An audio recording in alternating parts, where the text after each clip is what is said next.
Hi Doc. Good evening and good evening din po, Miss April. How's your Saturday so far? Kamusta? Gabi Good po Good tayo evening, good evening. evening. ngayon para yung mga pa-chill-chill na lang at hindi na busy sa kanilang Saturday afternoon ay Oo makapanood nga. din sa atin. Di ba po, Doc? Mukhang chilly dyan sa'yo talaga. Oh, Magiginaw ka, nakakumot nandito ka. nandito ako ngayon sa California. Wow! Meron Sa tayong California. guest from California. Oo, Kaya, bigatin yung mga guests natin ngayon. lumipad ako doon, Doc, para Oo. makasama at makapanayam natin. Oo, grabe yung mga guests natin ngayon, Miss Kyla, no? Opo, kasama po natin ngayon, Doc, si Miss April Lucero, ang ating Business Development Head ng Manalo Canine. Oo. Blooming na Syempre. Miss April. Siyempre kasi yung ginamit kong poster, kakaiba. So baka sabihin nila biglang nag-iba yung itsura. Dapat kung ano yung nasa poster. Medyo Ay, Nagpa-parlor ka pa niyan, Miss April. Hindi, nagpa-pedicure lang ako pero syempre hindi ko Makikita pa ba yun? pinasok. Ayos. Doc, nanonood ngayon sa atin si Sir Tim Nate. What's Ay, up, oo. ICGD support? Team Nate, mga yan. Bicolano Super Doggers, kumusta kayo lahat dyan sa Bicol? Si Sir George Reagan Salazar. Good evening daw po, Hi, Doc. Sir George. Hi, Si Sir Sir Janice. Giannis Blake. Good evening daw po. Siyempre, si Magandang Sir gabi. Ken Gonzalez. Yes. Alam mo Ano kung na wala kaya si Sir ang Ken, nangyari? magtatampo ako pag wala si Sir Ken eh. Ano na kaya ang nangyari sa kanilang pag-uusap ni Miss Lorraine? Kwento mo naman sa amin, Sir Ken. Yan, dami kagad Sir nagpapa-shout out. Jansen, Sir Panganiban. Jansen, Sir Romeo, Santo Tomas. From Ayan, Sir Big Earl Dipper James po, Marzan. Rottweiler.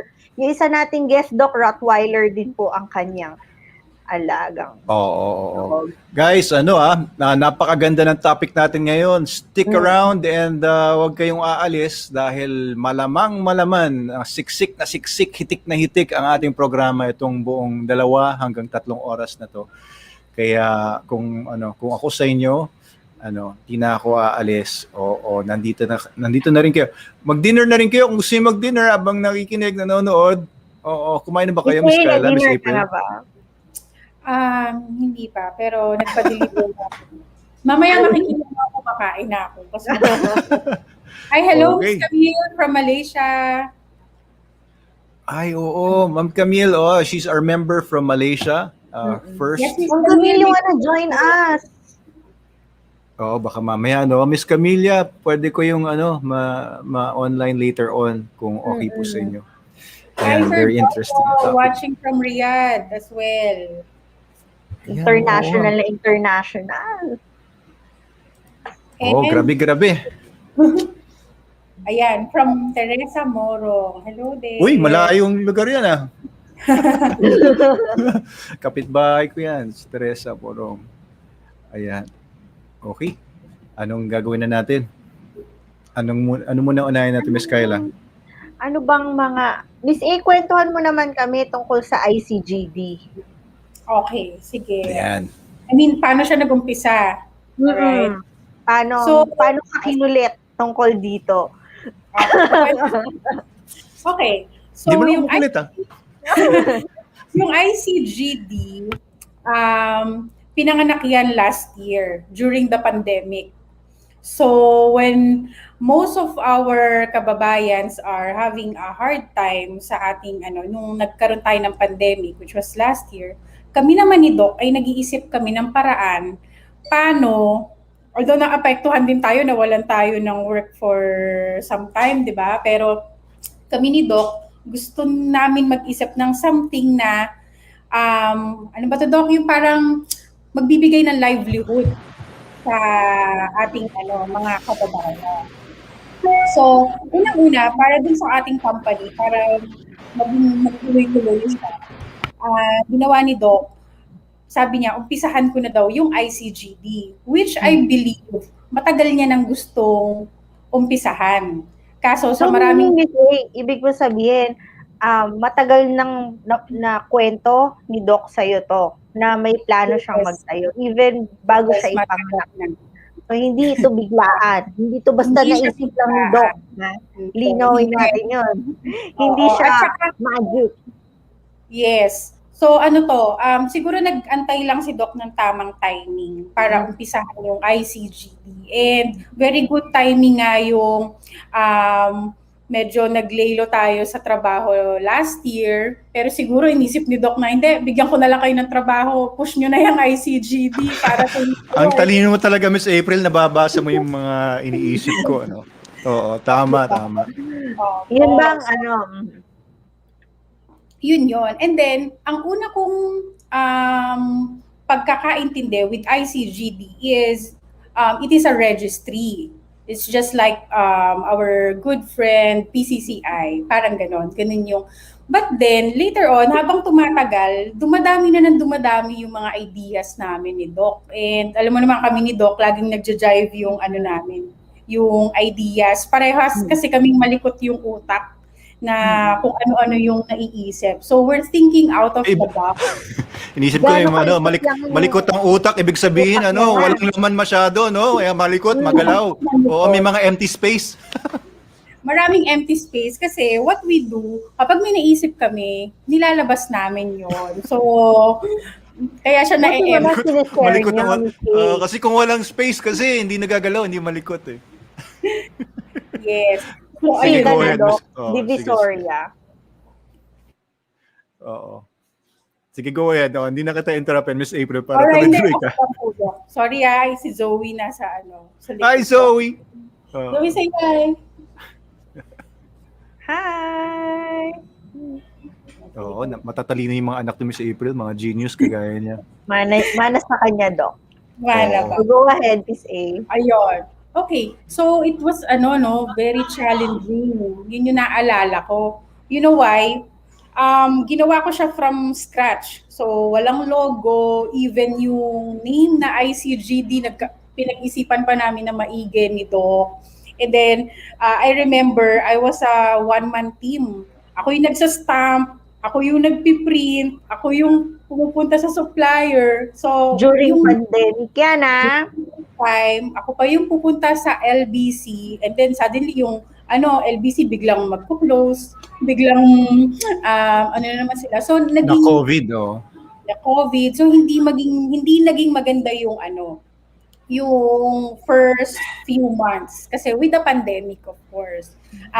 Yung iba inaabot ng like ilang months bago dumating. So, nasi-stress na rin ako that time kasi baka feeling ng mga nag-register, matagal yung process natin. But then, ang nangyari talaga nun is na-stuck sa LBC yung mga certificates nila. So, buong LBC yun, nagkaroon sila ng parang, yung naglilinis? Disinfection, parang ganon. So, yun. Tapos, if you would also notice, naging particular kami sa quality ng nung registration. So, yung holder, pinag-isipan namin ng maigi yan, and then yung branding. And then, after that, kasi it's supposed to be for the dog lang, di ba? Pero ang dami talaga naka-line up. Actually, mga naka-line up ko, hindi ko rin sinasabi kay Doc. Kasi si Doc, pag may sabihin ka lang, gusto niya nandyan na agad-agad. Bukas. Yes. And I remember, ako pa rin nagpo-program. O, di ba? Ako lang din lahat gumagawa ng mga gusto mangyari nito. Ako naman din kasi, walang imposible. So, si Doc, lahat ng naisip niyan, hinahanapan ko ng para never akong dyan kay Doc na hindi natin magagawa yung Doc. Yan, ganyan. So, tignan nyo, sa screen. So, ayan, pinag-isipan ng ICGD. And then, yung membership, we are opening it hindi lang sa mga dogs, but of course sa mga kennels, sa mga breeders natin, and then dun sa may mga clubs. You know why? Kasi yung iniisip namin with ICGD is far from the registry itself. So it will be more than registry lang. Hindi siya ganon. The term would be para siyang marketplace. So when you say marketplace, di ba? Pag dumaan ka sa isang marketplace, lahat ng available na produce, ng services, ng products, nandyan. So, si ICGD, ganun ang mangyayari. But, sa dog community naman, sa dog industry. Of course, hindi naman tayo magtitinda dyan ng gulay or something. Pero kung maiko-connect nila yon sa aso, why not, di ba? But then, siguro, I think, ang gusto ni Doc is, and me as well, mabigyan ng opportunity lahat and mag-unite yung mga mga sellers, mga business owners, even yung mga stay at home. Ang galing nga ng utak nito kasi yung mga estudyante, binibigyan niya ng opportunity to earn just from sharing. So we have another program for that naman, yung affiliate system natin. So siguro, itong ICGD to, yung main purpose niya and goal talaga niya is mabigyan talaga ng livelihood yung ating mga kababayan.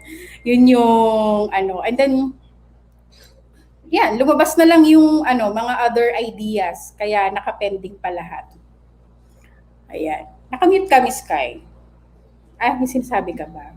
Ayun, may question. Yung ka ba? May tanong ka ba? At daldal ko na, sorry. Wala. Ayun, go lang. Ano pa ba? Maraming mangyayari. Ayoko lang sabihin lahat, i-preempt. Kasi, syempre yung mga ganyan, hanggat hindi pa totally ready, hindi mo sasabihin. Baka kasi maunahan tayo nung iba. Pero okay lang naman din. Kasi, kumbaga sa journey, marami na tayong malayo na yung narating natin. Ganun. So, kung susunod man sila, then go. And if theirs are better, kami naman open tayo sa ganyan, di ba? Kapag may better and if they want to collaborate para lahat happy and lahat makinabang, so we're open to that. May nagtanong nga sa akin paano pag baker, pwede bang umano dyan? Go ahead, di ba? Ang dami nagbe-bake ng cake for dogs. Sabi ko, go lang, mag-submit kayo ng proposal nyo or interest, yung letter nyo of intent na gusto nyong makikollaborate with us or affiliate. Ayun. Sige, kayo muna. Ayan. Actually, Miss A, marami na nagtatanong kaya lang parang i-hold muna natin sila. Introduce na natin yung isa nating guest. Huwag na nating patagalin. Sige, Miss Kyla, go ahead. Yes. Kasama po natin ngayon ang Facebook admin ng Pomsky Club of the Philippines to tell us anong insights niya, Doc, about ICGD. Here we have Mr. Jasper. Hi, Sir Jasper. Good evening po. Good evening.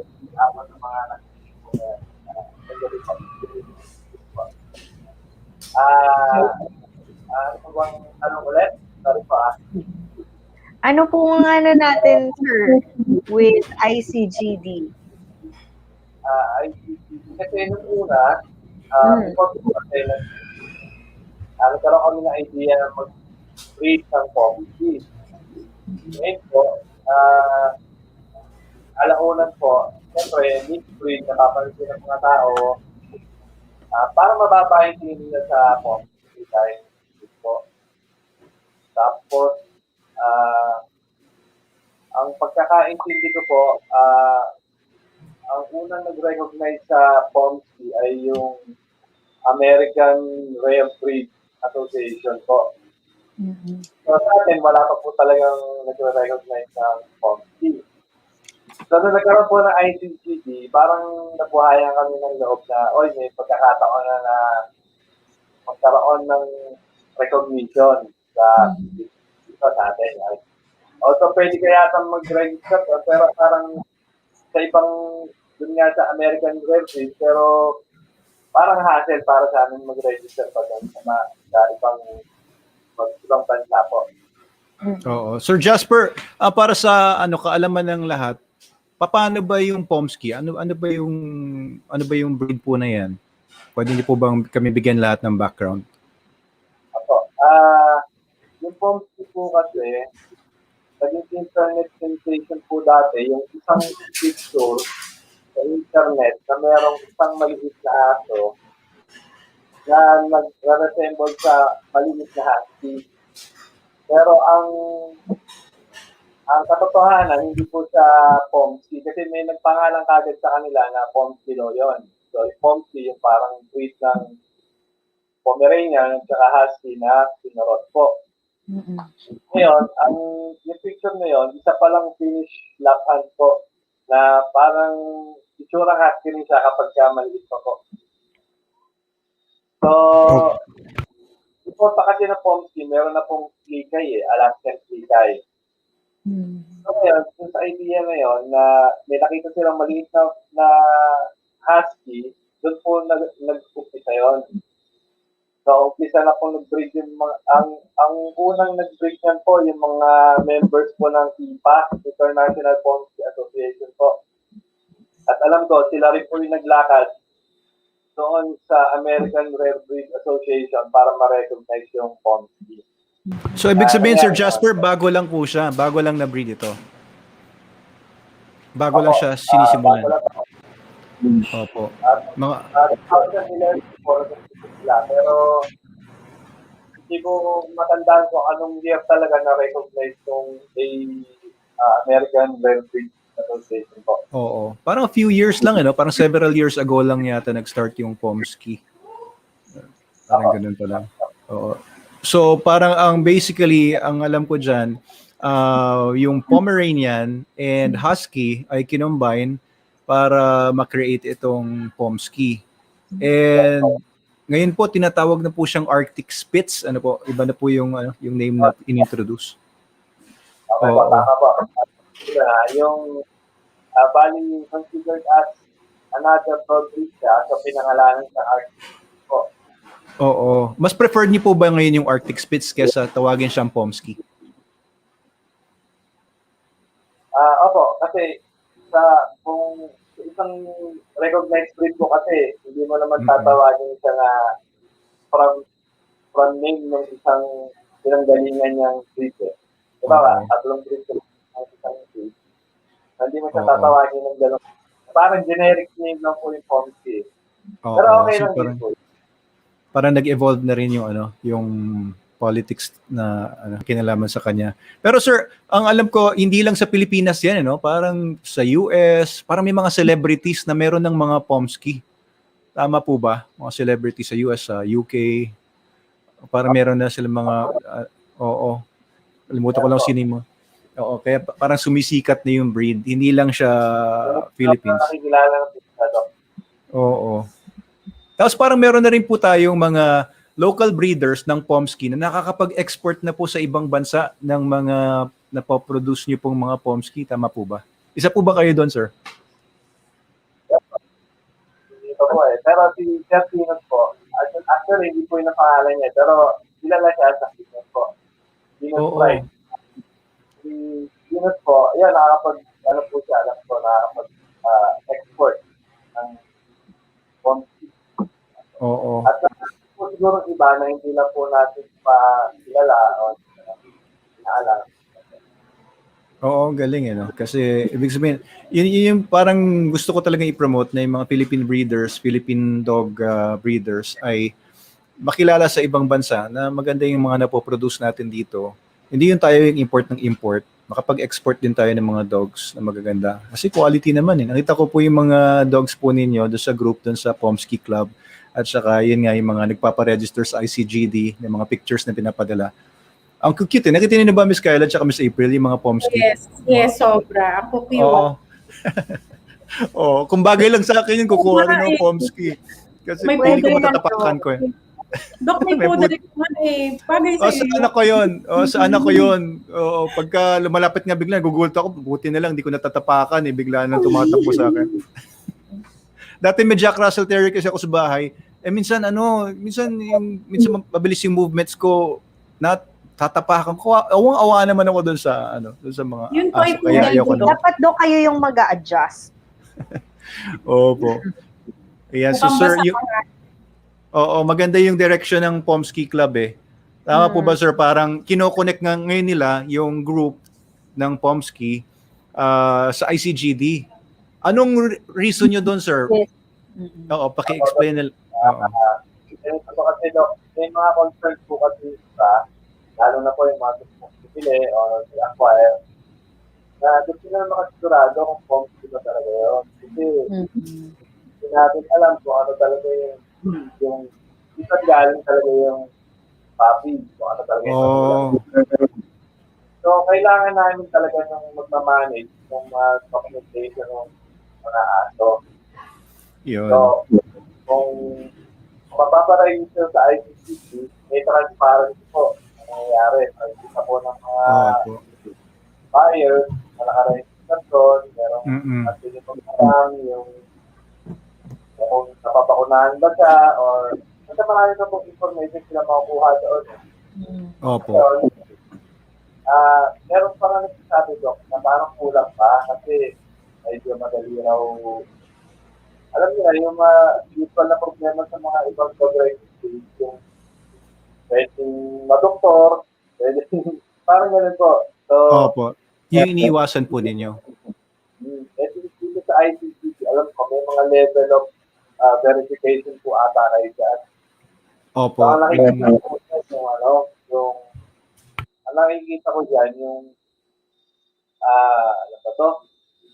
DNA testing po.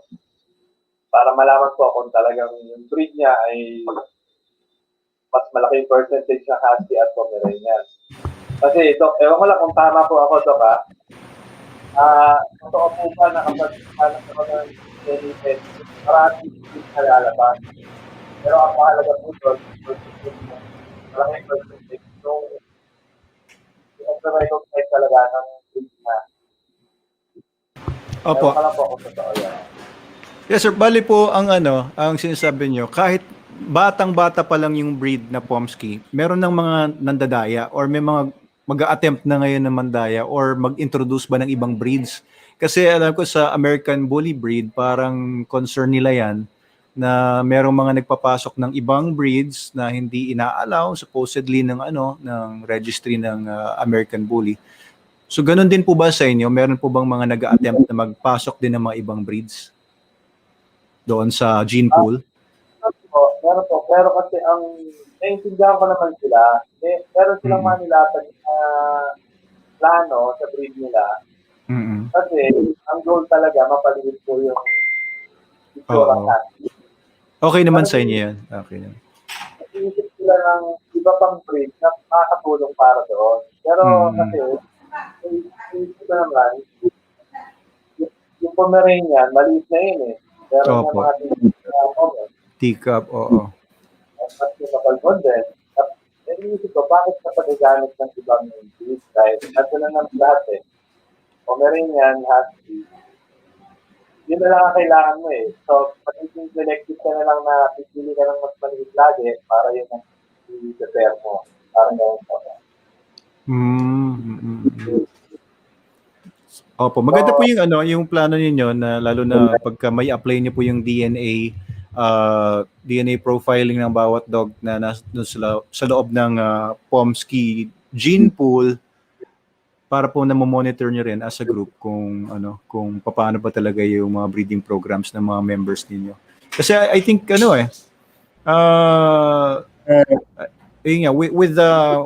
with the existing breeders, parang gusto niyo naman magkaisa na makapag-produce kayo ng quality Pomskys. And ICGD is with you para po matulungan kayo diyan. Ang nangyari po kasi sa mga most other breeds na nag-exist prior to 1980s or 1990s, wala naman silang DNA testing noon nung na-create yung Rottweiler, Belgian Malinois, wala naman silang andyan. Kaya yung mga sinasabi ngayon na purebred, paano mo mapapatunayan yan? You really can't. Because you don't know kung ano yung mga dogs na nagsimula nung breed, kung sila lang ba talaga or nahaluan na along the way ng ibang mga dogs. There's no way for you to determine that kasi walang profiling yung mga original dogs nila. Pero ngayon, with a new club, with the new breed, you can actually document yung mga dogs na hinahalo sa gene pool, which is I think a good start for a breed kung yun po yung direction po ninyo. Kaya kaisa niyo po kami diyan. Yeah. Salamat po. Saan po ba yung sorry po. Opo, ano po bang DNA test niya? Opo, gagawa nga pala ako ng vlog tungkol dyan. Paano yung DNA Video testing daw. natin. Yeah. Oo. Pero Doc, sige, sabihin ko na rin. We are actually finalizing our partnership with pet insurance. So, sooner, gagawin na natin siya available and ready para sa inyo po, yung mga malapit sa inyo. Yun. Pwedeng sila na yung gumawa. Pero pwede rin naman yung sinabi ni Doc, gagawa siya kasi ng video para sa mga malalayo gustong mag-try nung genetics natin yung sa DNA profiling. Opo. Ano po bang direction niyo, Sir Jasper, tungkol sa Pomsky breed? Paano niyo po siya na-visualize 5-10 years from now? Paano ginagawa niyo pong efforts to promote the breed? Or ano po bang mga activities niyo ngayon, sir? Recently, Doc, nagkaroon kami ng meet-up pero parang lang po yan, meet and greet lang po, kita dun sa Arbina River Bank po. So, marami naman nagpunta at nagugulat sila kasi sabi na, ano yan, ang liit naman yan. Akala yung lahat, yung maliit. Oo po, kasi may mga dumating din na husky, compare nila yung laki ng husky sa maganda naman po yung result. Tapos, ang nakikita kong future po ng Pomsky or artistic ko, balang araw po sana, halimbawa, merong nagtanong ng artistic, alam nyo nila agad yung itsura, iisa na lang po yung image na nasa isip nila.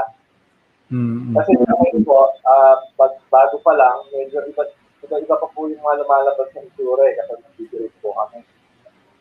So, malapit-lapit na po na maging, sa term ng mga breeder sa atin, parang lumalabas na po yung dugo nila na pag nanganak, medyo pare-parehas yung magiging itsura. Bali po ilang? Opo, parang ilang generations na po ba? Simula nung mga first generations ng mga Pomsky, nasa ano po kayo dun sa breeding program? Actually, Doc, iba talaga yung yung approach ng mga breeders po. Kasi minsan, sa first gen pa lang, may nakukuha ka na ng maganda. Minsan, sa mga later generations na po lumalabas yung maganda. So, ang idea lang talaga, kung ano yung maganda sa'yo, kung patuloy sa'yo, yun na lang yung lagi sa breed. Oo.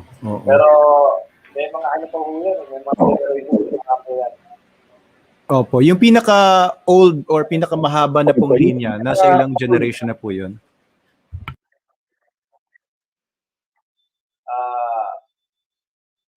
Beyond, Opo. Beyond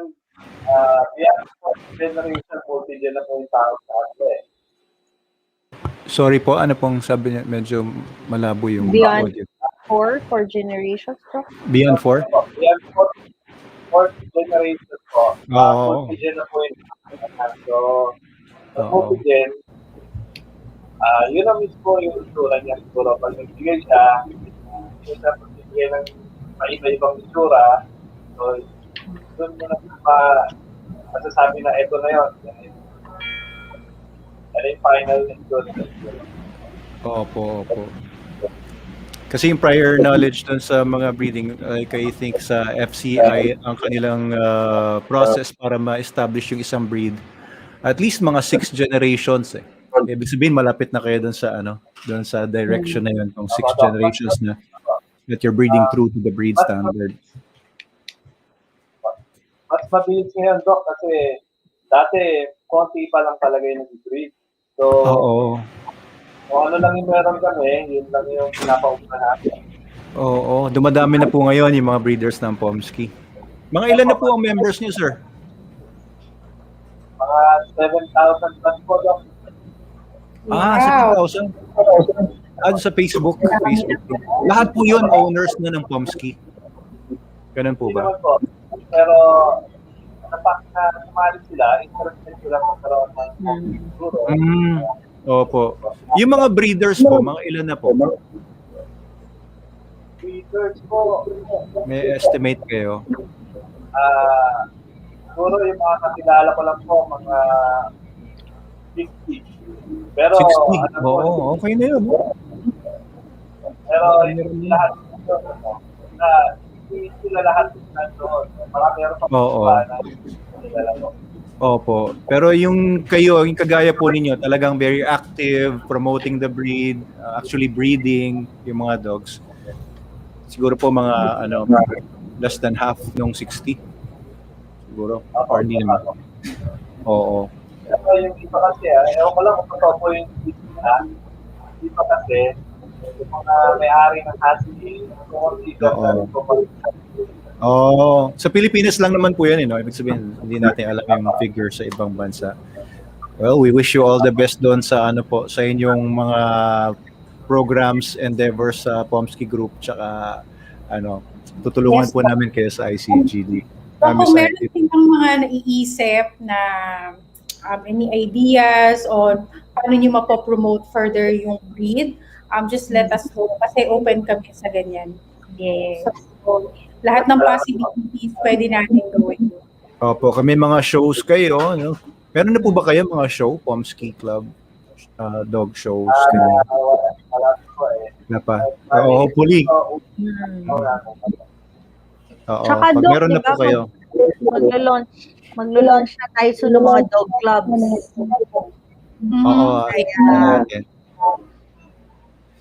Let's coordinate po. Support natin kung may mga events na ang Pomsky Club para talagang ma-establish talaga yung breed. I think it's a good endeavor na kasi yung mga breeds kasi, maraming mga nagsasabi na kung ano yung mga breeds na available na ngayon, parang doon na lang sila. Pero hindi naman ganoon yun eh. Pomskys are welcome addition, di ba? Anong masasabi mo, Sir Jasper, yung breed na Pomsky or Arctic Spitz? Anong pagkakaiba niya sa ibang mga toy breeds? Is it considered a toy dog? Or ano po bang classification niya? Parang small medium siya. Kasi dun sa group natin, meron kami sinet na standard po ng Arctic at Pomsky. Ngayon, dun sa sinet namin, meron doon tatlong size ng Pomsky. Merong standard, merong medium, merong toy. Kasi,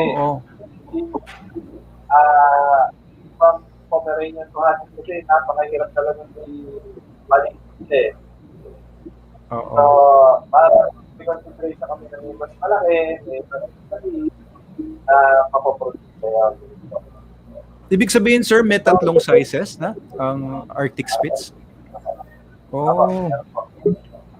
Meron na palang ganun. Natapos natin dun sa standard po ng ibang bansa po. Oo nga. Exciting, no? Parang yung mga American Bullies, meron din silang iba-ibang mga sizes, tapos naka-classify. Eventually, kung ano yung nandun sa smaller variant, ay sila-sila lang ang dapat magbe-breed. Yung mga nasa larger type, sila-sila lang dapat ang magbe-breed. Parang nandun kayo sa stage ng development pala ng breed. Meron na palang tatlong klase. That's nice to know. Opo, yan. Kaya may nag-agree sa inyo si Sir or Ma'am Summer Alpha. Agree ako kay Sir Jasper. Sabi niya dito sa comment section. No? Ayan, sabi niya, same my points si Sir Jasper at si Doc, pero based on observations dito, Sir, dito sa amin, may every gathering namin, yun ang tanong palagi nila. Paano daw malalaman ng purebred sa registry ng ICGD? Tama ba yan? Ano kaya ibig niya sabihin? Paano daw malalaman? Paano malalaman kung purebred ba? Nakalagay ba daw sa certificate natin na Ah, oo. Oh, kasi kagaya nung binibreed nga nila Sir Jasper, yung mga tiga Pomsky group. Yung iba kasi first generation pa lang, ibig sabihin husky na female, kasi usually dapat yung female lang mas malaki, and yung male na Pomeranian, ko-combine nila, yung next generation, it's considered Pomskys na, no, Sir Jasper? Kahit first generation pa lang, nung cross. Oo, so that's first generation, pero Pomsky breed na siya. Ang maaring hindi ma-consider na purebred na Pomsky would be a dog na looks like a Pomsky pero suspicious kung sino talaga ang parents. Kung talagang Husky and Pomeranian yung parents. Siguro yun yung yung may tuturing na hindi purebred. Ganun po ba yun, Sir Jasper? Correct me if I'm wrong po. Alam ko daw. Ganun po siya. Oo. So, mahalaga po talaga yung yung documentation, papakita nila yung nagpagtahan sila. Oo, yun. Kaya meron tayong levels of verification sa ICGD. Yes, sir.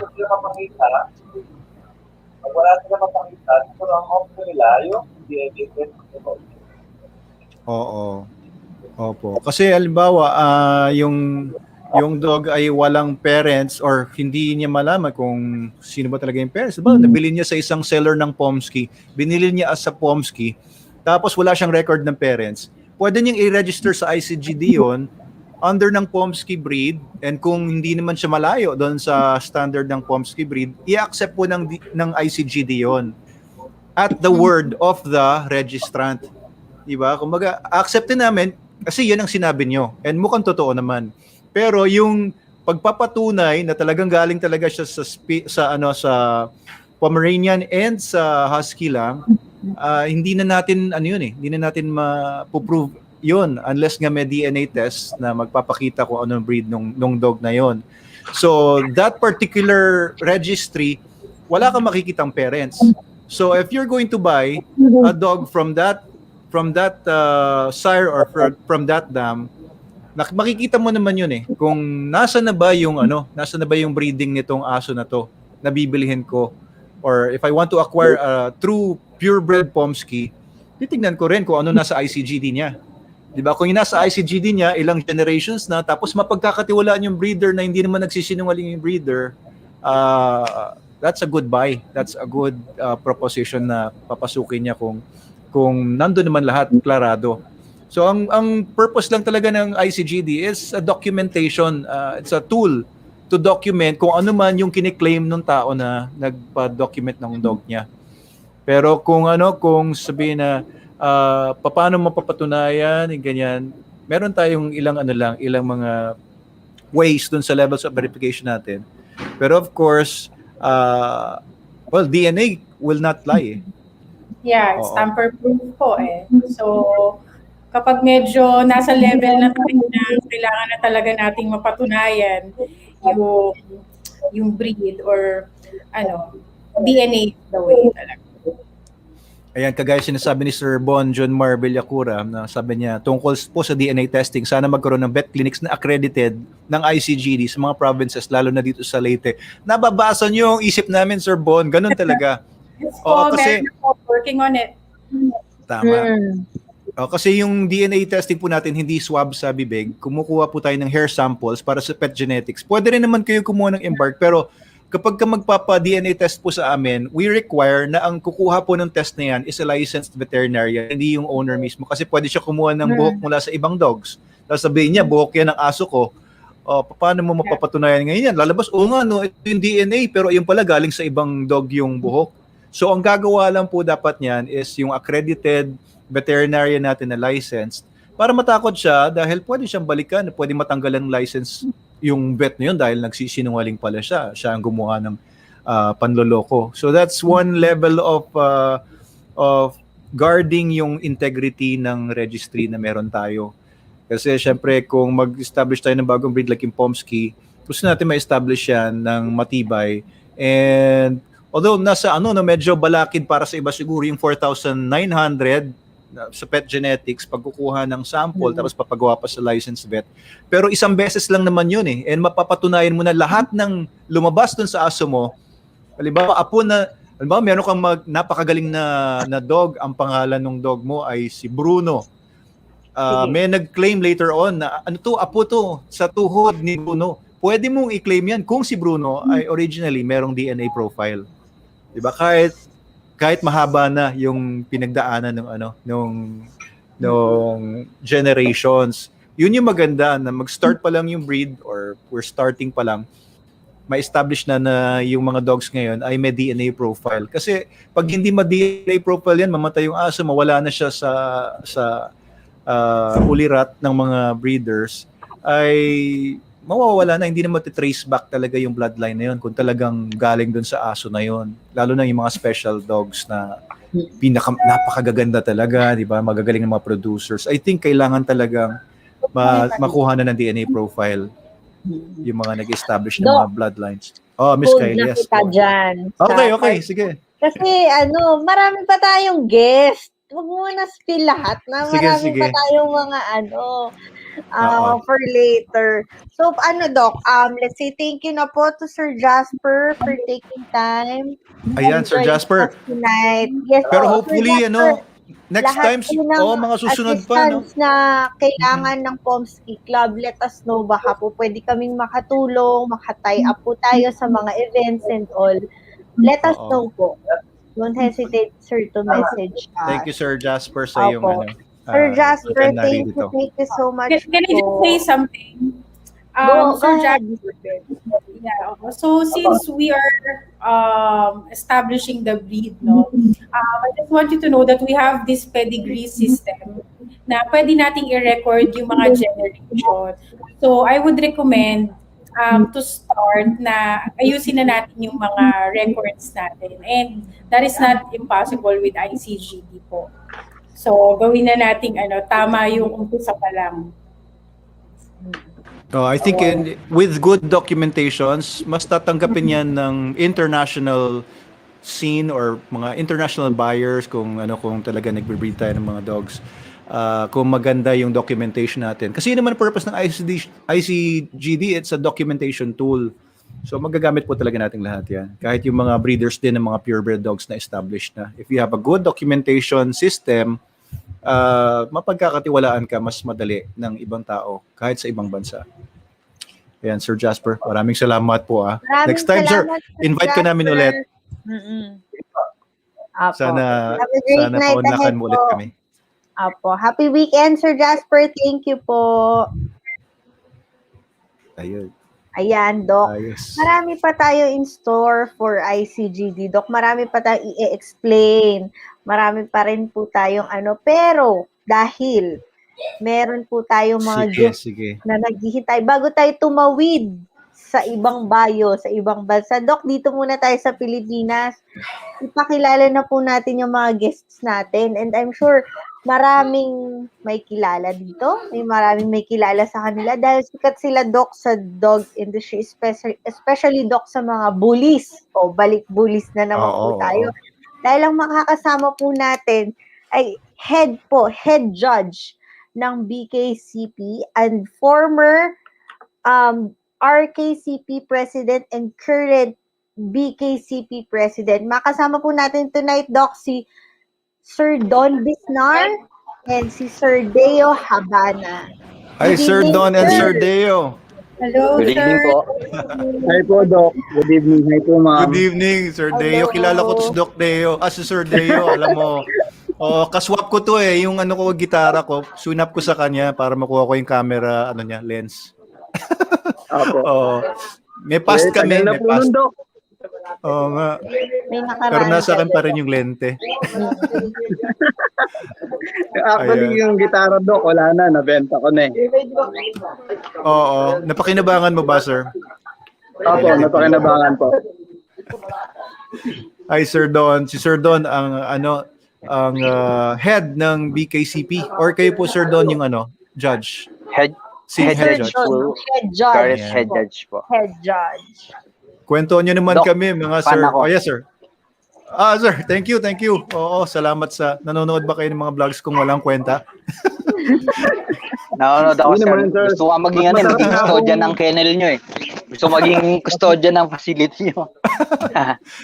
Michelle kayo minsan, no? Malapit lang kami ni Sir Sige, D sir. eh. Sige, Doc. Mm. Thank you po.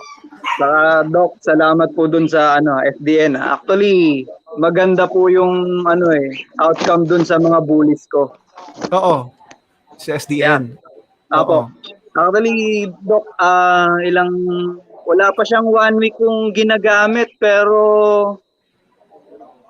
kita na yun sa kita na dun sa binibigay nung yung mga pang-stud ko eh.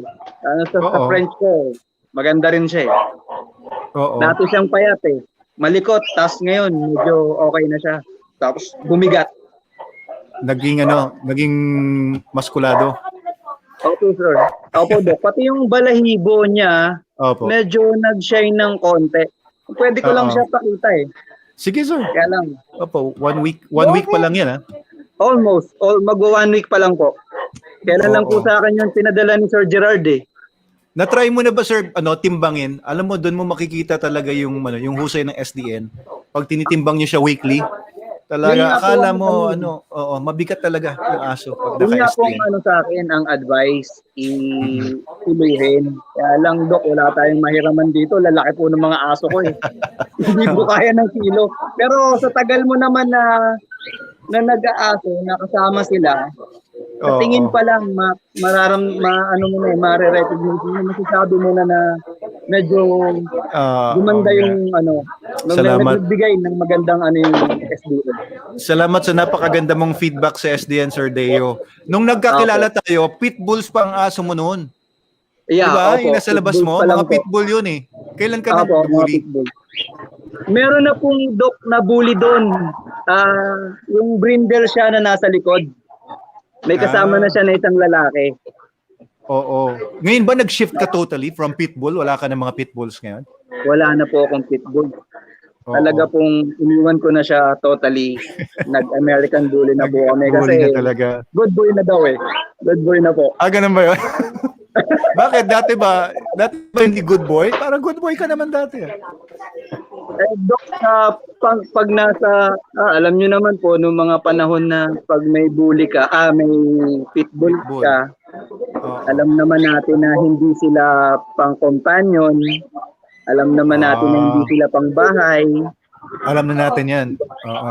Opo, alam naman po na, wag na lang po natin sabihin sa Oo, kanila kung saan po sabagay, natin ginagamit at baka po tayo ay... Hindi ka naman mauuli sa self-incrimination, kaya okay lang. Opo.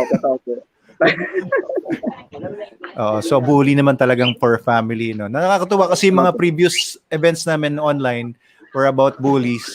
Oo, kaya nasabi ni Sir Gerard na i-guest ka nga namin, pero nauna kasi yung nakausap namin iba. Kaya natutuwa naman kami na kasama kayo ni Sir Don namin ngayon. Medyo may kinalaman naman sa ibang aspekto.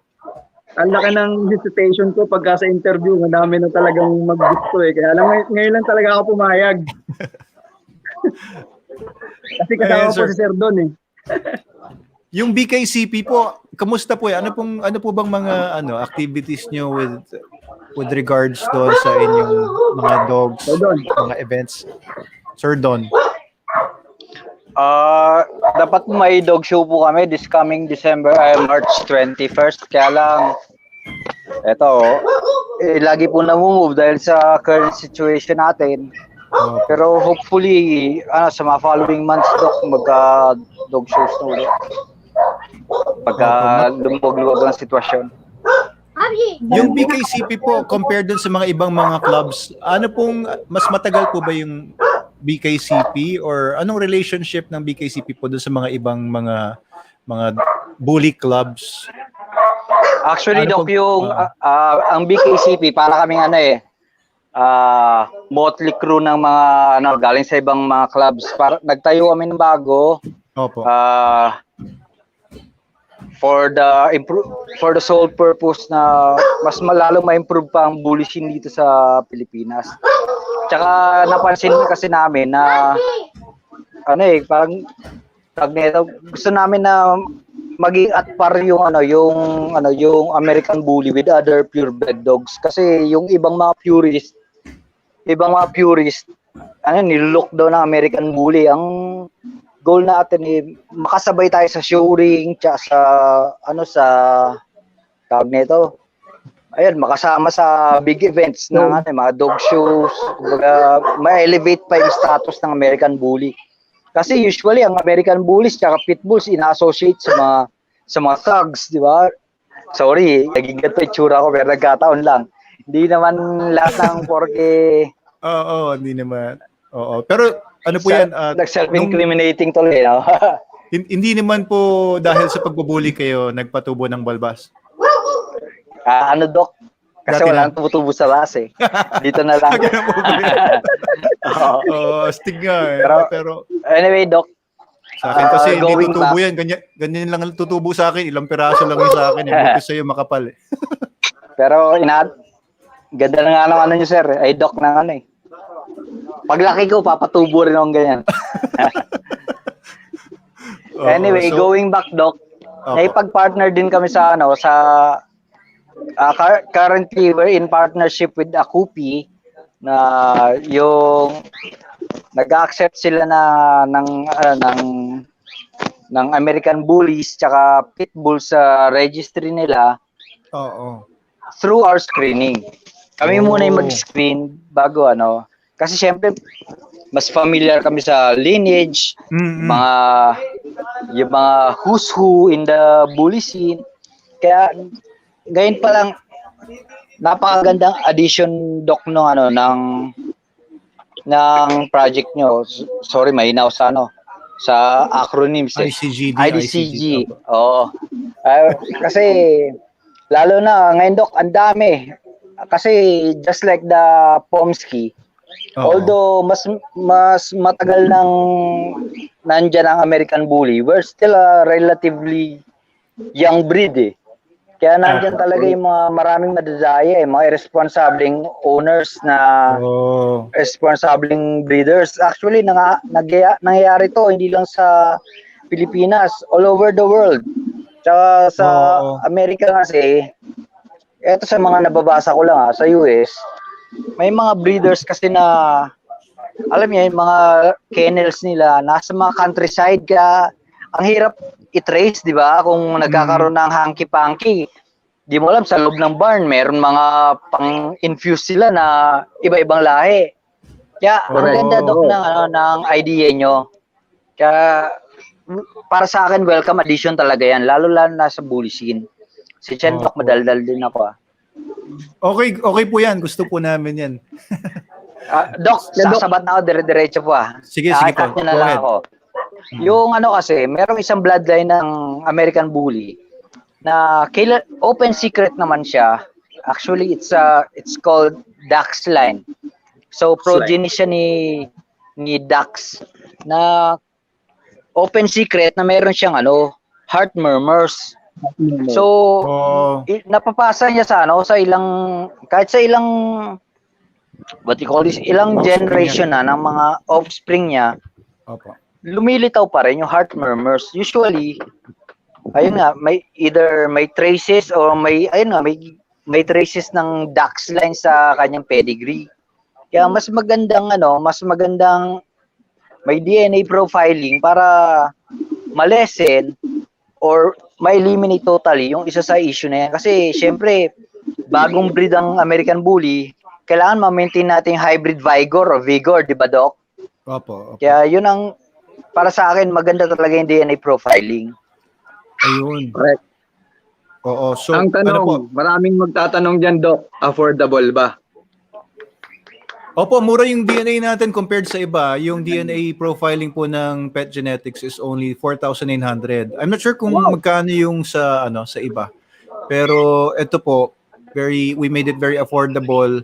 Pati po yung parentage tests, ganun din, per dog, 4,900. And yun, lifetime na yun, hindi naman nagbabago ang DNA eh. Hindi nagbabago yung DNA. Reasonable na, Doc. Kung kapalit naman peace of mind ng future buyer or future breeder, di ba? Opo. Small price. kung kapalit man peace of mind. Saka one time lang kung naman meron akong isang magandang stud or isang magandang linyada, Opo. at gusto kong buhayin siya pagdating ng panahon, siyempre, Oo. ano ko na, itabi ko na dapat. Kumbaga, pati isa to sa pinakamaganda eh. So, pag naka-DNA na siya, so magagamit mo siya near future. Diba? Sa murang halaga. Yun lang naman eh. Oo. Tsaka yung mga magki-claim na anak ng aso mo o kaya apo ng Yes, aso mo, correct po. ganyan. Oo. Actually, Meron silang Doc, matibay na claim. problema namin sa ngayon eh, yung Yes, paghahalo Doc. na naman. Kasi Sobrang, FYI, after the American Bully, kasi ang American Bully nanggaling sa Amstaff and American Pitbull, di ba? So, through selective breeding kasi si Doc, Opo. para po sa knowledge ng karamihan, Opo. With the help- inipon lahat ng mga with the help ng ng mga ilang bulldogs yun inalo din, may mga halo din nagkaroon bulldogs yun. Pero initially, yun ang ginamit para mag-produce ng stockier na dogs. Kumbaga, mas exaggerated features. Kaya lumitaw yung mga kapal na aso, yung tinawag na American Bully. Now, coming from the American Bully naman, Doc, yung ibang breeders, mas gusto yung aso na mas exaggerated yung features. Kumbaga, mas nakatakot, pero mas freaky, pero in a compact size. Kaya lumabas naman yung exotic bully. Ngayon, sa exotic bully, nandyan, may mga established na bloodline na dapat ng exotic bully. Kaya lang, minsan may mga backyard breeder, o minsan nga malalaking breeder, Doc eh. Opo. Nag-infuse pa rin ng mga brachycephalic breeds like English Bulldogs, Boston Terriers, minsan nga Pug, French Bulldogs. Kaya ang goal nila is to produce yung mga mas freakier, mas exaggerated weird features. looking. Doc. Minsan parang alien na eh. Alien.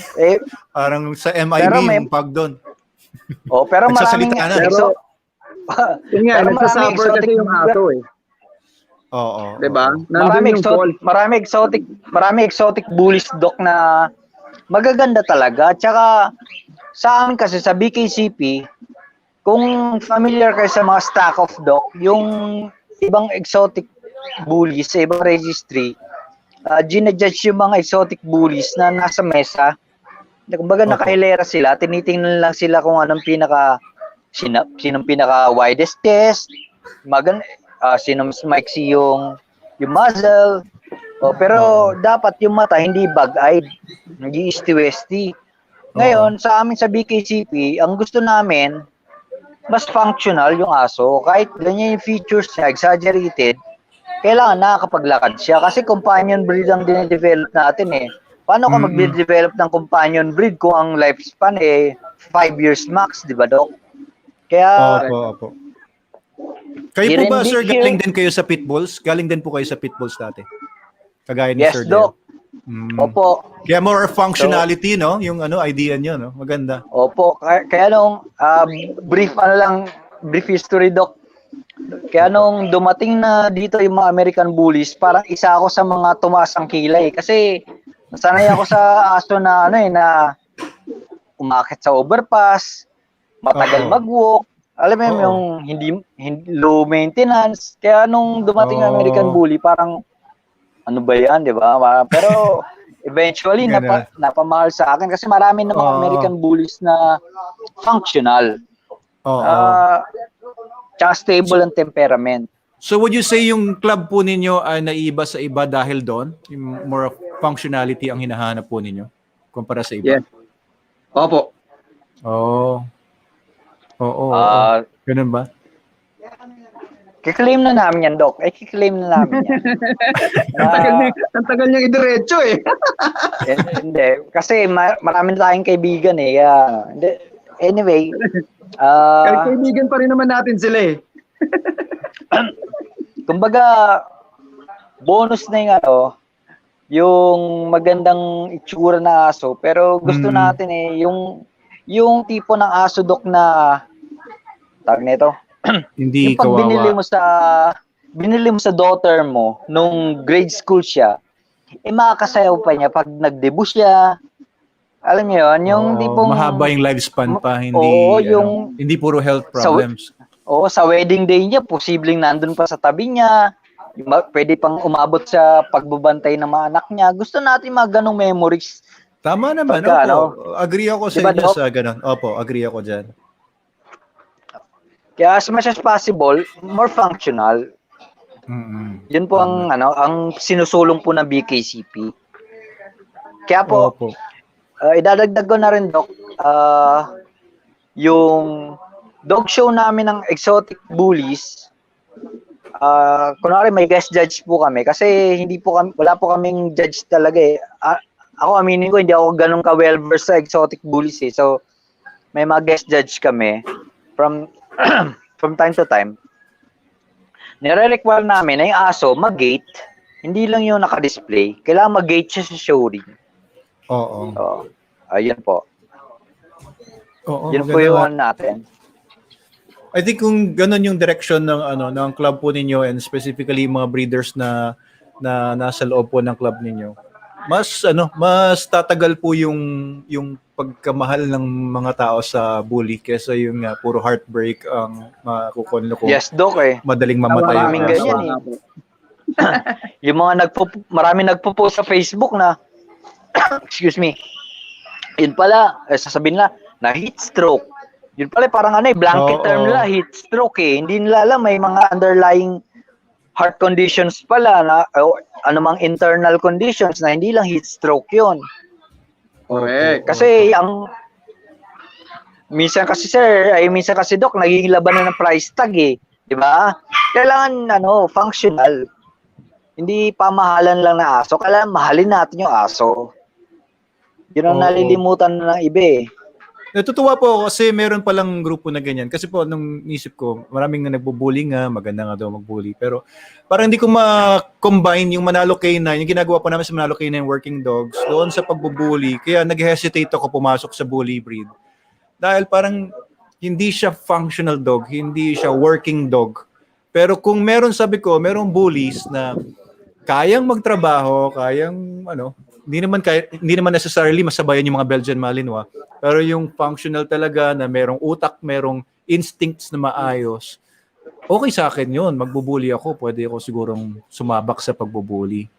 Tsaka, Doc, FYI, Doc, may mga American bullies, may mga tinitrain na rin po for protection tsaka police work. Oo. Ayun. Parang may napanood po nga. sa bloodlines. Maganda. Yes, Doc. Kayo po ba, ganun po ba yung mga bloodline na hawak nyo? Doc, actually, Doc, kasama namin yung isa sa nagtitrain doon sa MMDA eh. For search and rescue. Opo. Meron siyang bully, meron siyang pitbull. Kasama po namin sa BKCP. Opo, Vice President po namin. Si Kevin Senisa. So for the dog to be able to perform sa search and rescue, dapat very agile pa rin yung aso. Si papanik sa may high prey drive pa rin, Doc. Meron na akong aso rito, Doc. 8 years old. Pero grabe ang prey drive. Ang female ko rito, grabe. So parang may ganyan pala. May ganyan pala within the bully community, no? Na merong mga more function. Oo. Ganun pala. Tsaka Doc parang personally parang nakakawalang amor kasi kung kunwari to be honest, Doc, kasi recovering ako from stroke. So, parang kailangan ko ng companion na magpupush sa akin, di ba? Tapos, paano kung yung aso ko couch potato rin? Paano ako? Gusto ko ng training partner tapos yung aso ko couch potato. Hindi, dalawa nga daw kayo i-wheelchair. Hindi naman ako wheelchair. Hindi nga daw. Kung kaya sabi, may exotic di siyempre, kaysa buhatin mo, parehas na kayo naka-wheelchair. I could imagine, no, sa mga statements po ninyo na yan, may mga galit po siguro sa inyo sa bully community. Basta Basta alis ka, kami, Dok. Dok, Oo. diretso kami. Magalit sila kung magalit sila. Ganun, oo nga. Well, sa totoo lang, yung may video akong ginawa 2 years ago yata na tungkol sa mutant dogs.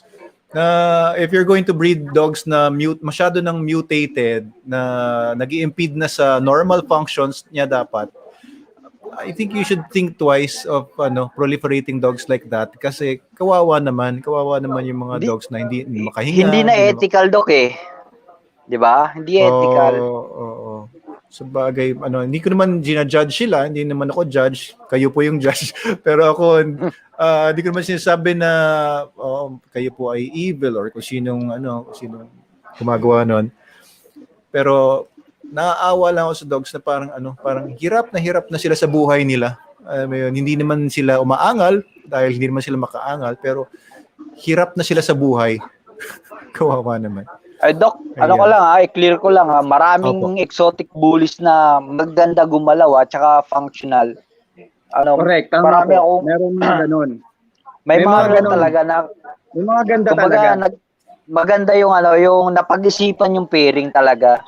Pero Opo. kumbaga kahit almost wala ng muzzle pero grabe yung baga, matagal tumakbo, mga ganun ba? Capable sila, Dok, na bursts ng speed. Hindi lang sustained, pero kaya nilang tumakbo. Ayan. Siguro yung pitbull blood mas malapot sa kanya. Mas naipasa sa kanya ng pitbull yung dugo. Yes, Dok, siguro. Tsaka sa yung mga staff din. Ayun po. Ay, Miss Kyla. Nawala ka. Dok, Kumain may sila. mga star senders po tayo. Uy, wow! Knowledge Mayaman lang na ako. natin, opo. Mayaman na ako. May stars na ako. Thank you, Sino. Naka-receive po tayo ng 45 stars from Sir DF Natividad Inabayan. Wow, thank you. 45 stars. And may isa pa daw Tatayo ko 50 ng- stars from Hongayo Jethro Taclob. 2 weeks Opo, hindi, na po actually- siya nagsisend ng stars sa atin. Salamat po. Maraming salamat sa ating mga star senders. Yung ICGD actually, ang dami ng perang nawala sa akin dyan. Ibig sabihin talagang namuhunan na po tayo para doon sa sistema, doon sa mga taong involved. Kaya akala ng iba, money-making scheme. Actually, hindi. Isang taon na rin po siya, pero puro tapon pa tayo ng pera. Pero okay lang dahil nakikita ko naman po yung impact nito, lalo na sa mga seryosong dog breeders na gusto talaga na maayos na documentation ng walang dayaan, hindi mabibili sa recto, hindi yung mga pasa-pasa lang ng kung sino-sino yung papeles. I think we're doing something special for true dog lovers, true dog breeders na meron silang pinanghahawakan na maayos. Lalo na we have the DNA testing, we have affiliation sa mga veterinarians para makasama natin sila sa pagsawata sa mga hocus-pocus na ginagawa ng iba. So, Correct. tulungan natin. I think yung mga gustong makipag-ugnayan sa ICGD, like kanina Sir Jasper, eto sila Sir Deo at saka Sir Don, I think these are the people who are really interested in doing good work pagdating sa breeding. Hindi kasi basta pera lang yan or basta makapandaya ka pa dahil gusto mong kumita. I think it's also about the dogs, it's also about yung malinis na genetics, malinis na mga bloodlines.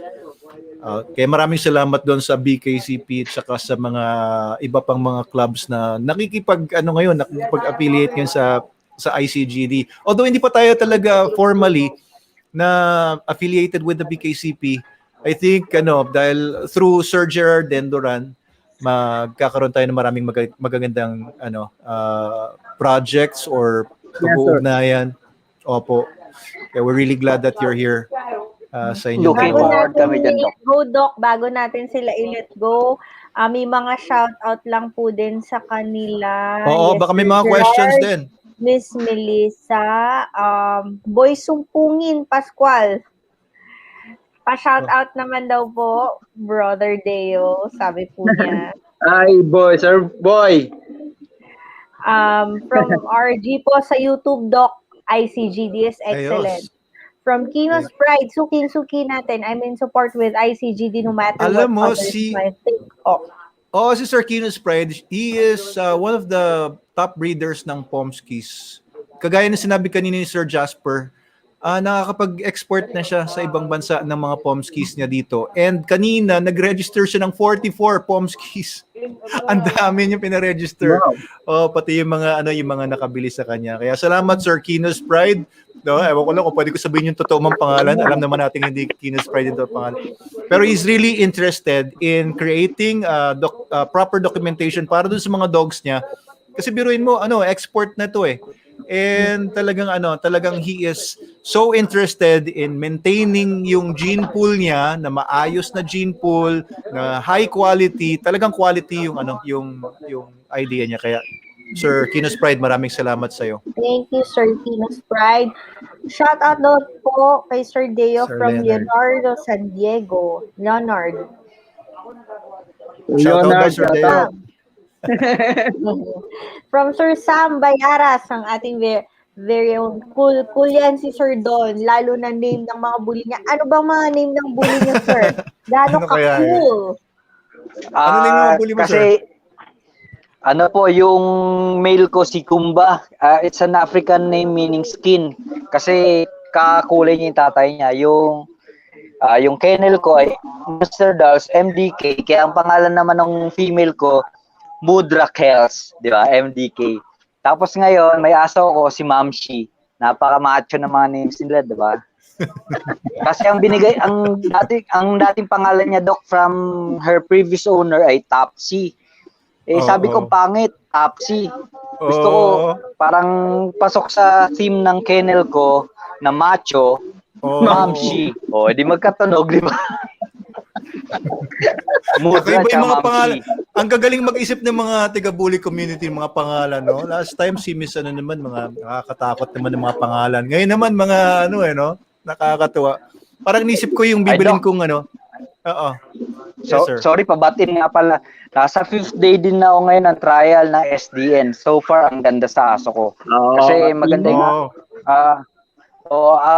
binigay ko siya sa yung binabanggit ko kanina, si Kumba, 8-year-old ko. Pinapakain ko sa kanya 2 cups a day lang na maliit na cup. Tapos kailangan lang talaga i-burn niya talaga yung takbo-takbo sa yard para so far ang ganda sa katawan, tsaka yung stool. Syempre, Wait lang daw, papakita ko lang si Jasper. Ang ganda naman ng mga feedback. Alam mo sige, Sir Don. Doc. Ayun, mas Sige, firm tsaka mas maliit ang dumi. Kaya naniniwala ako na legit yung protein content niya kasi Thank you, Sir Don. yan talaga inaral natin yan. Opo, alam mo sabi ni Sir Gerard kasi Ayan na, Doc. teka. Ay, Sir Deo. Ano yan? French SDN Baby. dito yan. Oo. Sino yan? Si Casper, Doc. FB na Casper. Chocomern. Ayos pati French Bulldog pala meron ka. Pero teka, parang mga ibon yan nasa likod mo, sir, Biglang napatingin ako sa mga ibon mo. Kalapati, Doc. Imported food dyan po. Ayos Hindi Talagang pwedeng animal SDN lovers. Mahal po para sa kanila. Pero Doc, dumating po sa akin nga. to. Hindi maganda ngayon. Na siya.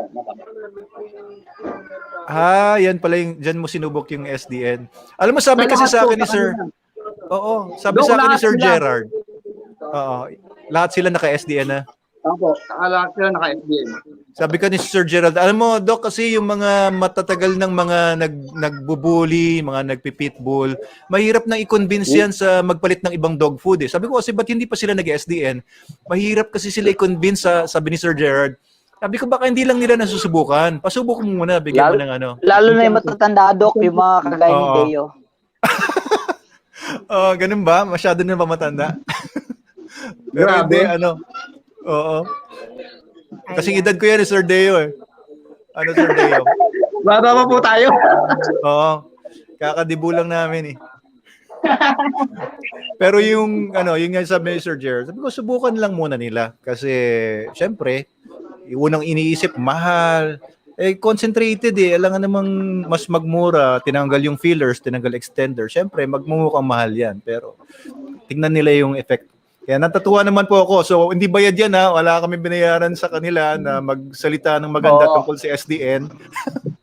Baka kasi isipin na paid endorsement. Hindi naman.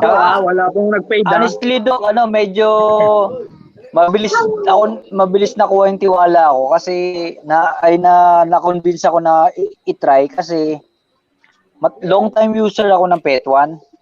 Kaya medyo sabi ko, ay same pala manufacturer, kaya tiwala ako. Kasi ngayon mas maganda pa. Maganda yung quality ng manufacturing nila. Although yung yung ingredients nila, yung formulas ng dog foods nila, malayo naman po yung yung SDN. Hindi ko naman pinattern doon sa formulas nila. Pero ang gusto ko sa Pet One po, yung manufacturing plant nila, ISO certified yan, sobrang linis, sobrang husay ng ng manufacturing nila, kaya tama po yung sinasabi niyo. Doc, Hindi siya inconsistent. May lang ako sa SDN, yung tip lang talaga. Maamoy siya dati kong ginagamit. Pero yung bigay niya ron sa mga dogs ay ansat ako doon, Doc. Opo. 1 week pa lang po kasi niyo ginagamit. Hintayin niyo lang mga 2 weeks or so bago magno-normalize kasi yan. Meron kasing yung mga mikrobyo kasi sa loob ng bituka ng tiyan, pag bago yung binibigay ninyo na food source, nag-a-adjust po sila yung iba namamatay, yung iba dumadami, kaya po ma-expect niyo muna yung mga pagbabago during the first 2 weeks at least. Sa akin naman mas acceptable ko yung amoy compared sa dati kong ginagamit. May mga iba rin kasi akong ginagamit Hindi ko lang papangalanan. Mas acceptable, tsaka actually mas okay. Opo, sa akin nga ginagamit, nilalagay ng anak ko doon sa mga pasuko ng mga cactus, mga halaman. Hindi ko napapansin, doon pala niya nilalagay. Ibig sabihin, walang amoy. Nalaman ko na lang, kita ko, tika, bakit puro tae yata itong pasuko ng mga halaman? Doon pala nila nilalagay. Kasi tinatamad siyang itapon doon sa parang sewage namin. Kaya, ayan. Yun lang po, Doc, sa akin siguro. Kasi nga, gaya po ng sinabi nyo, dahil bago pa lang. Yun lang, yung amoy lang ang pati sa wiwi, medyo. Pero siguro, in the long run, sanay naman po tayo sa mabahong poop Opo, iingatan nyo lang po na mag-overfeed kasi pag overfed, lumalabas kasi yung para pong pagka nag-overfeed tayo na may fiesta, eat all you can, or kaya yung mga one to sawa na kain. Siyempre pagka na sobrahan ka sa kain, yung amoy ng dumi mo iba na rin kasi siyempre hindi tama yung pag-digest. So ganoon din po yung isa. Po yung isang cup ko kasi yung cup ko yung malaki. Opo. Try niyo bawasan para kasi natin kay Sir Gerard yung feeding guide, no, Doc, para salamat po. Kasi ako nakikita ko silang parang hindi nabubusog Siyempre, mag-enjoy ka na. Gusto kasi nila, oo. Opo, yung isang... Si Doc na favorite yan Snack ni Doc niya. Kung makikita mo sa kanilang at nakatingin pa, siyempre naman, sabihin mo, dadagdagan mo na lang, kasi nakatingin pa lahat Opo. Pagka medyo lumambot yung pupo, kaya parang siya. Sa susunod, sir, kabaho. balik kayo sa ating interview at ano nyo yung effect na hindi mapakita ulit natin kung yung susunod naman kung para forward nyo sa amin, tapos kung makakarga ko si Oakley, gawin ko ma'am, kung makakarga ko siya kasi sobra laki niya malaki po talaga Ay, aso mo sir, si Oakley ang pangalan? Opo, yung American Bully na stud ko po dyan. Sobrang bigat? Parang pating yung lang, hindi ko nga po talaga kasi hindi siya maamoy sa hindi siya dati pagka maamoy dun sa parang sweat ng ng aso na pag inano mo yung balahibo nila may amoy. Ngayon dito siya wala wala siya Basta ang problema ko pa lang ngayon siguro yun nga yung mabaho ang ihi at saka poop. Yun lang. Opo. Pero bawasan niyo na lang po ng konti. Yes, Doc. Gawin ko po. Ayos na ayos. Minsan makapasyal ulit ako sa inyo dyan, sir. Di ba sa may ano kayo, bandang Tikling? Tama ba? Nakalimutan ko na yung Opo, pinuntahan ko. Palmera 3 po, Doc. Alera 3. Sige po. Minsan makapasyal din ako dyan. Mukhang mahilig din kayo sa Sige po. kalapate. Dati marami akong kalapate, kaso nagliparan. Okay. Sige. Salamat po, Sir Don. Thank you, and Sir ma'am. Thank you Deo. po. Maraming salamat. Thank you, Sir Balik Deo, po Sir kayo. Don. Thank you. Invite po namin kayo ulit. Mabuhay ang Invite po namin kayo ulit. BKCP. Ayan. Thank you po, Salamat thank you po. Salamat. More Salamat sa projects time po ninyo. together Salamat sa with time. ICGD po. Okay po, ma'am. Ayos, Thank you, ayos. sir. Thank you, Doc. Thank you po. Thank you po. Ayan. Ayos. Ako, Doc, nawala si Miss April. Oo, Nandun tindi ba talaga siya? ng mga Pero, guest Doc, natin bago ngayon. natin ipakilala ating huling-huling guest na, naku, sorry, dahil kanina pa siya nag-intay. 2 oras na siya nandiyan sa Lagot ka. backstage. Lagot ka, Doc! Nako. Hello daw, Doc, from Sir Kakayak. Jojo Cortez. Sir Jojo, kumusta? More power Oo. daw po sa BKCP.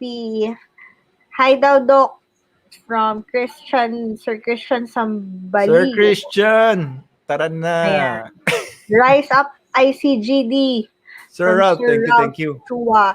May nagtatanong po dito kung paano daw po magpa-register ng process. Siguro, Doc, i-ano na rin natin, diretso na natin sa ating susunod na guest. Lalo na po yung mga guest natin na Oo. nasa abroad. Kasi Oo. marami kami na meron from Saudi, meron from Indonesia, Malaysia, Japan. Baka, paano sila makakapagpa-register with ICGD? Oo, mamaya siguro ipa-walk through natin kay Miss April after our Opo. guest. Si Miss Yes April po. magpapaliwanag ng lahat ng yan. Apo. Makakasama Okay. natin, Doc, ngayon all the way from California. Ayan na. Madaling araw po doon. Madaling araw. At yes, tama po yung hula ng isa nating commenter. Rottweiler po ang dog ng ating susunod na guest. And From Doberman. Canine the Cave. Yun po daw ang pronunciation ng kanyang Ito po, Canine the hi, Cave. Miss April, you are back. Hi, Miss Let's April. all Where'd you welcome go? Mr. Ray Zamora. Sir Hi, Ray. Sir Ray. Hi. Are you ready, Doc? Nosebleed. Papalaban tayo ng Ah. English. Hello, Sir Ray. How are you? Oh, very good. Morning. Oo. Si Miss Kyla mag-interview sa'yo, Sir Ray. She's going to be on because she's good in English. I'm lagging.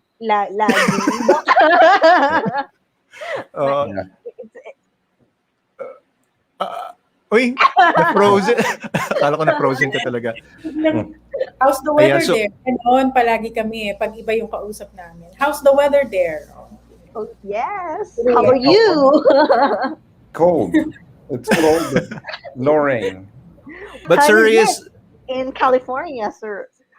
Yeah, it's cold here. You had snow where I am, but not so bad. It's a good bright day, I think. Dawn.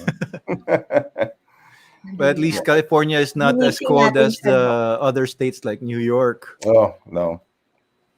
It's not like that. That's why it's a very good place to have dogs. Yeah, so we encountered Sir Ray when he was asking us about ICGD because he bought can you tell us a story, Sir Ray? How did you get in touch with us? Can you do it for us? Yes. I've been out of dogs. I'm a dog fan. A lot of my previous 2 breeds was Rottweilers and Dobermans. A lot of my dogs are European, so I do a lot of European dogs. And I was joining again. I bought a dog from Serbia, and I'm going to keep my dog in FCI. I already knew that, and I was surfing YouTube, and I discovered you talking on YouTube, a Filipino, number one, so that attracted us. Okay, what's this guy talking about? Then a lot of health talk, which was really good. I saw that he was talking a lot about the health, explaining it very clearly, what was happening, the products that you were having. And then, so I decided to listen some more, and then saw that there's this registry that you're developing, and that attracted me too. It was very intelligent sounding kind of discussion. You talked about the DNA, what we can do as a dog community, and I discovered that this guy is doing a little bit. Dr. Abel was.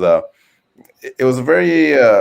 It related a lot to what I discovered in Europe, the registry, DNA testing, the pedigrees. It was very okay. This is a different kind of guy talking, and so that's how a couple of times on your YouTube videos there, I would make a comment, and the answer was, okay, this guy sounds legitimate. So my dog came over. My dog was born in September, and I was returning. I'm more involved with the sport of it used to be called Schutzen, and so I had my Doberman. My Doberman's pretty much staying her. Her registry is FCI, but I said I'm going to register her. I was thinking going to go to the AKC, but I said they have nothing to offer. However, this guy in the Philippines, Filipino, that was attractive.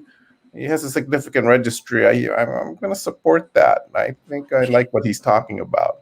And so that's what did it. Pretty much listening to your YouTube videos, your commentary. And I said, okay, I will do a complimentary registry with this thing. Only two registries I'm going to be involved with. The FCI, where my dog was born in Serbia, and this ICGD. I said those are two places I'm going to really be supporting as far as the dog. So that's where it was. But I have I'm not a breeder. I'm a fan, And so it goes back to the 1980s. The Rottweiler did a couple of campaigns at AKC. I made my dog a champion, my Rottweiler. Mm-hmm. And then Dobermans. I got involved with that. Some of the biggest Doberman. Jens Kohlenberg goes way back in Germany, and so that was really my history. I really enjoyed the dogs, the functionality of them, the conformation, and so that's where my background was. And then when I left for a while, I didn't think I was going to do dogs, and then came back again just recently. So yeah, going to your ICGD. Yes, sir. I really was attracted to what you were just talking about, listening to your discussions here. Your DNA testing. There's no doubt DNA is DNA. You can't lie. I'm looking forward to getting my certificate for my dog.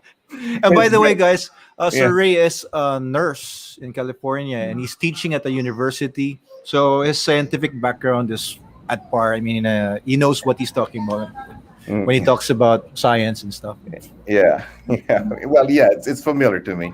And so when you do your health talks about the skin diseases and the problems that the dog has, well, this guy, I like it when there's an educational aspect, because then that means there's knowledge back there. And so when you would talk about that, I said, wow, this guy, I like his approach. It's educational. He's not just trying to sell a product.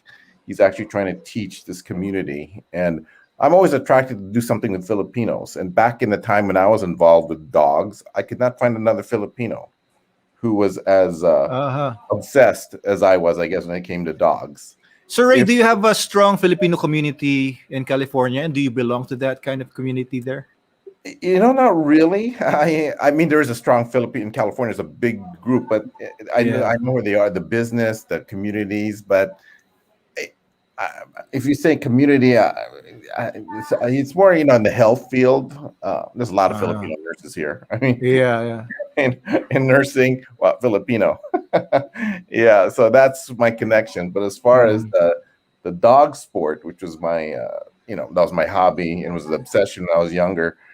There's not very many I can't really think of any.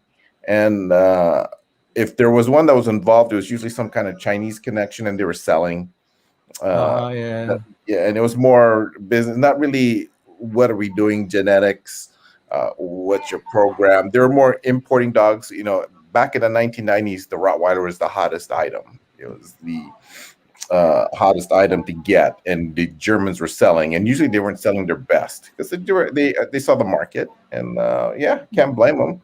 So they would unload. Literally, it was well known within the Rottweiler community that the Germans were going to unload some, not their best dogs, and because they were getting their money.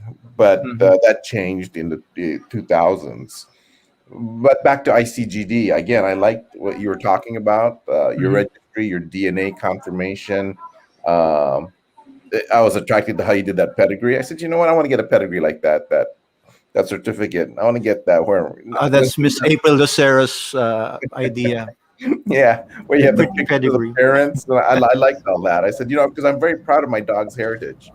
I can track my dogs back 100 years, you know, so I was very proud of that part of it. I said, you know what, I want to get me a pedigree like that because the Europeans don't do that. So I want to get that. So I'm waiting for mine. So you've been going around Europe and in the US. You know most of the top breeders of Rottweilers and Dobermans. And I'm getting reacquainted again. But back in the time when I was really involved, a lot of them have since left or gotten old, or I know some I guess have passed away. And so there's a new generation. The electronic internet has made things a lot smaller, though. The Doberman Club, you know what really nailed this breeds that I have? What really nailed us was the when Europe banned docking and cropping. That really, a lot of the old time breeders left when that occurred. Rottweilers in particular. That's one reason the Rottweiler probably lost its popularity when they became natural. The tails were no longer in Europe. So the tails turned them off. Yeah. You know what? Here's the thing. People don't realize, I'm going to speak about the Rottweiler. They look better with a tail. They look more balanced. I think so too. Yeah. First it was kind of off because you're used to looking at a Rottweiler with no tail. Yeah. But eventually, when you get used to it, they're supposed to have tails. Yeah. If you follow the German standard, and they were working on it in the 1990s when the word was coming down that this was going to be banned, it's supposed to be a saber. It's like a saber coming off them, and it's supposed to be thick and not like a husky, just a solid. Did that change? Did that change? No, that was that's the way it looks. And if you see the shows, because I've been keeping track, the confirmation shows, they look that way. And it's supposed to be a medium-sized dog, not these some of the European kennels in Serbia, for example, in Rottweilers, they're oversized, too big. I heard the term brachiophallic. They're breeding their Dobermans, their Rottweilers too short in the snout, and so they were having problems breeding. It's a working dog, and it can't even run. And so there was that happening, but the Germans have kept it pretty pure. It's really a working dog.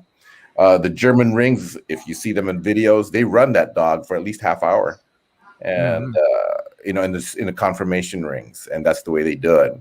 And then the judge won't even look at them until 20 minutes into the ring, and then whoever's left standing, that's when they start judging. That's always been that way with Rottweilers, Dobermans as well. In Europe, again, it's all you'll see. The double handling in Europe because families are showing dogs because they run these dogs. They're working dogs, and so they want to see that. So usually they do a lot of running, double handling, not like the AKC shows where there's a single handler. They're posing them a lot.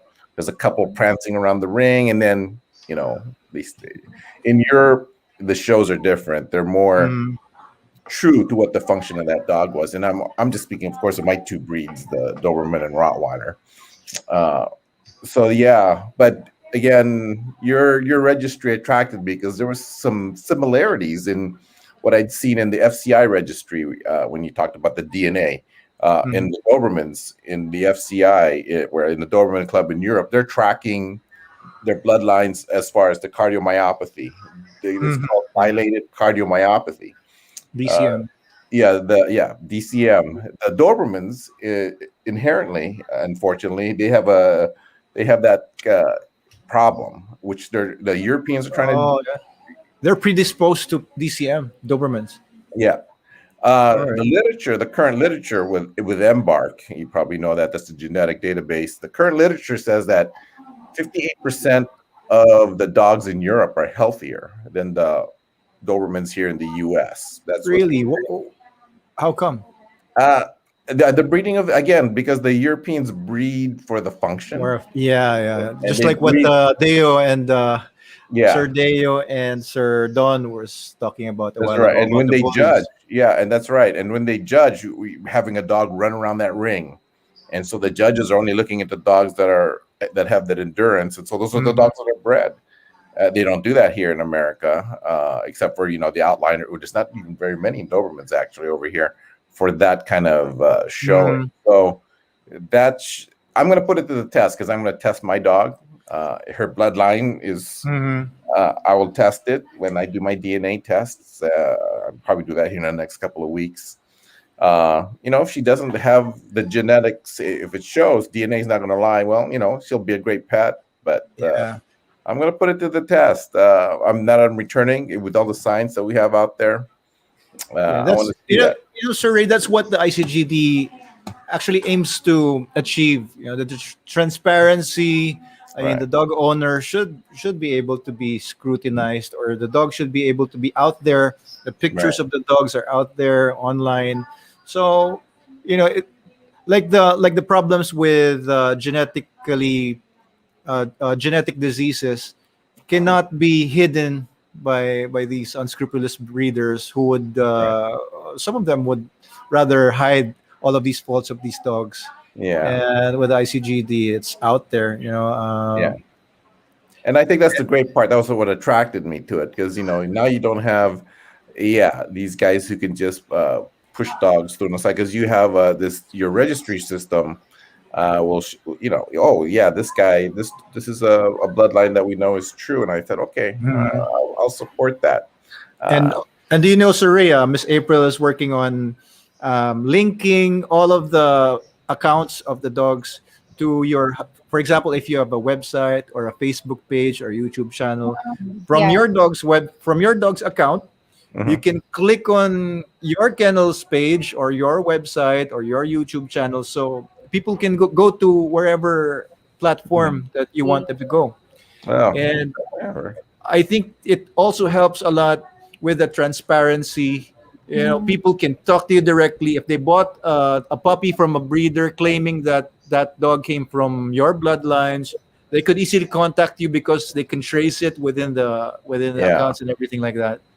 I think it's going to be a really big plus for breeders and also for buyers because they can actually look for the breeders, people along the lines of their dog. Yeah, and So yeah, and I think that's good that you're capturing that using the internet. The internet. The world's a lot smaller, and the word is more transparent. You can actually, exactly, and yes. so I think you're great to do that. I'm hoping. Yeah, I'm putting it. I'm talking. I have my one female, and I'm going to talk a lot about that, and I'm going to be.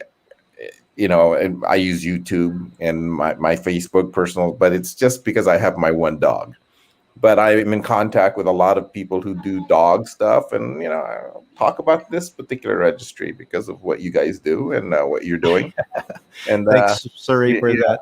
yeah. So anybody's going to ask me, I refer them to my channel. Uh, FCI is where my dog is registered with from, but I figured out one other registry will be this ICGD. And Yeah. yeah, I knew right away. I said, I was talking to my friends. I'm not going to go with the AKC. It's a simple registry, and they have events, great, wonderful, but there's nothing there that I Well, really actually, we're taking up some aspects from the AKC and sure. applying it with the ICGD. So Yeah. And we're not totally improving trashing them. We're something. not Oh, totally oh, I bad got mouthing them. you. I know what you're saying. But I mean, we got some just ideas from them. We got some yeah, ideas from the FCI, from the yeah. That's BCCI, and other stuff. it's And like when Miss you're April breeding. Lucero's putting it all together. I think Miss April wants to show us something. She was Yeah. putting up a screen share a while ago. You want to show us something, Miss April? Oh no, it was Miss Kyla who's showing something. Oh, okay. Yeah, we are still working on this. Yeah, you know what, sir? Yeah. Look at that. Mm. Okay, so we wanted to make the website very active, Mhm. wherein people could like give their comments or share it. And what Don was There's saying a like earlier, that button. we're working on collaborating and Mm-hmm. Oh, whose dog is that? No, Is no. that his? Oh no, Peter. Oh yeah. Okay. So that's how it looks like. We're putting there the information, even the health background of the dog Yes. Yeah. there, and we are right now.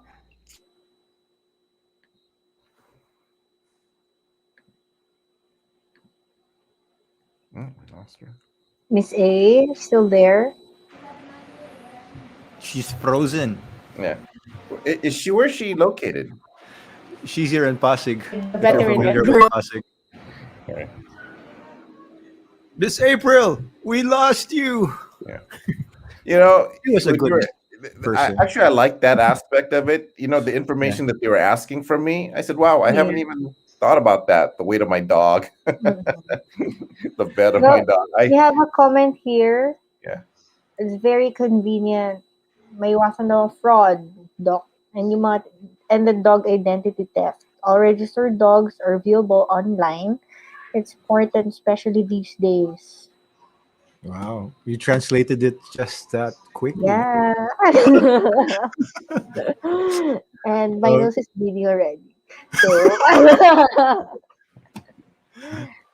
you know, ano, I was telling our customer care agents, you really have to sharpen up your English because sooner or later will be, Yes. people from everywhere will be piling up with the ICGD, and we have to start speaking in French and Chinese and Hindi as well. So Miss Via is it's already, Miss Via is here saying hi to Sir Ray. Miss hello, Via is Miss already Bia. studying Japanese, if I'm not mistaken. Yeah, some of our CCAs are already complaining of nosebleeds because a lot of people from different countries are now interested in coming into the ICGD from Russia, from Malaysia. We have Yeah. somebody here watching us who's a member from Malaysia, Miss Yeah. Camelia, and some from the Middle East and other countries as well. So we're very happy that people are New York, coming in, like Sir Cubao. Ray. Yeah, New York, Cubao, Mexico, Pampanga. Yes.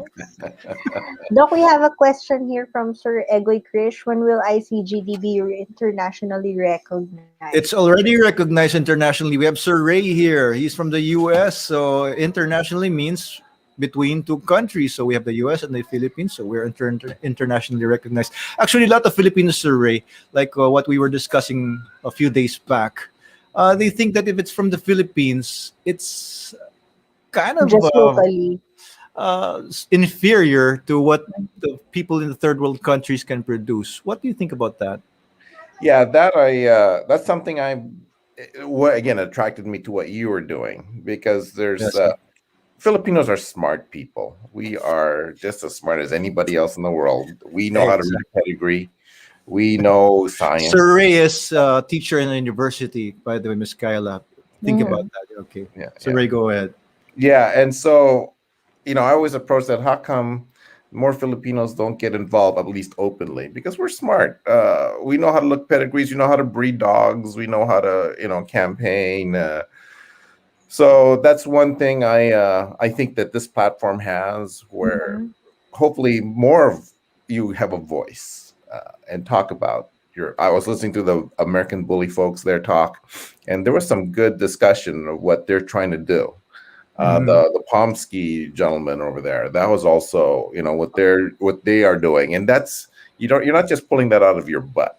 Okay, you're thinking about your bloodlines and where your goals are. And I think this platform, this community that you have in ICGD for Filipinos, and I think we Filipinos can lead in this manner.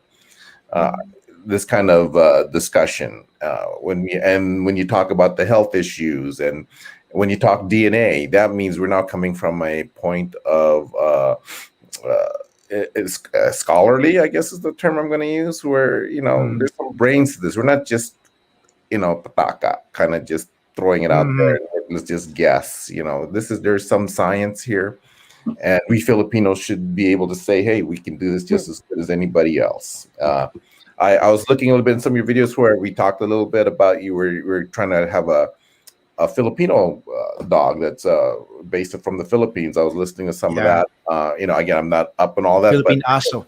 yeah, the Filipinazo. Well, is that going to be the official name of this breed, like the Shiba Inu? Yeah, Is you have to be very careful in pronouncing the Aso. Because we don't want to be vulgar or yeah, I mean, at the Cruft show, if it eventually goes that far, and then here it's introduced as a Filipinazo and Cruft in London, I can hear the English guy mispronouncing that. Yeah, do not mispronounce Aso. It's Yeah, actually so Aso. yeah, but the video I saw on that particular when you put that out, I said, that would be an interesting breed that we would have. That's a unique breed because they all are unique. Yeah. And so that's a good project. And again, I want that we Filipinos are out there. Again, this is a great platform for that, where we talk about what we know, where we can lead and we can say, hey, we also know how to do our dogs, and we do our dogs well. Yeah. Sir Ray, yeah, you're very familiar about the FCI. Mhm. Do you think, just for our audience to hear it from you, somebody who's lived in the U.S., you were there since you were 7 years old. You told me that, and you've been in the U.S. for so long. You've been connected with international breeders in the dog scene for so long. Yes. Would you say that the ICGD can actually be or how do you say that? Can you compare it with the FCI, or can we compete? I don't like the word compete, but can we compete with the FCI? Yes, actually, the way you're building your foundation, absolutely, and I think it'll go quicker than what. There's a time period With the technology, yes. With Yes. the technology that You we have have. to translate, maybe, Doc, this is what you meant. Kaya ba nating makasabay sa kanila? Yung FCI, by the way, para dun sa hindi nakakaalam, yung FCI po, yung Federación de Sinologique Internacional, I think it's pronounced like that. It's the world body of how do you say that? They recognize dog breeds. They have about 360 breeds that recognize. They're the ones that say these are dog breeds. Yeah. And the PCCI, the Philippine Canine Club, is connected to them as the country club for the Philippines, the Philippine club under the FCI. So the ICGD is not competing with the PCCI, but rather we're competing with the FCI because that's the mother club of the whole all of these international clubs. Yeah. Actually, we're at the same level, although we are just small. We're still a baby, but the level of how do you call it? The positioning globally is we're at the FCI level, not in the PCCI level, because it's just a sub club of the FCI. Something so like maybe, that. Doc, that's what Sir Egoy Krish is asking us. We don't need to be internationally recognized by another club. Yes, other clubs or other nationalities can be part of the ICGD. So we really don't need any approval from any other country, any other club, because we're a sovereign nation. We are not under the US anymore. We're not under Spain anymore. We're not under Japan anymore. We're a sovereign country, and we can do our own stuff. We can realize our own ideas. We can dream our own dreams. Correct. So the ICGD is that. You know what I like just to clarify for everyone, ICGD is a standalone dog registry that does not lean on other clubs just to get recognized. Am I right, Doc? Yes, I think Sir Ray has a better say on that because of the FCI idea. Go ahead, Sir Ray. Oh no, I just said that. I like that there's also an appeal for those who have mixed breeds. You can register. There is a group out there, and they're out there who don't have a voice, who I don't belong to anybody, so I got this mixed breed. And the fact that you'll accept a mixed pedigree because you can track him, I think that's a great thing for those who they're not involved in any dog sport, but they can have a thing that says, hey, I belong to this group. I have a mixed breed, and I think that's a wise approach to, hey, we love our dogs. We It's the dog fancy. I do it because I love this dog. I'm not a breeder or anything. I am going to be tied to this breeder in Serbia, and that's really where I am. I'm not going to be breeding dogs, or anything like that. But I love the sport. I'm learning it. It used to be called Schutzen. They now call it. There's so many names. IGP. Or something like IGP. that. Yeah, Yes, yeah. sir. And I had not looked up the translation. It's still Schutzen. That's what it is. We do the same, the tracking, the obedience to protection. Everything's based really around obedience. So, yeah, what you're doing here, I hope. I believe it'll take off, and people realize exactly what this is. And I think the fact that you have a lot of educational aspects to it. There's no denying it, because and then with the science base, with the DNA. I think that is. You can track your dog. You can track what your dog's bloodline is doing. That always appeals to me. The pedigree. I like that part. So, and I like what you said a while ago, that Filipinos can lead the way. Actually, like the other day, there's this Filipino. He's in Dubai, and he was telling me that they put up the first Filipino veterinary clinic in Dubai, and he wants to be the one to spearhead the ICGD in the Middle East or something, maybe in the UAE. So I told him to call me, but he couldn't call me because I think FB, Facebook, voice calls are banned there. We can't call me. So I told it. Yeah, so we're going to do something with that. But we Filipinos, our country is actually the only country in the whole world that's shaped like a dog. Do you realize that? Look at that. I don't know my geography. Look at that. It is. You look at the Philippine map. You look at the Philippine map, and we're the only country in the whole world that is shaped like a dog. So, that really says something. I think we can lead the whole world in aspects of different aspects of dog, whatever. Because we're the country that's shaped like a dog. Yeah. But I mean, and what I'm hoping is there's people right now who are in this ICGD, in this registry, who will actually start showing what they're doing. I saw this Pomsky and the bully guys talking over there. They have some good ideas about how they're going to make that breed improve, and I think having that voice heard. Because we're going to do that for them, I think. And because they're right about this American bully. I went to one show here, and there's this thuggish gang connection. The people that showed up at that show had that look to them. Nobody talked about pedigrees. They had these prong-looking collars, and they had these collars that looked chains. Like chains. And those gentlemen, they were talking. No, we are making a functional dog. And I thought that is really it right there. And a Filipino guy was doing that. Because when I came here, there was a different kind of, when the one show that I saw in San Bernardino, it was dominated by a particular ethnic group. And they had a lot of rapping, music in the background, and he was correct. There's a connection. And these guys, when I was hearing them talk, that one gentleman talking there, I said, that is exactly what he's sounding like, one of the European dog breeders, where they're trying to develop a working breed. This dog that can walk, and that can is not going to die on you early. That's the way the Europeans talk, And I thought, where we need more Filipinos like that. Let's talk like that. Let's talk about we're making a functional breed that can work, and this is the background. And I thought that is where this registry works. That's classic, and I hope there's more of those out there that talk like that. That we are trying to improve the health. We're trying to make a healthy breed, even if it's just a breed that's already even if it's just a breed that's already on ground, like the American Bully is already functioning. But they were talking about how people are mixing things, and they don't like that, And this is where ICG is ICGD. very good. Yeah.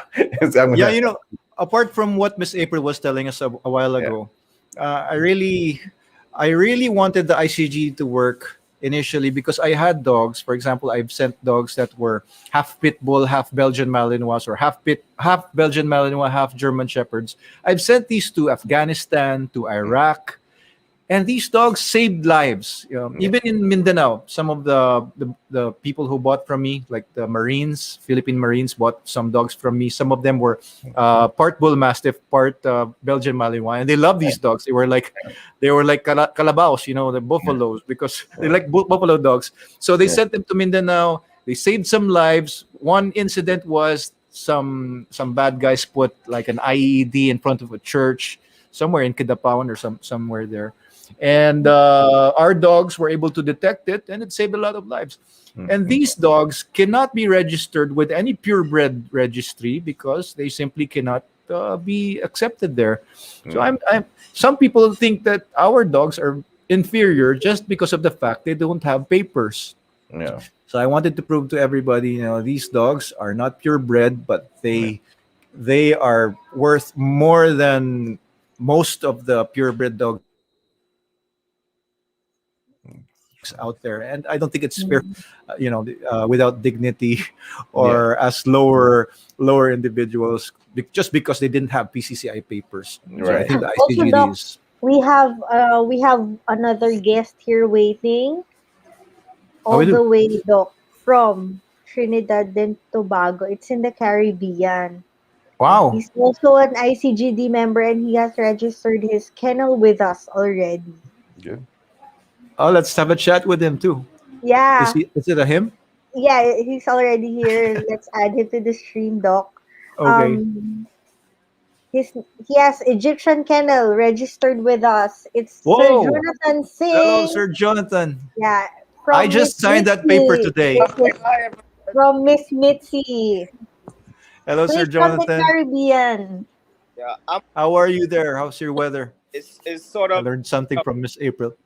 happy to be a part, and Well, we're happy to here in have you here Caribbean, we are too.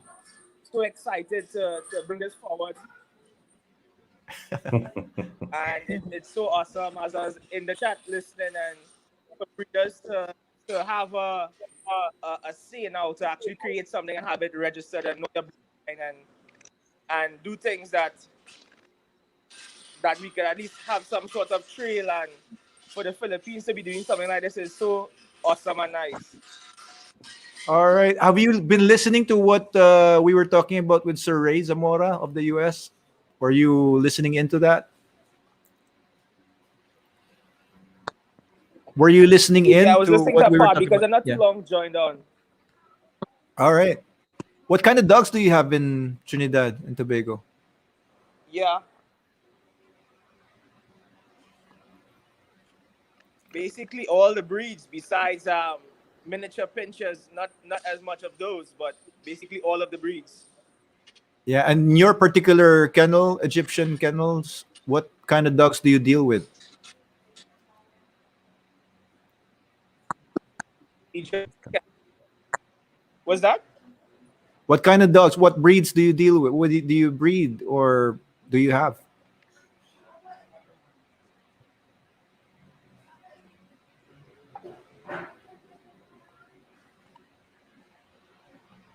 We Oh breed I think we're no. yeah. we breed Dutch shepherds, which is just a brand.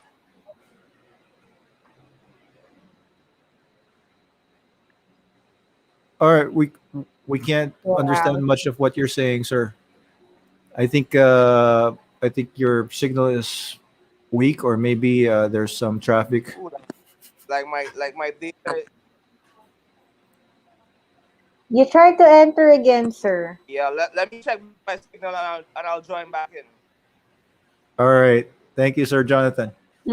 So, Sir Ray, see, we're actually expanding to different countries. I didn't know. Yeah. I just signed his kennel registry this morning.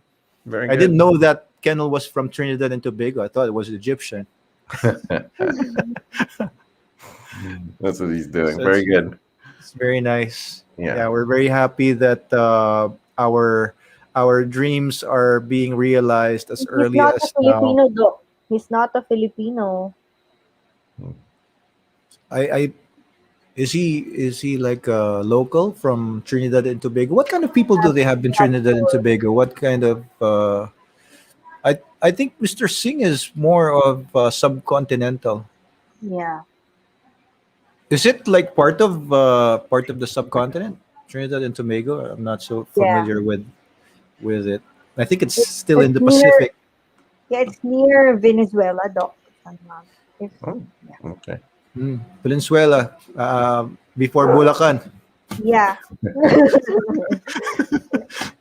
Uh, Yeah. It's uh, in South America. See, we have an international family going on here now. Yeah. So Very good.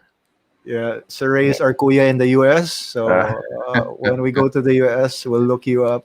yeah, for sure. Of course. But Sir Ray, you were telling me when we spoke earlier Mm. that there are some Filipinos there who are good in training, good dog Mhm. trainers who are from the Philippines.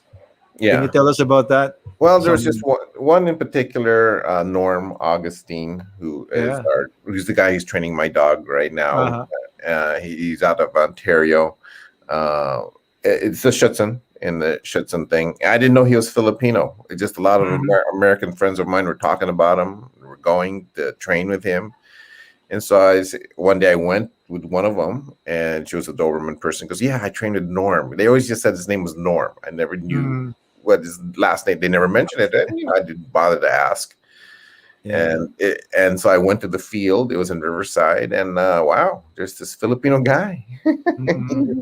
and there he was, and he was wow, he was really good. He training really well. I mean, working dogs, and with some insight about how to do it, just like any other trainer. I knew he's Filipino because sometimes some of the terms he would use were these Filipino expressions when he was catching dogs. I said, okay, Like this. what expressions, Sir Ray? Sometimes he would say, you know, he said, What? Huh? he'd say, he'd, For Filipino. yeah, these mannerisms. That's very Filipino. As the dogs would come at him, he would say certain, he'd have these expressions. Will he call the dogs like that also? Yeah, yeah. That's how we do it here. How about Yeah. Chinela? Chuchu, chuchu. Chinela, Doc. I mean, there was the that sound like that, which Doesn't Caesar Milan do that? I think it's from Caesar Milan. I don't. Yeah, that sound, that's his. But no, there was just he had these expressions. I said, okay, this guy is really a Filipino guy. But Norm's Does into a he lot use of things. Like, how was that? Does he use hoy, hoy? I think he did a couple of times with a couple of dogs. When you watch him train, and so I said, I want to talk to him. And I didn't have any of my dogs. I was out of dogs. I was just following my American friends because again, I was dabbling. I was contemplating going back in. And so I saw him training, and I said, "Okay, I want to talk to this guy." And it's on my YouTube channel where I don't know if I sent it to you. Where I asked him how many dogs have you trained, and he had trained 3 Dobermans, Malinois. He's competed at the regional level, which means you're really up there as far as these Schutzen type clubs that they have here. By the way, guys, check Sir Ray's YouTube channel out. It's can you plug that, Sir Ray? Your YouTube channel? It's I go by canine. I use a Hungarian term. People don't know I'm Filipino. It's called Canine Descave, which it means sweet coffee. Oh, that's the term. But it says canine. Canine is dogs, but the Descave is sweet coffee. That's all it is. I was just playing with the words, Letter Kanine. Yeah, that's just space canine. DES. Then space KAVE. Right. Check out the YouTube channel, guys. But if you just plug in, if you just type in Norm dog trainer or Filipino dog trainer, it should bring him up, and you'll see him there. Yeah, very good. So that's where, and I said, okay, there's another Filipino guy who's doing something here. So I said, okay, I'm going to jump in again, just with one dog, and that's really what I do. I'm not a breed, and again, I'm not really breeding, but I would like to link myself with someone who's doing something, and it's my friend in Europe, Slobodan Maksimovic in Serbia, and so anything I do with this dog would probably be linked to that FCI over there. But I will probably campaign this dog in Schutzen or the IGP here. Norm is the trainer, and my son's doing that. My son, who's new to dogs, is doing that. So I'm just at that doing that. But I figured if I'm going to register her, I'll keep her FCI. That was for sure. And I was dabbling AKC, couldn't find anything. Then I started paying attention to your videos, and I said, you know what? I'm going to always support a Filipino, and this is a smart Filipino talking here. I'll support this registry. And so, you know, I'm only in 2 registries. I officially became yours here. As of last week, I saw the paperwork, and FCI, and that's it. I think that's all. That's what I'll promote with my dog. If my dog progresses, that's what I'm going to talk about. But the YouTube channel simply for me to a way to record what's happening. That's all I use it for. That's it, really, just so that I can watch the progress of this young dog as she works the ranks. And me and the breeder in Serbia, he likes to track it. He's actually the #1 Doberman, European Doberman guy in Europe. I've been trying to look for quality working line or working Dobermans. So you're telling me this is the guy I should. Well, he's more of a show line to me. However, because of the way they breed a Doberman there, they have to do the work, or they just don't progress. So he's not involved he's more doing the show. But if you look at the bloodlines, if you track any of their lines that is involved in his pedigree, my dog's pedigree, they do the work. And so, but the thing with it is a lot of Dobermans are a pretty dog in general. People understand that, except in Europe, they try to do more of the work to it. But so his lines does have it. American Doberman Pinscher, they're more showy. I mean, there'll be some probably people who do work, not in IGP stuff, but more what we do here, the obedience related things, the CD, the TDX, the tracking. But this is what the Europeans do is more to the function of where the breed originated to do. And that's why I like them. Their dogs, their Dobermans are more robust, more muscular, have a more sound temperament, in my opinion, reliable. Dogs that train at the Shetland level have to have a reliable temperament, or they just can't compete. They're weeded out right away. That's just the way the system is. And like with your registry, you can weed out with the DNA testing who's real, who's not, because the function of that dog, that blood, it'll be exposed right away. So that's, and I think that's going to be the strength of your registry. I mean, the Europeans are doing it that way. And the Dobermans, I'll use that as an example. There's a way we can track who has DCM and who doesn't. Now, of course, you can always mess with the science by lying about the science. You know, you could have unscrupulous vets. You could have unscrupulous testers who could send in false paperwork. You could always crack a system if you really wanted to, But when your dogs start falling down and dropping dead, that kind of tells the truth, And particularly if a Doberman, if we see certain lines and the puppies are not surviving past 5 or 7 years, we already know that there's something different there. And that's one thing about DNA, So I can speak to that with the Doberman because of the DCM, again, because of what has plagued the breed for years. And the rumors in the past. I mean, in the bloodline of my dog, there's a way back is a dog called Abel van de Grudermat, who's from Holland.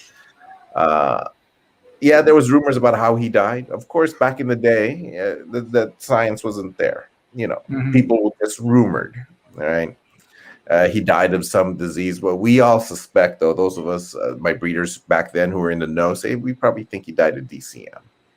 Because of, again, you could hide it back then, but nowadays you can't. And that's where this pedigree system, this registry system will show.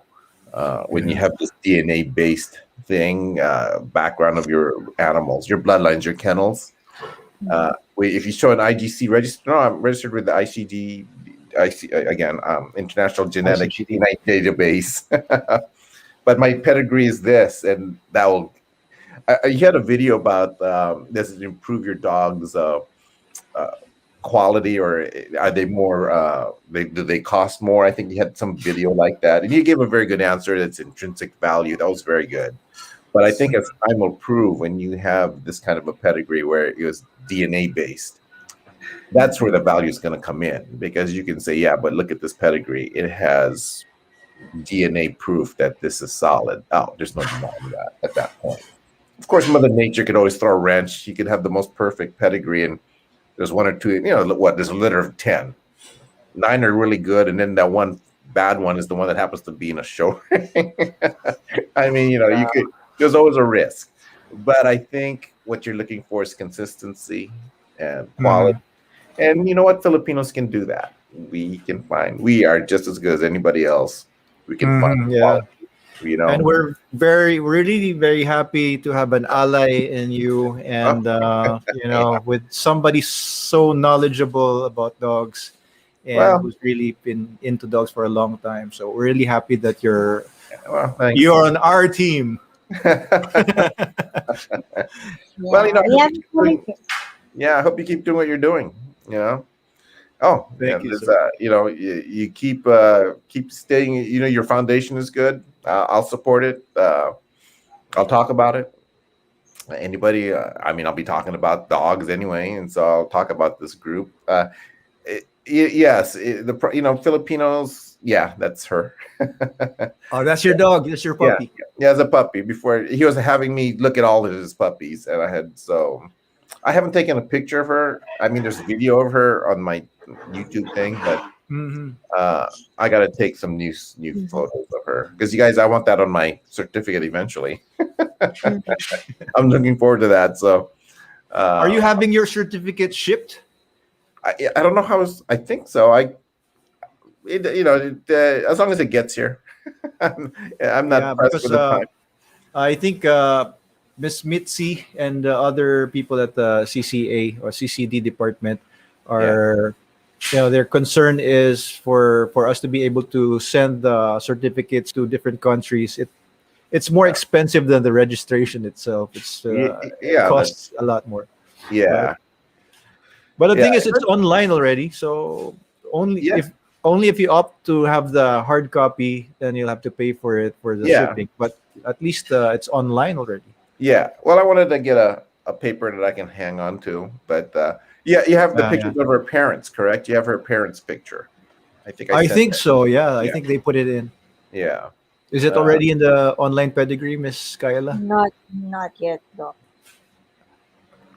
Yeah. All right. We'll have to ask Miss April about that later. Is Miss April already asleep, or is she coming back? No. Is she putting her kids to bed? Down. Oh. Yeah. That's too bad. Yeah. Well.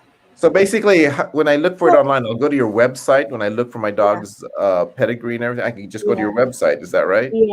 Yeah. That's yes. right. Okay. So it's all there. Okay. And I think Miss April is working on the pedigrees because we used to have a different website. Now she's putting it all together in this new one. Okay. So she's still working on the. Can you tell us, Ray, a little bit how you went through the registration? How I went through the registration? Yeah. Did you have a hard time with it? Well, online, when you sent me that thing online, it wouldn't accept it. That was the unusual thing. You sent me through Facebook the registry format. It for some reason it wouldn't go through. I would fill in all the things that it required, and then you hit send and it wouldn't go through. So that's I'm not sure why. I did it through your website, and then the one you sent me through Facebook. So it wouldn't go through. But you were assisted. Yeah. By our CCA. Yeah. Then when someone came through and assisted me, or they assisted you right away. For those who want to register and they're abroad. Yeah, we'd probably someone would jump in. The only thing about that one is there'd be different people saying that they're coming, and then it'd be different people, and they all would talk like they didn't know what was in. So they'd always say something like they were new. Until Miss Via came, and then she was and then it got all linked together. But that's a great thing, when I see if they can get that pedigree online, then I can forward this to the other people. I said, hey, look at this. I'll forward it to you, Facebook, whatever. if you could have that, that'd be great. If I can see that online, because then I would say, look at this registry and look at what they're doing. Then I can tell, because the internet's, people always say, send me the link, and so that'd be great if I could, with using my dog, for the people I contact with. Everybody has a phone, everybody has a way of looking at things and say, hey, look at this link, look at what these guys are doing. Because like you said, right, you're new, and you're getting, and it's great, you're getting your feet on the ground and you're doing great things, but we got to let people know about it. Yeah, although sir commented maybe he cannot get back in. He had that problem too, but we have to clarify to those who want to register. Our CCAs are always available to help. Yeah. Yeah. Yeah. Is there a way though? Because when I first had the problem of trying to register, there was 3 different people who responded, but neither seemed to know, what was already in the database, I guess is what I would say. They'd always say and then they didn't know. The only one who seemed to know everything was Miss Via when she came online. And now I get it. You're probably administrator. Yeah. I get it. You're probably seeing the hits. Yeah. So I think I think they're responding to the hits on the website, because you automatically have the response, but they would always say, can I help you? They always didn't seem to understand what I was trying to do. And I think that's it. It's just, is the data there so that they know where it got left off and what's happening? I think that's, because I was repeating, say, I'm trying to register. I'm trying to register. All right, thank you for that feedback, sir. We'll have that fixed. Yeah, because at least Miss Via got her stuff together. I mean, the response was great. They came back right away and said, we're going to help. But every time someone would get back to me, they were asking the same question, and that's just basically it. Sir Jonathan also was assisted by Miss Mitzi. Said very excellent. Yeah, I mean, once you got it going, it was good. It's it's just that do you have the data and where it got left off? Because sometimes we get cut off. We didn't have all the information. And then, I think I think the website should be more user friendly. Yeah. Our programmers are actually from Pakistan and India. Oh. Yeah, working along with Miss April. So I don't know what's going on with them, but I'll find out. How come they're not? They sort of gave you a hard time. Well, it's not that. It's just that it was just there are different people, and it's you're eager to get started, and I was, and I think that would be, especially as you become more internationally known, that's going to happen. Yeah. You're going to have multiple people, and if there's that consistency, okay, we got left off somewhere that we didn't have the parents, and now we'll continue that kind of thing, We'll develop that, and later on we'll also put in some language. Where are you from? What language do you speak? I think it's well, again, it's a French CCA. Yeah. But again, you're coming to that level where you're going to have international or other, not even international, but Filipinos who live elsewhere, in the U.S. Some guy from Montana is a Filipino, and they're into dogs there. Or in Florida, and they want to start getting involved. I'm going to start talking to all my dog friends, and when they start registering, I guess that's the main thing, because they'll be attracted, like I was, to the pedigree. That's initially what gets us. The pedigree, the DNA discussion. There's an intelligence right away that we can see it from this group. It's not just some, and so right away that'll attract those, and so that would be good. Of course, Filipino. That we Filipinos, hey, we have a good registry. There's a good registry here, and it's at that level. It's going to be at that level, and I think that's what's going to happen with the internet. People expect, and that's the thing about the internet. The attention span, unfortunately, is shorter, 15 seconds. And if they don't get it, they're going to search somewhere else, and that is the good and bad of the internet. You'll get attracted because there's an intelligence here, but then there's a lot of it's not going through, it's not happening. The attention span will be gone. Exactly. We'll fix that. Yeah. That's just the Have to nature. fix that. That's the nature. I'm older, so I'm a little bit more. I can wait. But some of the younger kids, and I say that younger because they're younger than me, like 30, 40. They're used to that internet speed and that online where I gratifications right over there, and if it yeah, and they want to again the hiccup, and again as you're developing, it's going to happen. But Yeah. So we're not gonna make excuses. We're just gonna fix that. well, again, So what yeah, you do thanks is for letting us know. yeah, but what you're doing is attractive. See, that's the thing I'm saying. It's attractive, so people will hit you right away to know what's hey, there's something here. It's DNA. They're talking about a registry. Look at that certificate. Look at that pedigree. Look at the way these people talk. So they're going to come in and hit your Manalo Canine website. They're going to start. I want to be involved with this. Just like them to just say, hey, yeah, you can join right away. I mean, that kind of thing. So. Yeah. Like I was saying a while ago, I've really put in a lot of investment in the ICGD, and my team has been wonderful. They've been Yeah. working overtime on this, and Sure. doing their best.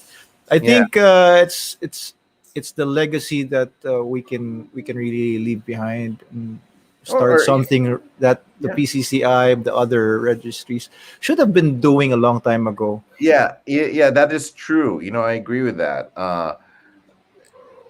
Yeah, when I started talking, this was back when I was really active with the Filipinos. They Mm. talked about the PCCI, but it was strictly, yeah, we just have a club. It's the Filipino club. It's the PCCI, and that's where the conversation stopped. Mm. I would talk to them about, are you guys, it was a lot. It was more confirmation show related. Nobody talked about Ah. any obedience. Nobody talked about, yeah, we registered or we breed, and this is the PCCI, and that's what it was. Period. And they wouldn't talk about what I was used to talking about with the Europeans. There's they look at the working aspect of it, their grading, what was the physical aspects that they're trying to create. What are you trying to? There was no discussion like that. There was no I don't know. There was no intelligence. What attracted me to you was there was some education back there. You weren't just winging it. I said, wow, he's saying some stuff there that is really significant, and it should be embraced. And I'm glad it is. I'm glad that I said, okay, I'll support this. I wanted to be out there that hey, there's in the United States, we're going to support something like that, and if I can do that, Well, thank you.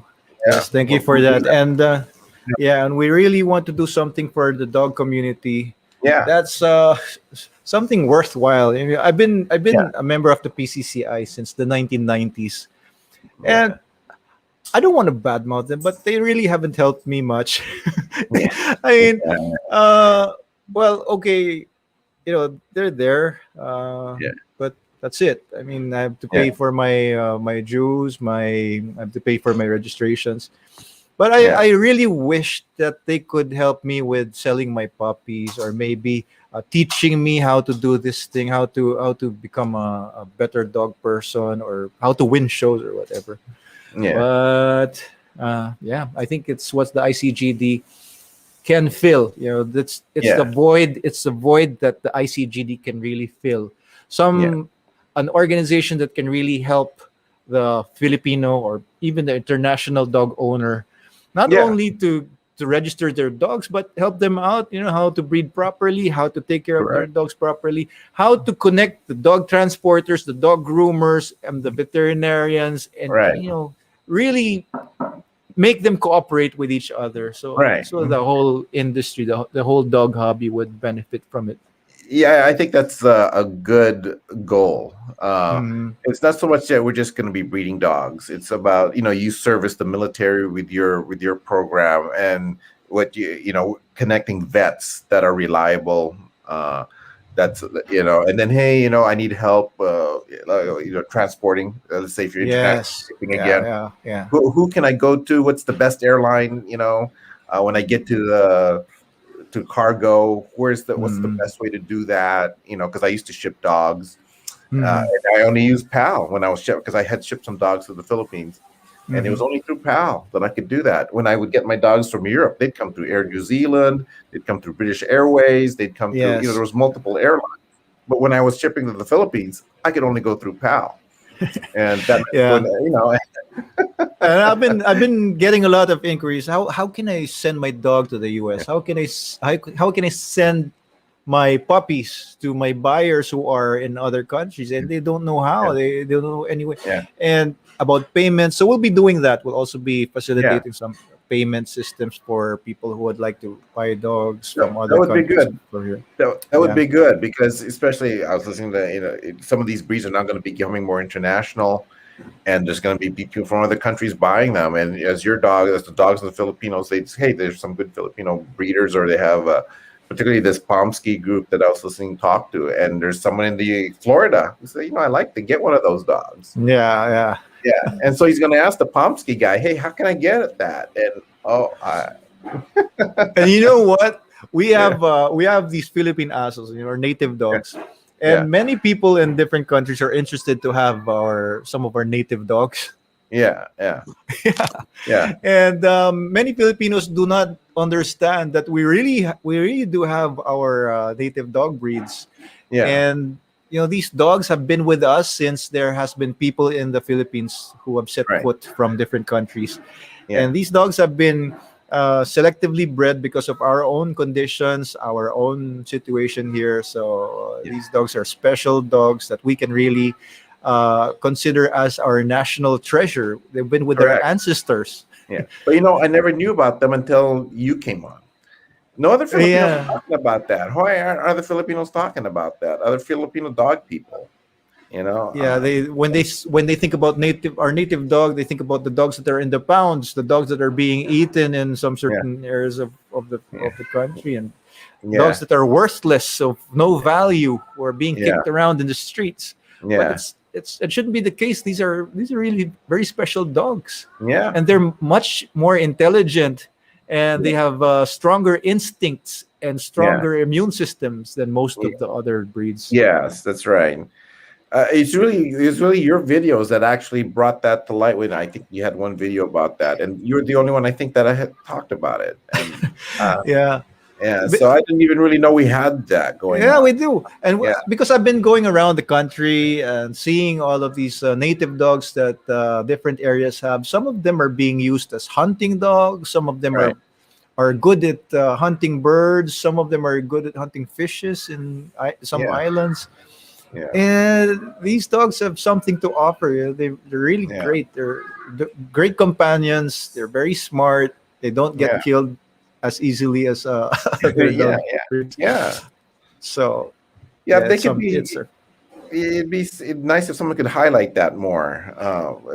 Footage of something, 5 minutes of something, showing them doing what you're talking about. Because, I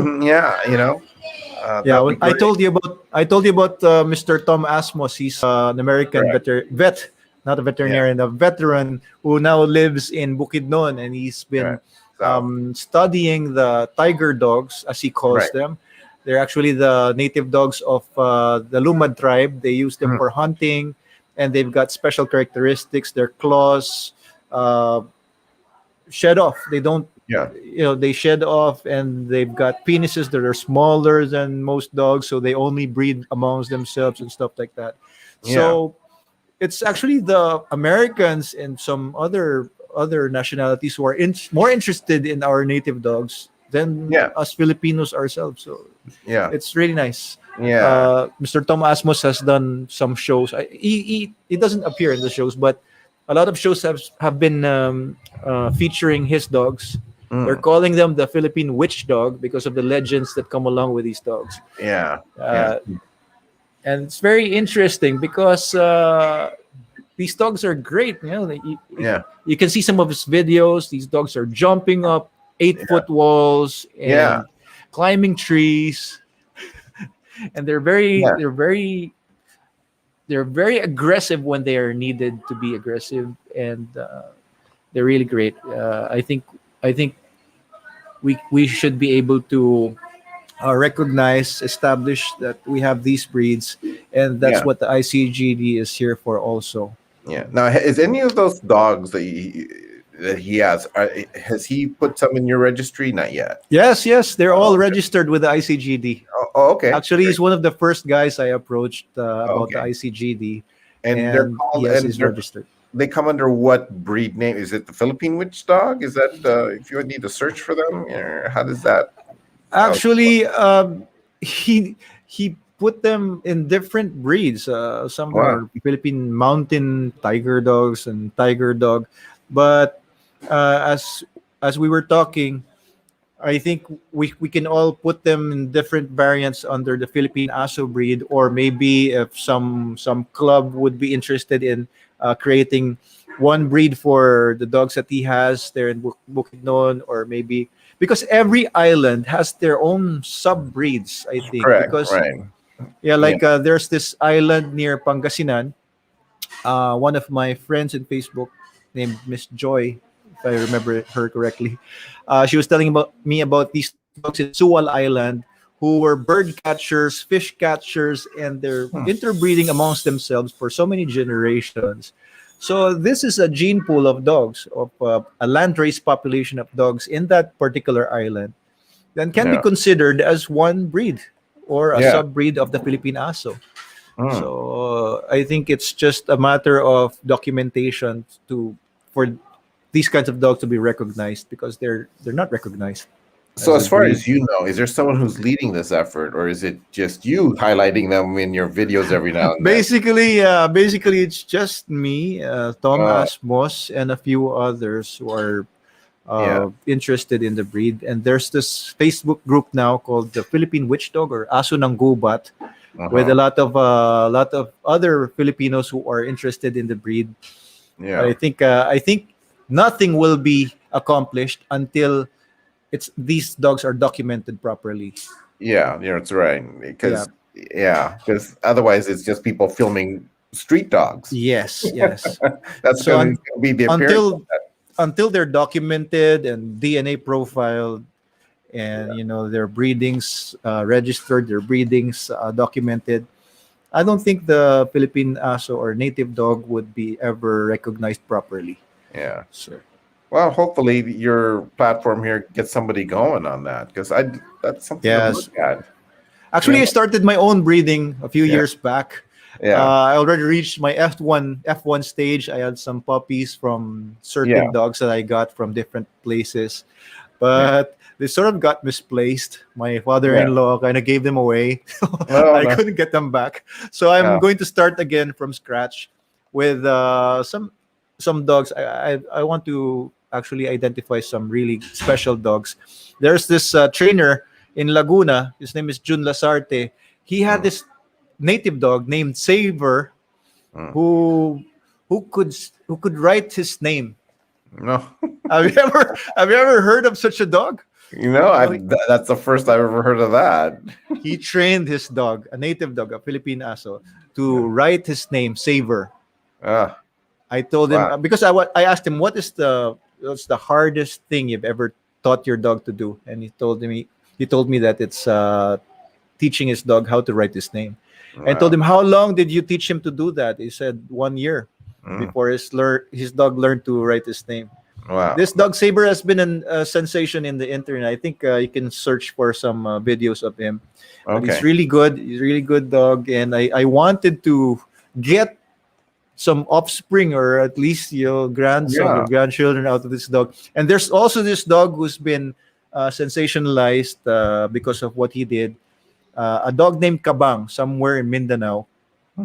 He saved his owner, I think some children, who crossed the street by hitting a motorcycle with his face. So the Yeah. motorcycle did not run over these kids, and he lost his muzzle. Oh, His wow. face got chopped off from the motorcycle incident.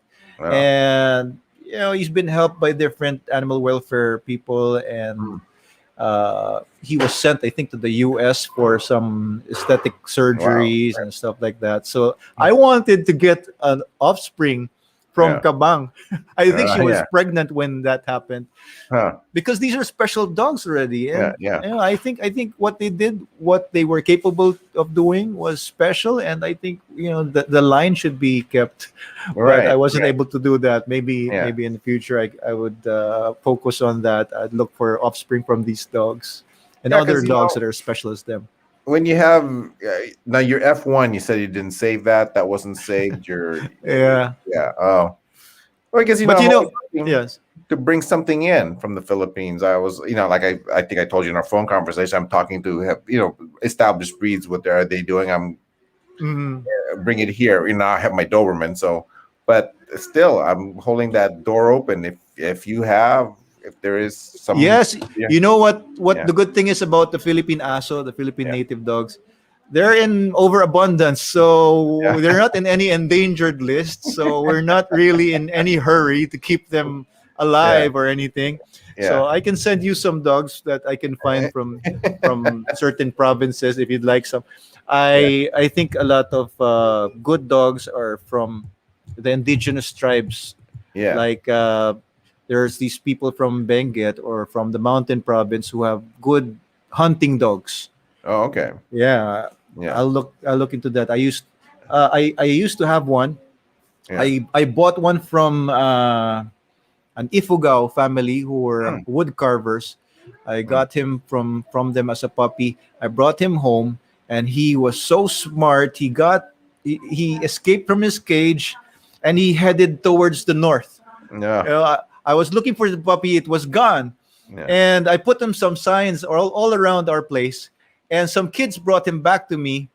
And these kids told me where they found this Mm, puppy. And it was in the direction of the north, which mm, was where Benguet was. yeah. Oh, He was okay. going back home to Benguet. I Yeah, don't think it's coincidence. I don't think it's coincidence. I yeah, think it's yeah, something yeah. There's special something. about these dogs. Yeah, I think that's something that, yeah, again, we Filipinos, we have this, but nobody's talking about them.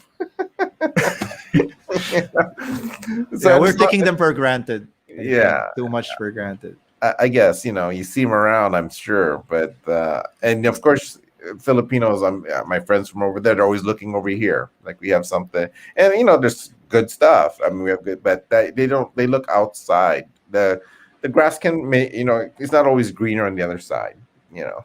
Sometimes you got some green grass in your own backyard, and it probably is Yeah, just. really. And I think that's just gonna, yeah. Again, this registry that you have going, I hope it makes more of that cohesive community among our Filipinos. I think it I will. hope so, Yeah, but we yeah, already have some haters, and I'm like, come on, we're yeah, Filipinos. We should be in the yeah, same boat. We should be, yeah, helping out, yeah, helping each other out. So that's one of my advocacies, to unite yeah, the dog community.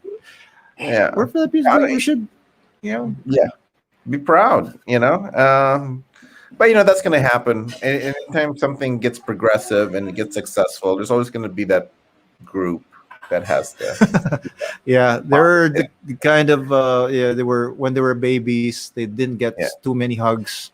Yeah, yeah. so I think we can't get rid Well, of them. They're when these I was kinds of younger, people. as I grew up, I was told about the crab in the bucket. You probably heard that. I was told that by the Yeah, the crab Filipinos. mentality. Yeah, yeah, Yeah, yeah. yeah.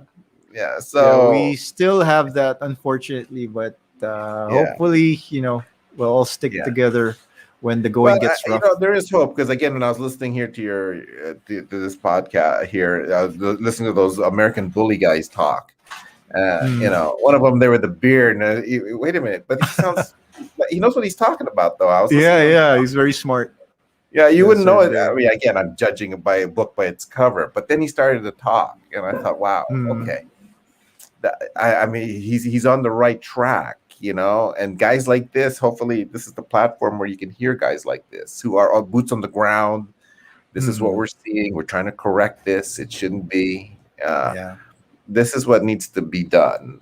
Filipinos who are really progressive that Yes, sir. way, going And I forward. think Miss Kyla is doing a good job, hosting these online live talks every weekend. Yeah. We've been having a lot of very nice discussions with different dog personalities, or dog Yeah. Yeah. personalities, that the right term. We're People in getting the a lot dog of world. good feedbacks from our Yeah, audience. we were Good. talking about veterinary medicine stuff, about different other issues in the dog world. I think this platform and this live stream that Miss Kyla is doing would do a lot of you know Yeah. waking up for a lot of people, especially in Yeah. the Our aim is to dog always hobby. inform Uh, people. and with Yeah. people like you, Sir Ray, coming on board, we're Well, very happy to have you here. I have my one dog. I'll talk about it. Then, but I'll be glad We'll if there's other Filipinos. probably we'll probably have to schedule another session with Sir Ray, because it's already almost 10 o'clock, Okay. and Miss April hasn't Or yet like, yeah, showed us what she's the supposed to show connection. us. But hopefully we'll have the Sir Ray again if he'll allow us. If he Oh, hasn't been bothered too much tonight, no, uh, maybe yeah. next time we'll Sure. talk about different other stuff Yeah. with regards to dogs. Sir Yeah. Russell sent us stars again, Doc. Wow, we're rich. Sir Ray, we're rich. Oh, I love. I can buy some tickets already for my tickets to the US. there you How go. many stars, Miss Are Kyla? you coming back, Doc? Sorry, who was that? Was that Miss April? Oh, is that Miss Kyla? Yeah. Are you coming back to the US anytime soon?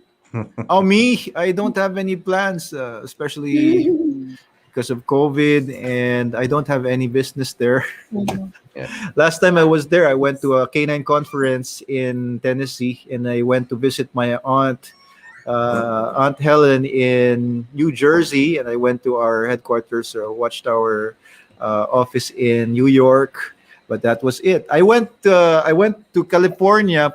I went Mhm. around for 10 hours because I had a layover there. I went Right. around Santa Monica Beach, the Strip. Mm. It's very nice where Sir Ray lives, Well, I'm in the inland, California. California. But yeah, Yeah. the beaches are great here. Next time you stop over. Yeah. But you told us that you had snow right now. Well, yeah, in the Empire, in our local mountains, we had snow last week, Mhm. but it melts off quickly. We're not that high up, but we do get it, and it gets cold. So, but we've had a drought. California's been one Yeah. of those that's had this drought. Hopefully, it ends soon, as COVID ends as well. I hope. Oh, Uh, you had your vaccine already? So, yeah, Moderna. We're Loma Linda. I'm in the health field, so we were one of the first to get involved. I call it shooting, but injecting. The goal is, our new president, which is a good goal, is get everybody vaccinated. It's a race to get as many people, the herd immunity, because you hear about the new variants. But the way to battle yeah. the new variants is to get people vaccinated so that you have immunity out there. Mhm. And You so, had your second dose already. what Second was dose? that? Second dose done? Yeah, done. Moderna. That's where you get your side effects, actually, is when you get that second dose, because your body has built up the immunity from the first. Uh-huh. So that's where you'd get it. If you get So it, how was the effect on your second? It's no well, longer. I didn't get it too bad. I that was the first time I had a temperature over 100, because that's one of the things they look for. That was the first time I spiked. Was on the second dose, and then that's when I got my muscle weakness. So Tylenol. I did 24 hours of Tylenol and ibuprofen. Got some sleep, hydrate. Mm-hmm. Yeah. Now that's me. Now other people are going to react differently. It's just Yeah. we're talking about millions of people. So this is one thing that made the world change, and so we now have that third vaccine. Johnson & Johnson has come out, is released it last week, and I think there's a fourth one, AstraZeneca, I think, or something is going to try to come out there. Are you guys getting vaccinated in the Philippines? Is it going out for you guys there as well? Or? We've started, but we're very slow. Well, I think we have know, about 100,000 vaccinated already, or vaccinated. okay, already. good. I don't know how many it is now. Yeah. I mean, here where I am, we went to this where we can now have some indoor dining. Disneyland, I hear, is opening up. So it's getting, So Are you getting a free pass or like an ID that says you're already vaccinated, so you can go to these crowded places already? Or You know, we something don't like have that. We have a card. Masking is everywhere still. I was just at the movie theater last night, and it was, well, there was maybe 20 of us in there, but you know, they're just starting to open up. And so Yeah. Disneyland, California, the California Disneyland, California residents only at 25% or 35% capacity, but that's still a Yeah. lot. And so, you know, we're trying to it's really about it's a race. Just get as many people vaccinated as you can. Mhm. And that's the difficult part. You got to roll this thing out there because you got to do it while Yeah. the vaccines are live. Now, as in anywhere else, this could be, you'll hear stories of some corruption, people jumping lines, you know, to get vaccinated ahead of we have that here as well. But Sir Ray, if you're vaccinated already, is there any chance that you didn't get immune or Well, the immunity that you want? let's use Pfizer. It's 95% effective with the testing. So that means Do there's a you 5% chance that, you Mhm. can get 5% because do you're you 95%. get tested after the vaccines? Do you No, get they didn't tested test if you have us. the antigens and the We antibodies haven't been already? tested. We haven't been. No, I think that's still a study to come. Or those who've had the virus. I don't know if they're taking a study of how their If antibodies they're look. immune already. Yeah. Yeah. It's like anything else. I think the immunity as the group, as a herd, as it comes around, and hopefully Okay. that's what's going to show. But of course, you know, the press and it's 95% effective, but they're going to focus on the 5% who are getting sick. Yes. Yeah. And the little percent that are getting side effects. Yeah, they're going to focus on that. My wife's afraid of getting vaccinated because she's been hearing about side effects. There's Filipinos here in California who are not touching it because of that, you know. And Is it a real scare? Is it? Should we be scared? I haven't seen anything. I worked the COVID units. In Loma Linda during our surge. I was on the front lines with my students, and we were fully COVID. I mean, it was a mass unit. I had 40, 70 patients on this unit. Masking. It was like we were going into getting a nuclear device detonated. We were set up like that.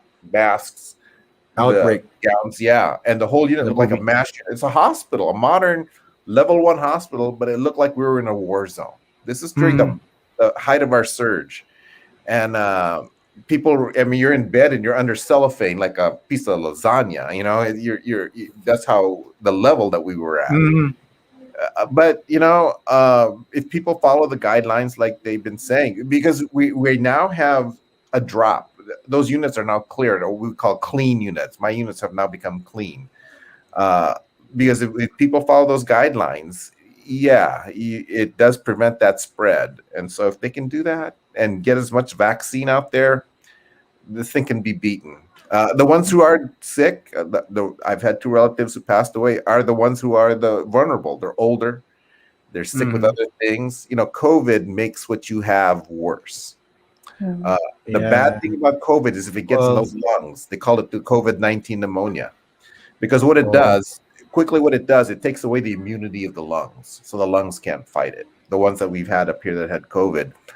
And so so there's always scarring now. The people who've had COVID in their lungs and who've recovered, the recovery is longer because their lungs have been, you know, about the alveoli in the lungs. Those lines have been destroyed by the COVID, and so the recovery is a lot longer. So if you're a smoker, let's say, and you're older and you don't control your diabetes, well, and you get COVID in your lungs, there's your chances of dying from COVID are greater because it beats up anything.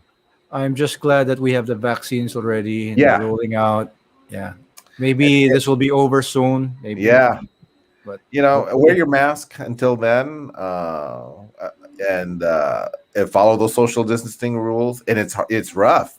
We're having a hard time here. I mean, you know, they locked down California. We had curfews, and the surge increased. You can't do that to people. People are going to find the back door. So, so lockdowns don't work. Curfews don't work because there's human beings. And California, you took away their Christmas, you take away their Thanksgiving. No, and so we had a surge. we had a surge here that was incredible. It almost overwhelmed us, and that was during lockdown. So that means people Uh-huh. are running away. So the moral of the story is you got to give people an outlet. Yeah, if you have a dog who's tied up all the time, he's gonna bite you eventually. Because he's always tied up. You gotta let people have an outlet, man. And when you do, and I think that's why we're going to get better. These vaccines will help because people will have a way to go somewhere that can see their family. They can go to the bar and unwind, and they're not going to meet on the black side, on the dark side, without anybody knowing. So that's what's going to get it back. I think every country's dealing with it in the way that they're going to deal with it. But locking down and telling people and putting curfews is not a solution. The vaccines, Still take care, Sir Ray. Yeah. We know that you're in the front lines, and we still need you to appear in our show. Oh yeah. Always take care. I'll talk dogs. I have no problem. Really grateful that you're with us today, and you really thank you livened up our show along with our other guests, of course. But thanks for we're really inviting happy. Yeah. Yes, thank you for inviting me. Thanks for taking time, sir, even though it's so early in the morning. Well, I get up early anyway, eventually. So yeah, thank you for the effort. I don't like getting up so early. So well, it's my weekend off. It's my off weekend. So late, no? Yeah. But keep those videos coming because after a long day, I watch your videos. So really, thanks for that. My favorite one is when you go to your training center. I love that one. People raising dogs, talking about dogs, and I should go there more often. I'm like every 4 months there. Oh, okay. So I'll go there more often now because of your request. I mean, for me, that's what I look at. That's how I unwind. When I get home, let's see what he put on there. But then eventually, after I watch your new ones, I go to your training center ones. Where you talk about your accidental breedings or something. I think Miss Kyla should go to the training center more often too. She stopped doing the breed what's that? With the breed series. Spotlights, the breed because spotlights. When the pandemic started, so she got some restrictions. Sure, we're going there, so maybe next time.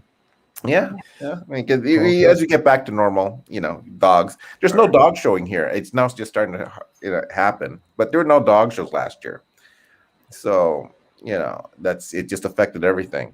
So we'll get back. Maybe soon. Maybe soon we'll get back to normal. Yeah. Or maybe something else will happen. Well, if people just do their part, I think we'll be okay. Yeah. That's what it comes to. Okay. Oh yeah, but keep this up. Keep doing this stuff that you guys do with dogs in the Philippines. We will, Sir Ray. All right. As much as we could. We'll keep doing this and more. Yeah, very good. Now with you on board, we're more motivated to do much better. Well, good. I'll keep talking about my dog and what it does with ICGD, and so I'm gonna International Canine Genetic Database until I get that acronym down. I'm just gonna have to say the whole name. All right. Thank you so much. Thank you, right. Sir Ray. All right. Mabuhay sa lahat ng mga super doggers natin sa US. All right. We have some other super doggers there. Thank you. Bye-bye. Miss Kyla? Nasaan si Miss April? Nawala Teka, Miss Kyla, pwede ka ba mag-adlib? Kamustahin mo muna yung mga comments? Mag-CR muna ako. Kanina pa ako nagpipigal dito. Miss Mitzi, thank you. Thank you daw po, Sir Ray. From Miss Mitzi. Wala na si Doc. Good evening po sa mga CCA natin nandyan. Miss Kyla. Hi. Sir Earl James na nakatutok simula pa kaninang hapon. Thank you po. Sir John from Kamsur. Pabati ulit natin yan kay Doc mamaya. Nag-CR break daw si Doc. Balik natin si Doc. Ayan. Miss Missy, nanonood pa po ba yung baby niya? Si John Dale? Nandyan pa ba siya? Sir Lex Organadudot. I'm excited for my dog ICGD registration. Yay! Sayang nawala kanina si Sir Trinidad Bullfinch from... Saan nga ba siya? The Caribbean. Sir Kinos, thank you po for registering your 44 Pomskys. Yeah. Nanonood pa daw. Nawala na si Doc. May mga tanong pa dito. Pwedeng sagutin ni Doc. Wait lang po. Kung may question Hello! po. Oh, ano yun? Na. Narinig ko lang, may mga tanong daw. Baka lang may mga tanong, Doc. Nag-wash ka ba ng Oo, nako. Oh, alam mo, ito Ah, trivia. Nasabi ko yata sa iyo to, Miss Kyla, di ba? Alam mo, trivia, ito trivia.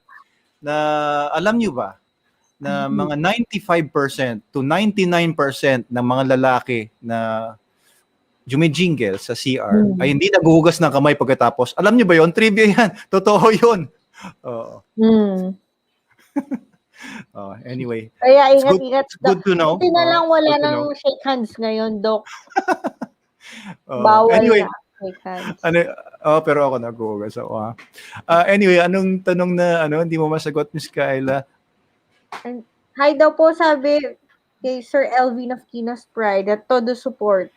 Yes, oo, alam mo. Shout out po ni Miss Via. Oo, super super supporter natin. Sabi Ano ni si Sir Sir Sam, Kinos Pride? Kinos Pride, looking forward sa kaibigan ko marami yan nung pang ako yung video. Los Baños resident pa. Ayan, oo. Looking forward daw. Maraming interview pa. Si Sir Nako, Sam. Doc, ito. Pwede na tayo magtagalog. Sabi ni Sir Michael Angelo, I have ICGD inquiry now. Ay, Who is si Sir chatting Michael. like Sir Ray? I hope Hindi. no nosebleed will occur. Siguro may nag-inquire, Doc International, at nino-nosebleed na si Sir Michael Angelo. Sanay makipag-usap yan. Sanay Hi, makipag-usap sa mga foreigner. Sa cruise ship yan, nagtatrabaho dati, Sir Michael. May Google Translate naman, sir. I-type mo muna sa Google Translate yung Ayan. Shoutout daw po from Miss Mikay. Paladin's lineage. Ayan. Ng asawa ko, ni Sir Shin. Oo, Paladin's lineage. Ganda ng pangalan ng kennel nila. Thank you daw po kay Miss Mikay sa pag-assist sa pag-register. Ayun. Oo, thank you, Sir Junar. Sa mga nahihirapan po mag-check out dun sa please feel free to chat. Message us. Oo. I-assist po kayo. Hindi na nakabalik. Registered ba tayo sa SEC? SEC registered po ba ang ICGD? Ito po yung sistema na ng ICGD.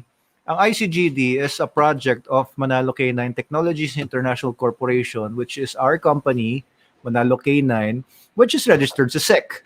So, it is not a separate... Hindi lang. Yeah, our trademark is also registered with the IPO, yung Intellectual Property Office. O legal tayong lahat, huwag kayong mag-alala. So, kung tatanungin kung re-register ba natin hiwalay yung ICGD, we don't find a reason bakit kailangan pa ihiwalay yung ICGD because our company is legit. We've been in existence for 14 years now. Malapit na tayong mag-anniversary sa July 31. 14 years na ang Manalo Canine.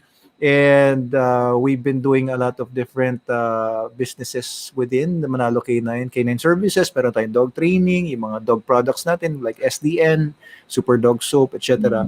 And we also have breeding.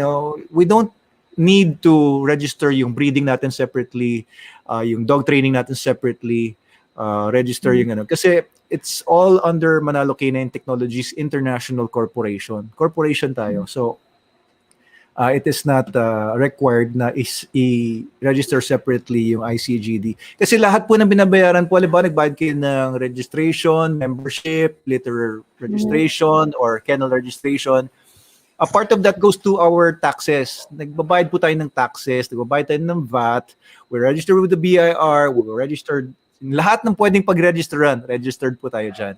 Kaya do not worry. Papo. Even and hindi tayo tumatakas. I-mention na rin natin na yung mga binibenta aso ng Manalo Canine ay may resibo. Kakaiba yun. Oo. Karamihan. Oo. Siguro 99%. Ewan ko lang kung 100. 99% or more ng mga nagbebenta ng mga tuta, wala mong resibo. Manalo Canine, bibigyan po namin kayo ng official receipt kapag bumili po kayo ng tuta, nagpa-train kayo, nag-ICGD kayo. Lahat po yan may resibo, kaya legal po tayong lahat. Hindi po tayo tumatakas sa mga obligasyon natin sa gobyerno or whatever. Kahit taxes, hindi natin pinapaliit yung taxes natin. Kung ano yung hinihingi sa ng gobyerno, bigay lang tayo. Ganun lang ang natin. Kasi naniniwala ako bilang saksi ni Jehovah na kapag ikaw ay nagbayad ng mga taxes, binabayaran, ginagawa mo yung obligasyon mo sa Diyos mismo kasi yun nakasulat sa Roma 13. Diba? Yung mga yan, yung governments o higher authorities, nandyan yan as mga ano yan, may authority yan under God Himself. Kaya hindi natin dapat takasan yung mga yan. Yun yung sagot doon. Yun. Oo. So, Doc, tanong ni Sir Sam, how to start a group or club? Ayan, maganda yan. Okay, so just like any group or club, you can also register your group or club as a non-profit, non-stock organization sa SEC. Madali lang po yun. Bibili lang kayo nung parang pad paper nila nandun na. Template na yun. Lalagay nyo na nandoon sino yung mga incorporators ng inyong non-stock, non-profit. Kung sino yung secretary, sino yung president, pamimili na kayo. Tapos, meron ng specific bylaws yon ng mga tawag doon express lane eh. Andun na, nakasulat na lahat. Pero kung gusto nyo magdagdag ng bagong rules sa club ninyo, bagong mga patakaran, pwede kayong gumawa na. Kung hindi pa kayo familiar sa mga ganon, pwede namin kayong tulungan. Pero under the ICGD, we will be having provincial clubs or chapters. We will be having breed clubs. And hindi po tayo limited sa isang club lang. Halimbawa, the American Bully people will like to have their own club under the ICGD. Pwede naman. Kung dalawang clubs under the ICGD, pwede naman. Kasi maaring isa, may ibang ideology dun sa isa. Okay lang. Basta susuportahan po natin lahat ng mga clubs na to in any way that we can, no, and we have our own products naman, hindi na kailangan magkumuha ng sponsors from other companies, although pwede naman mag-sponsor sa ating ibang companies, but we will be sponsoring legit events and clubs as part of our program sa ICGD and Manalo Canine. Maganda po ito. Pagtutulong-tulungan po natin yung lahat, pag-usapan po natin lalo sa mga distributors or some kung paano po mag-set up ng mga clubs within your vicinities doon sa sinasakupan niyo po mga areas. Sir Sam kasi ang distributor natin for Laguna, Quezon, Tarlac, saan pa ba? Dami kasing hawak ni Sir Sam, baka kailangan niya gumawa ng mga iba-ibang mga clubs doon, pero I'm sure marami siyang mga kasama doon, yung mga dealers niya sa mga area sub-distributors. I-organize po natin lahat yan. Clubs and mag-shows, kung sino mga interesado, tutulungan po namin kayo. Mag-message lang po kayo sa amin kung interesado na po kayo. Ayan. Ano pa, Miss Kyla? Mga shout-out po. Ayaw nga. Watching from Cagayan Valley. Cagayan Valley. Alam niyo yung lolo ko, si Judge. Judge kasi yung lolo ko sa father side. Si Judge Chofilo Manalo ay tiga Cagayan Valley. Tugigaraw. Kaya ako ay 1/4 Ilocano. Kaya minsan nagtitipid ako. Hindi kasi alam mo, Malikano, kilala yan sa pagiging wise sa pera. Hindi sayang. Alam mo yung tatay ko, yung daddy ko, ayaw niya naman naiwan na ketchup sa plato namin. Kailangan talagang simot na simot yung plato namin. Ganyan kami mga Ilocano. At yung butil ng bigas, Doc, no? Marami mga lolo ang nagagalit kapag may naiiwang butil ng bigas. Oo, ganyan tatay ko. Tinuro sa amin yan. Kaya pag kumakain ako, malinis ang plato ko pagkatapos. Siyempre, mga buto. Kasi pinaghihirapan naman talaga ng mga magsasaka yun, Doc, ang bawal butil. Oo, tapos yung mga ilaw-ilaw, pag may nakita akong ilaw, hindi mo ginagamit ilaw yun. Naiinis ako. Gusto ko masinop sa pera. Ayoko nang nagtatapon ng pera. Ang gusto ko lang yung nakapag-invest ng tama. Di ba? We're very generous sa bigyan ng compensations naman sa mga deserving employees, sa pag-invest sa mga kailangan for the business. So okay naman ako sa pag-ikot ng pera, pero yung sarili ko, hindi ko masyadong gusto na masyadong gumagastos. Parang nahihiya ako sa balat ko kapag masyadong magastos. Mga Cagayan Valley Super Doggers, kumusta kayo dyan? Dyan. Ayan. Pa-shoutout Shouts daw po. Malaga. Pam! Jaya! Kumusta kayo mga alaga ni Sir Romaj Zerk? Ano to? Jomar Cruz. Sir Jomar Cruz. Jomar. Hindi na bumalik si Sir Trinidad Bullfinch. Oo, may kausap sana tayong Oo nga. Kausap sana tayong international brother natin. Sir Trinidad Bullfinch, you come back, okay? Because we love you. Our international brothers. Yes. At Sir Edge Calcillo. Laging kasama linggo-linggo yan. Si Miss Via, saan ba? Sir Earl. Ayan, Sir Earl James Marzan. Laging present yan, Dok. Zoom pa lang natin. Exclusive Suki natin yan. Suki. Oo, best friend natin yan si Sir Earl James. Tiga Bukidnon. Ayan, sabi po ni Sir Francis. Hi, Sir Francis Chambaro. Kumusta kayo? Sir Ralph Francis Chua. Ayan, kanina yan eh. Oo, kanina. Basa mo na yata yan. Opo. Ganda raw po ng bagong DP ni Miss Mitzi Mirarza. Oo. Ano ba? May ganon. Okay. Alam mo, marami nagsasabi ng mga detractors natin, mga haters na pera lang daw ang ICGD. Parang kaya daw tatanggapin yung mga mixed breed, crossbreed para daw kumita lang tayo. Well, unang-una,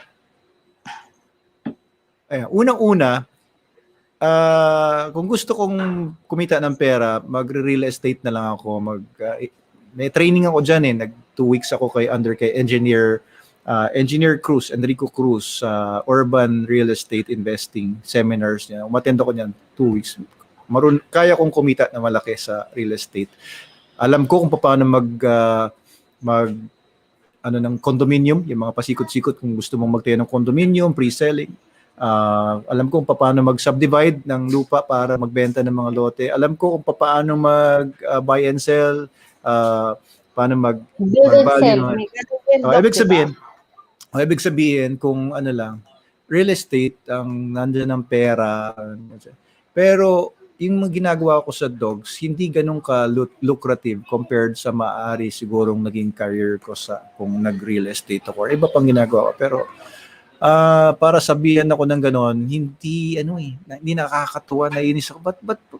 Mukha ba akong pera? Mukha ba akong But anyway, ang gusto ko lang talaga sa ICGD is to start something na I really wanted myself and other dog people to have for a long time na hindi mabigay ng ibang mga entities na kagaya nun, mga crossbreds ko na binapadala natin sa Afghanistan, sa Iraq, buong Pilipinas na ang gagaling maaso. Tapos walang papers.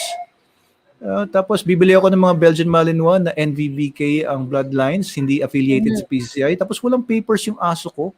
Ang tingin tuloy sa mga aso ko ng mga taong masyadong paper-oriented, walang kwenta yung mga aso ko kasi walang PCCI. Hindi nila alam na may mga registries abroad na hindi naman affiliated sa PCCI.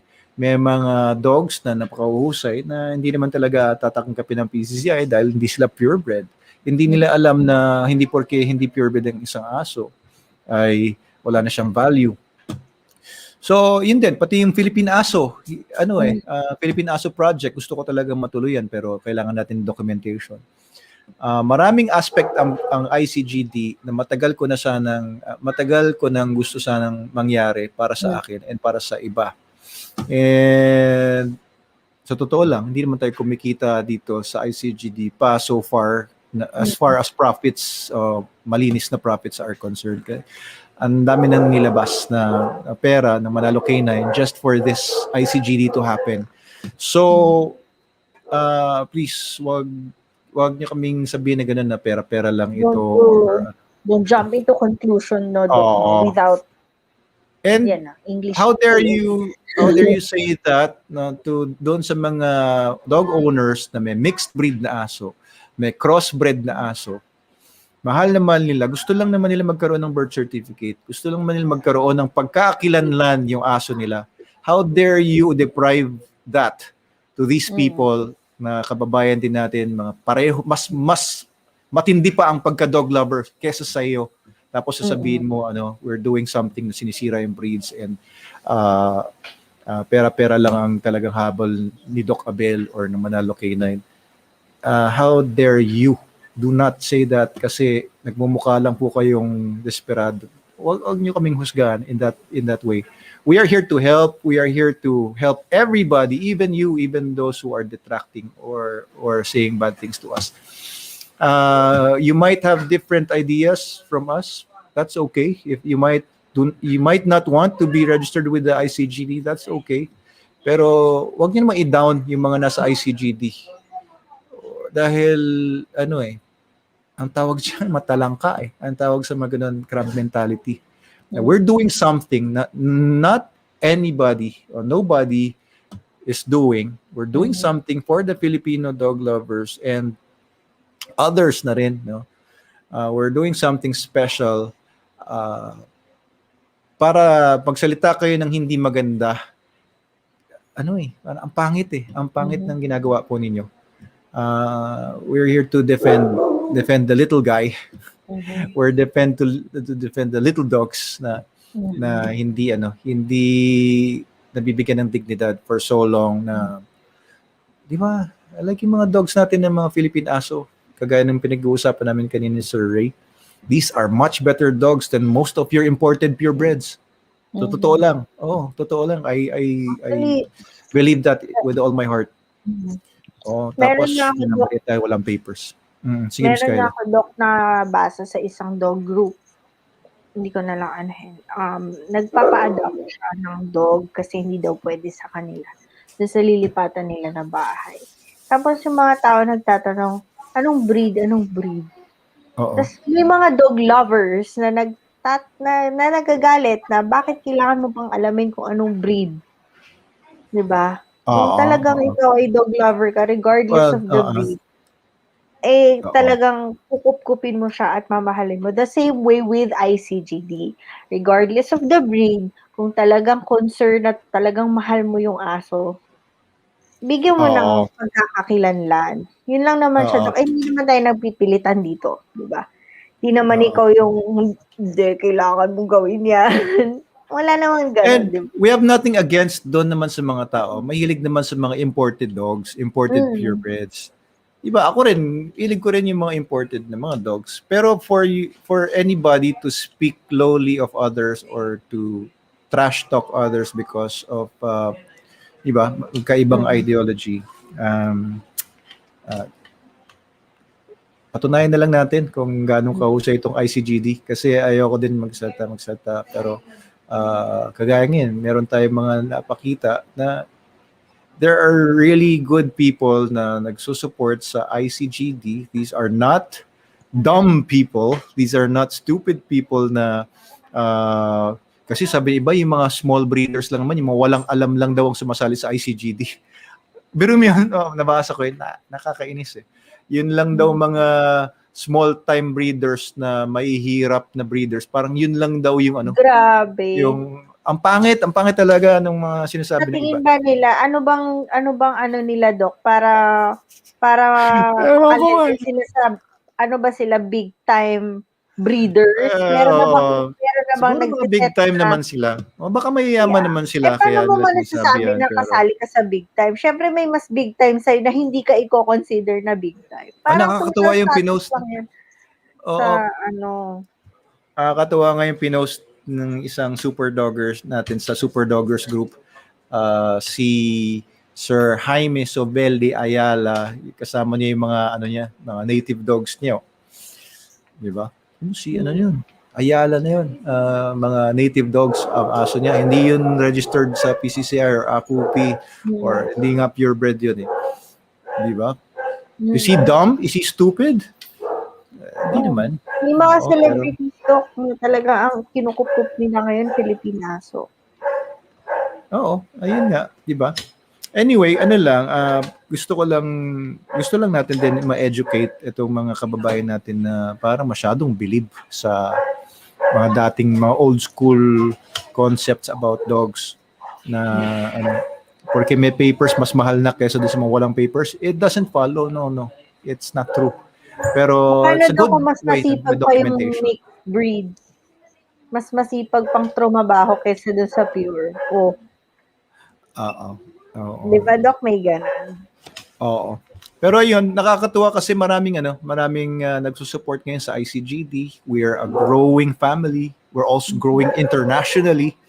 Ayan. Kaya yung mga CCAs natin, kailangan talaga masanay sa pagsalita. Kahit barok-barok ako, ang tagal ko nang hindi nag-i-English. Nung sa Dubai ako, nag-high school, medyo, di ba, hindi mo na kailangan mag-isip bago ako magsalita in English. Pero syempre, pag uwi ko sa Pilipinas, bira naman ako makapag-usap sa mga friends ko kasi hindi naman mga konyo, hindi naman mga English speaking yung mga nasa paligid ko.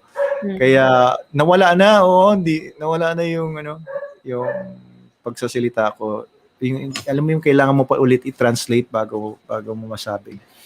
Kaya kailangan lang practicein. Oo. Kaya lalo na ngayon, ang daming pumapasok ng mga imported, mga tao mula sa ibang bansa. Alam mo, nakakatawa sa Dubai, yung mga klasiko sa Dubai. Kagaya si Sir Bullfinch, Trinidad Bullfinch. Kahawig niya yung mga klasiko noon sa Dubai. Feeling ko nga parang Indian siya kasi Singh yung apelido niya. May religion kasi sa India na Sikhism. Lahat ng apelido nila mga Singh.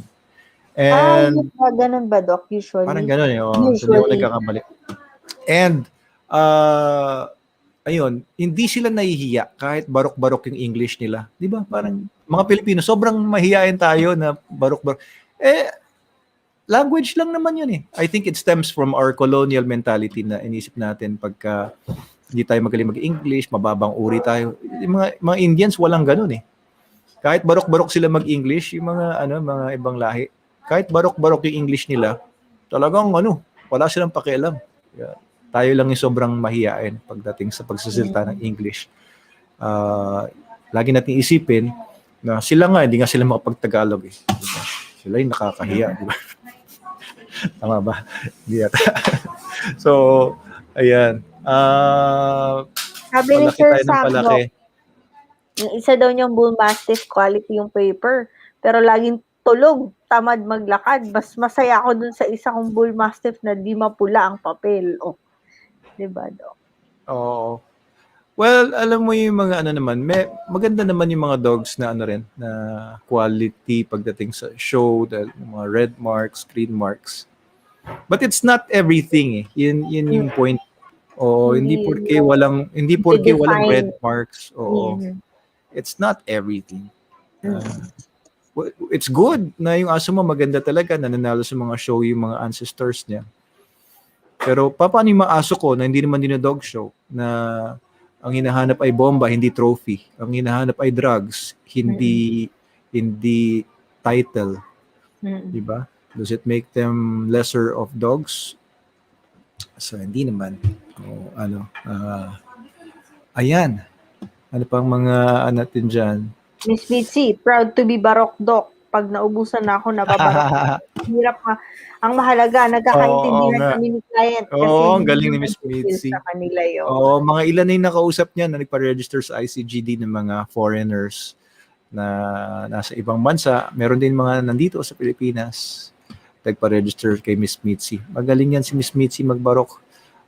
I think naka-doxycycline para yung nosebleed ay mapigilan. Kasi alam mo yung mga dogs na may ehrlichiosis, usually pagka nosebleed ang aso, ang number one na naisip kagad namin mga vets ay baka may ehrlichiosis yan. Kasi yun ang classic sign ng ehrlichiosis, nag-nosebleed.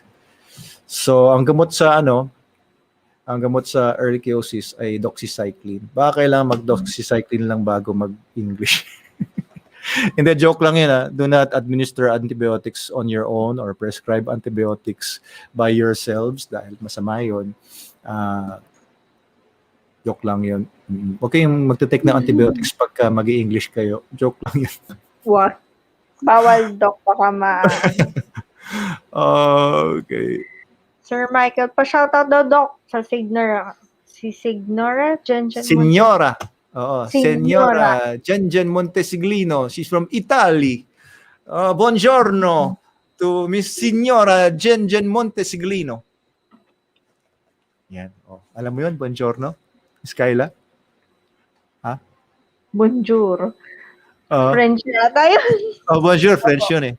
Bonjour, comment tu t'appelles? Ah, Abel. Okay, so kaano-ano mo siya? Buenos Aires, Señora. Kaano-ano mo, Sir Michael? Yung kennel niya. Oo, Baka yung kennel. na-assist niya. Ito, si Miss Jen Montesglino. Buonasera. Good evening, Doc and Co. Ikaw pala si Co. Dog Hello, and Miss Company kasi, Jen. Oo nga. Oo. How are you in Italy? We really love Italy because of the pasta and the pizza that you invented. And the lasagna. All right. And also the Italian dogs. I think meron sila mga sariling breed eh.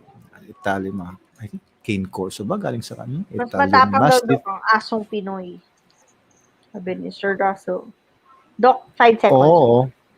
Sige. Grazie, dottore. Thank you, doctor. Tama ba? Grazie, dottore. Yeah. Client natin yan. Alright. Oo nga. Hi, Doc and Ma'am. Good evening po. Bakit wala kayong aso na Belgian Tavern? Sabi ni Sir Edgardo Honrado Jr. We used to have, no? Nakabenta nga ako isang Tavern sa Philippine Marines. Yan. Meron kaming binentang isang Tavern sa kanila dati. Pero Ang Malinois, Dok. bihira. Ano ba siya? The word Malinois. Malinois is comes from the one place, I think in France ba or Belgium, from the it's called Malines or Malines. Oo, hindi nagdudumi yung mga tao doon. Malin sila eh. Parang Belgium, Dok. Hindi, malinis, malines. Malinis sila. Oo. So Dok, alam shout ba out yung daw the baby ni Miss Mitzi. Pangalawa na to. With PM. Hey, John Dale. How are you, John Dale? Baby. Ko, kanina pa. Oo, baby ni Miss Mitzi. Hey, John Dale. How are you, my friend? How are you? Keep watching our YouTube. Okay? Don't watch anything else. Stop watching gamers. Go to YouTube. And just kidding. No? Thank you. Hindi pala kay Emil Gonzalez. Siya po nag-assist sa akin para magpa-register. Sabi ni Sir Honggayo, Jetro Taclob. Yan, magaling talaga yun. Si Sir Emil. Magaling na pala ni Sir Michael. Sabi ko sa'yo kasi sa cruise ship yan. Hindi na bumalik si Miss April pala, no? Kabahan. Hindi na, Dok. Papakita pa naman niya yung mga features ng ICGD. Mga special features natin. Di ba, Alin? Ako, kawawa naman si Miss April na namatayan ng load. Namatayan ng signal. Ng internet po. Paano ba yan? From Rome. Ano oras na sa Rome? Check natin. Oo. Ayan. Ano pang mga frequently asked questions sa ICGD? Mga CCAs natin. Salamat sa mahusay ninyong Dok, may nagtatanong assist tungkol sa sa kanila. microchip. Yan. Anong tanong tungkol sa microchip? What about it? Pwede bang magkagano ng kanilang dog? Oo. Kung meron po microchip yung dog ninyo administered or installed by a licensed veterinarian, pwede po niyang gawa ng certificate yon para po i-insert natin. And yung mga yung microchip number, pwede po natin ilagay yan doon sa sa profile po ninyo.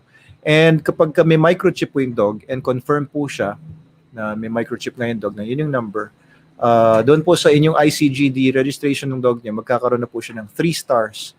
Ibig sabihin, verified po yung dog na yon na may microchip number. Diba? Maganda po yung simulan na nga natin kasi hindi ko pa nga papadala yung yung DNA samples ni Logan. Nandito pa sa akin, yung sa dog DNA test ng Pet Genetics. Hindi ko pa na ipapadala kasi gusto ko i-vlog bago ko gawin. Ayan yung para kay Bukol siya kay Logan. So, lalagay lang dyan yung mga hair samples, papadala ko sa Pet Genetics para mapadala na ko ng DNA profile nila. Gawin ko na nga yan, i-vlog ko na. Ang dami ko kasing ginagawa. Vlog niya na, Doc. Oo, Tas, para Doc, may makita niyo pa nagtatanong, ang ICGD membership ba ay yearly? Hindi. Pag mga tao, lifetime po yun. Oo, ba't natin pahirapan yung mga members na magbayad yearly? Member na sila. Unless may nakukuha silang kapalit yearly. Or ano, siguro, diba? Pero ngayon po, membership is lifetime, 500 na yun. Tapos, pati yung sa dog registration, lifetime na yun ng aso po. The litter, how about the litter dog? Litter dog. Litter? Hindi naman rin ni-renew yun. Basta kung may bago ang litter ngayon, i-register mo litter, tapos pagka nabili na yung puppies or ita-transfer na sa ibang pangalan, so ayun, magkakaroon na ng proper dog registration yung aso after ng litter registration. So yung 500 lang yun yung litter registration. So para na yun sa buong litter. So ano, madali lang.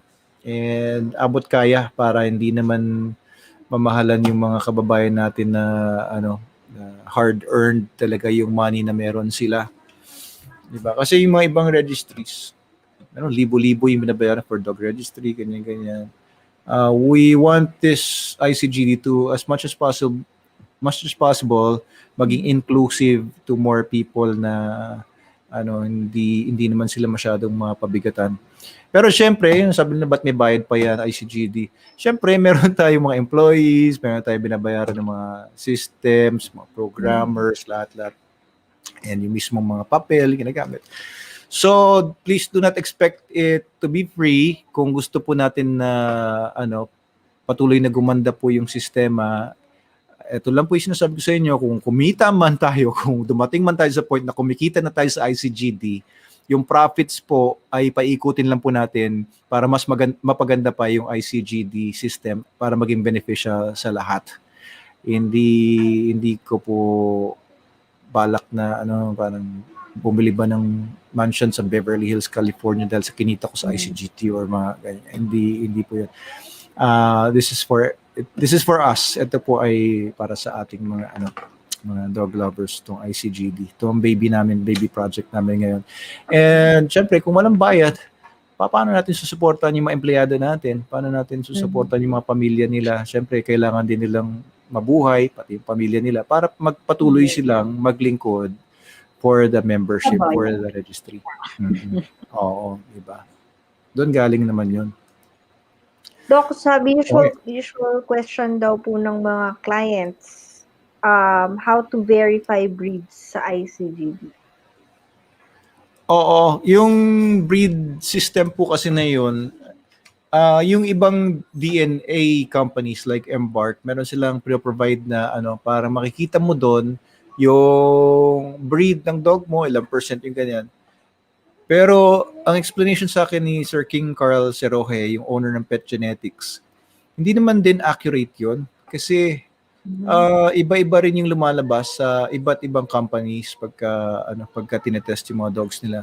I think it depends kung ganong kalawak yung database na hawak-hawak na ng registry. Kasi kagaya ng sinabi ko kanina, halimbawa yung nag-create ng breed na Shih Tzu, yung mga original founding dogs ng Shih Tzu breed, wala namang DNA profile yun eh. Hindi naman sila nakapag-profile ng DNA nila because this breed was developed centuries ago. Kaya wala pang DNA noon. Paano mo ngayon matitrace na yung mga asong Shih Tzu ngayon, nakiklaim silang Shih Tzu, na doon lang sila galing, doon sa foundation dogs na yun, at walang ibang dinagdag. We have no way of knowing that for sure. Kasi wala nga silang wala silang records eh. So we just have to take the people who own Shih Tzus now, we have to take their word for it na yung dogs nila ay purebred Shih Tzus. Diba? Kung meron silang registration sa PCCI, well, that could help. Pero alam naman natin na yung PCCI papers are not known to be legit. Diba? They're not known to be accurate 100%. Many of them are good, yung mga galing sa mga reputable breeders na may integrity.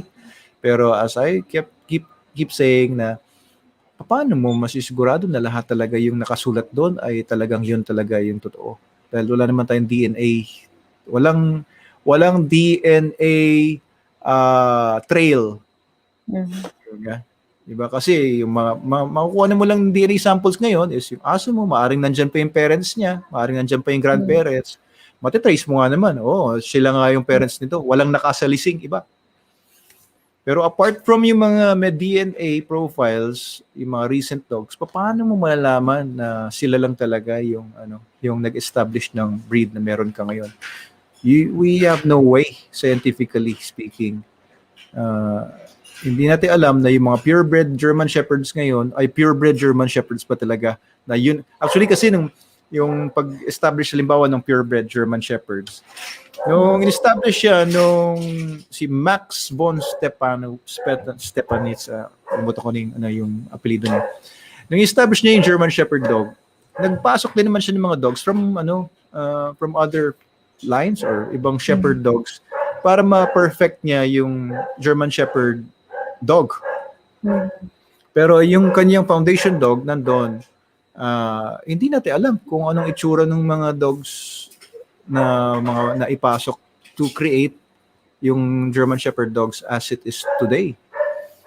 May record sila somehow, pero for us to determine kung ano ba yung mga original dogs o ano ba yung genetic makeup ng mga original dogs na yon.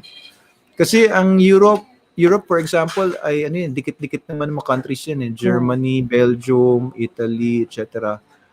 Yung mga dogs niya nag-interbreed din naman. Hindi natin alam yung mga lahi ng mga German Shepherds. Hindi natin alam it came from Italy or it came from other countries din. Hindi natin alam kung talagang pure German dog ba talaga yan or merong mga ibang. Anyway, medyo masalimuot at komplikado yung mga ganyan. Pero definitely we just have to take the word of the people who have the dogs now. Take their word for it na itong aso ko ay German Shepherd. Okay, mukhang German Shepherd. Okay, i-register natin sa ICGD yan. Ito, may PCCI po ito. Andito yung mga ancestors niya. Sige, pasok natin lahat yan kahit hindi naman natin alam kung yung papers na yun ay legit. Basta ipasok natin. And doon naman makikita natin yung verification level nila is wala namang star. Or maaaring may star lang for that particular dog kasi he cannot speak for yung mga aso na nandun sa buong pedigree.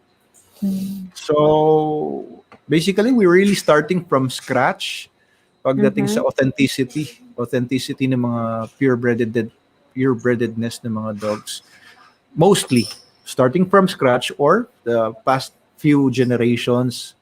Kasi paano mo mabe-verify kung totoo yung mga sinabi ng mga dog people na mga nag-breed ng aso mo nung early 1900s? Paano mo malaman na hindi sila sinungaling? Na hindi kanila niloko yung mga taong nabuhay nung 1800s na nag-establish ng breed mo? There's really no way to know kung ano ba talaga yung pinagdag nila. Nanto ka na, Miss Kyla, no? Pinipigilan mo yung income mo. Ako rin naantok na rin pero ilan pa ba okay lang yan, Doc. Walang problema. Pwede daw po ba mag-register ang registered na sa ibang dog registry and kennel? Para ka-register na sa ibang dog Pwede registry. po. Tapos papalitan na ni client ng pangalan, Doc. Pwede ba yun magkaiba pangalan nila? Pwede po. Doon sa dati niyang... Oo, yung paper niya, halimbawa nakalagay dun sa dati niyang paper is halimbawa Max of Manalo House, for example. Tapos gusto niyang bigyan ng bagong pangalan under ng ICGD. Walang problema. Hindi natin bibigyan ng problema yung mga ganun tao na gusto naman niya. Even if Kennel, Doc. Oo.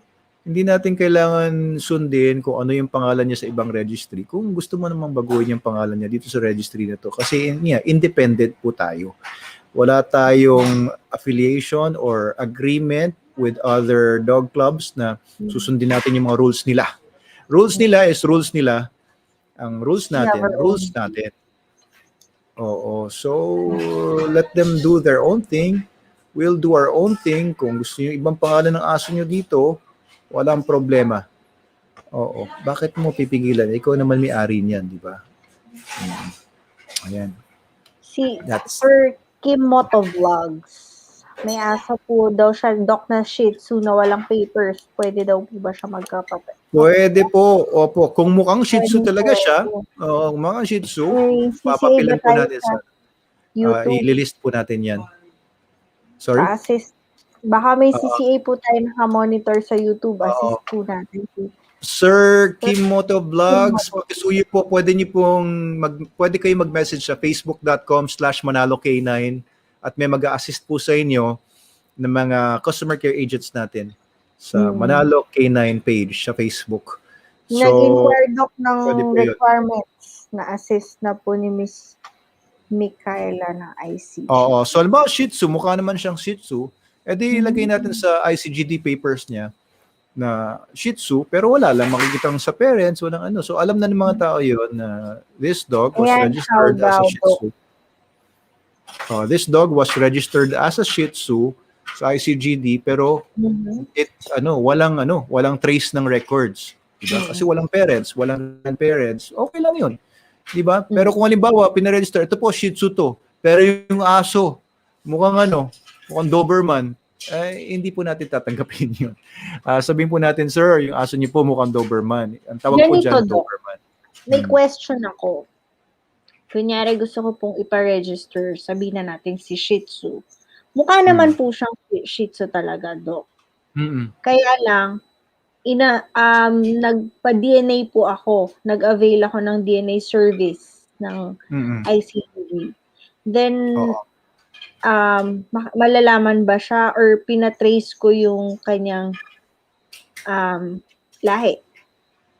Malalaman ko ba doon, Doc, kung may possibility na mix pala siya?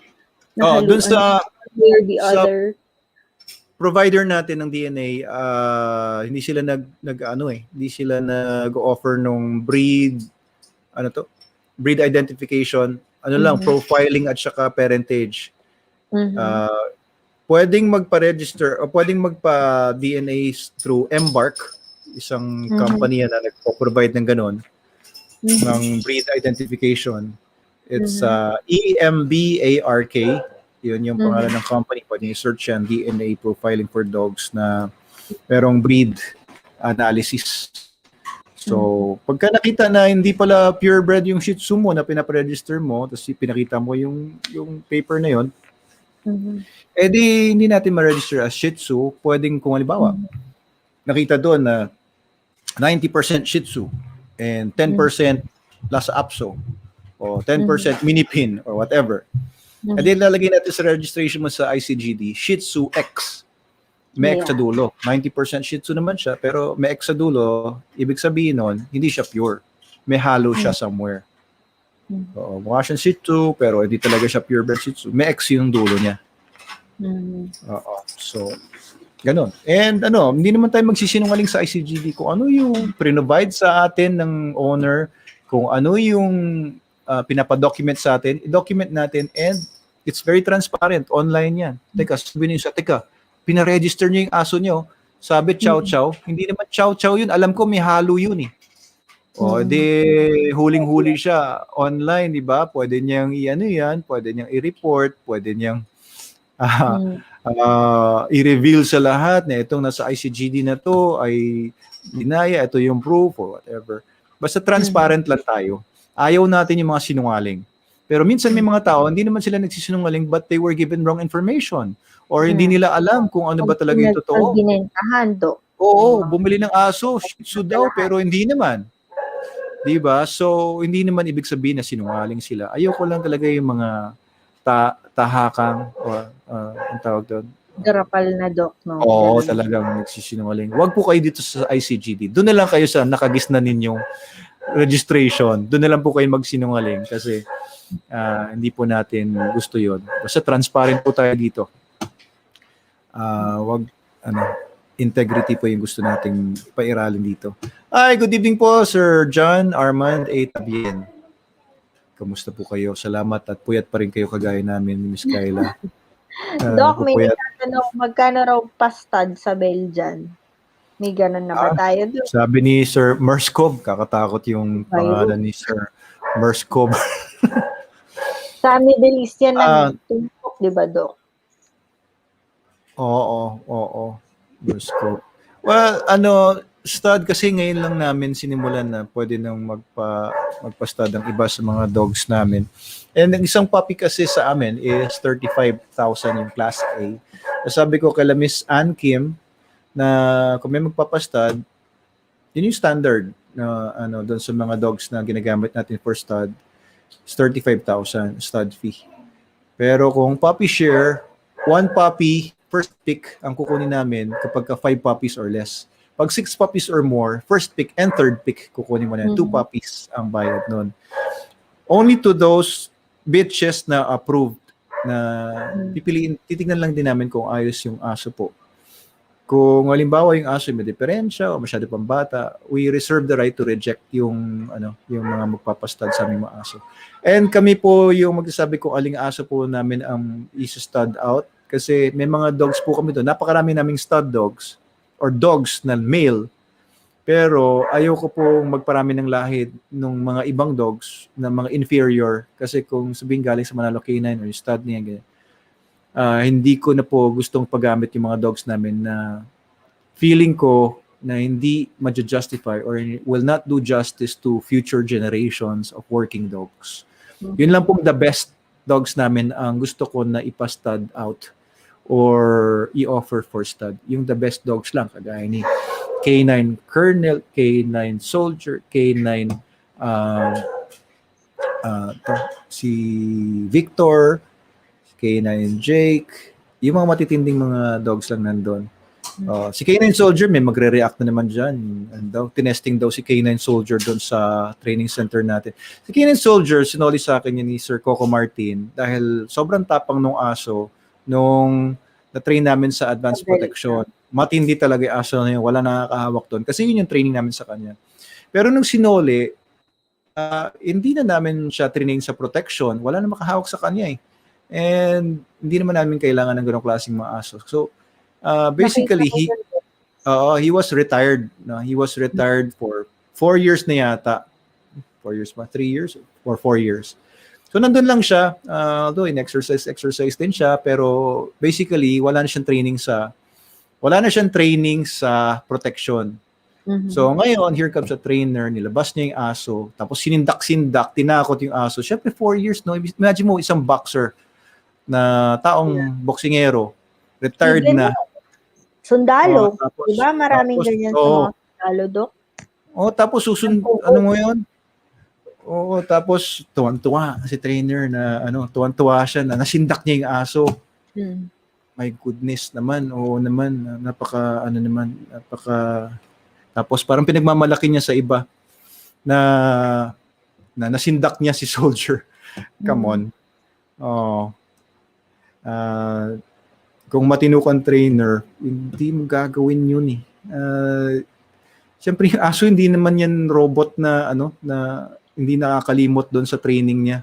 Pag hindi mo na, albaw yung mga bomb detection dogs natin, kailangan yan every day iti-train mo yan several times a day na nakakakuha siya ng explosive odor tapos ire-reward mo several times a day. Dapat ginagawa yan ng mga handlers natin. Pag hindi mo kasi gawin yon na may mahanap na odor yung aso, tapos i-reward mo, mawawala na sa sistema niya yon. Makakalimutan niya yon. 1 day, 2 days, 3 days, 1 week, 1 month, 1 year, hindi mo na pinapaamoy ng explosive odor yung aso, hindi mo rini-rewardan.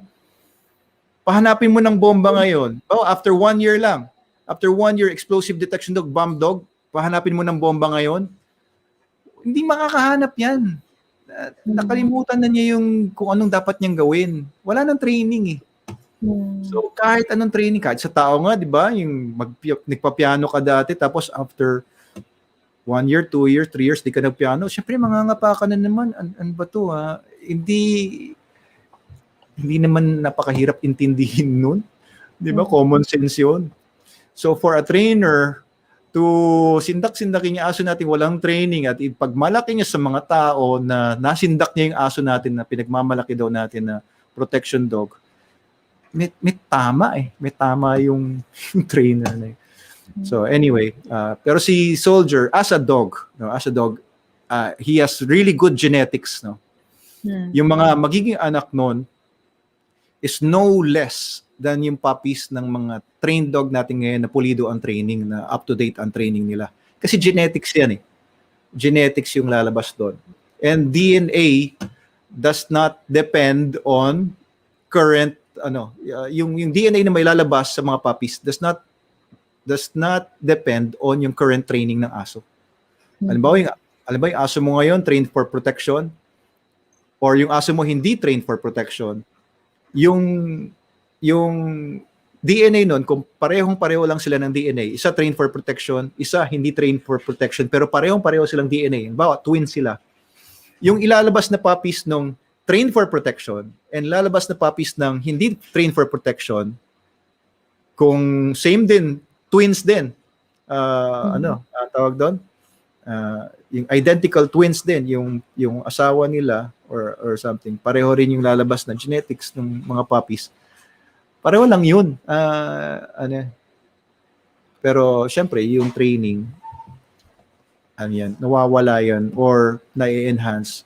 Halimbawa, yung isang aso naman na walang kwentang aso, or halimbawa, yung potential niya na matrain is mediocre lang, medium lang, pero sobrang training yun, araw-araw tinitrain mo, mas matatalo niya yung mga matataas ang potential na aso pero hindi naman iti-training. Everything. Kahit sa tao, common sense yun. Common sense yun eh. Anyway, may mga tao lang kasi na medyo nasa maling lugar, nasa maling profession, pero nandun lang sila sa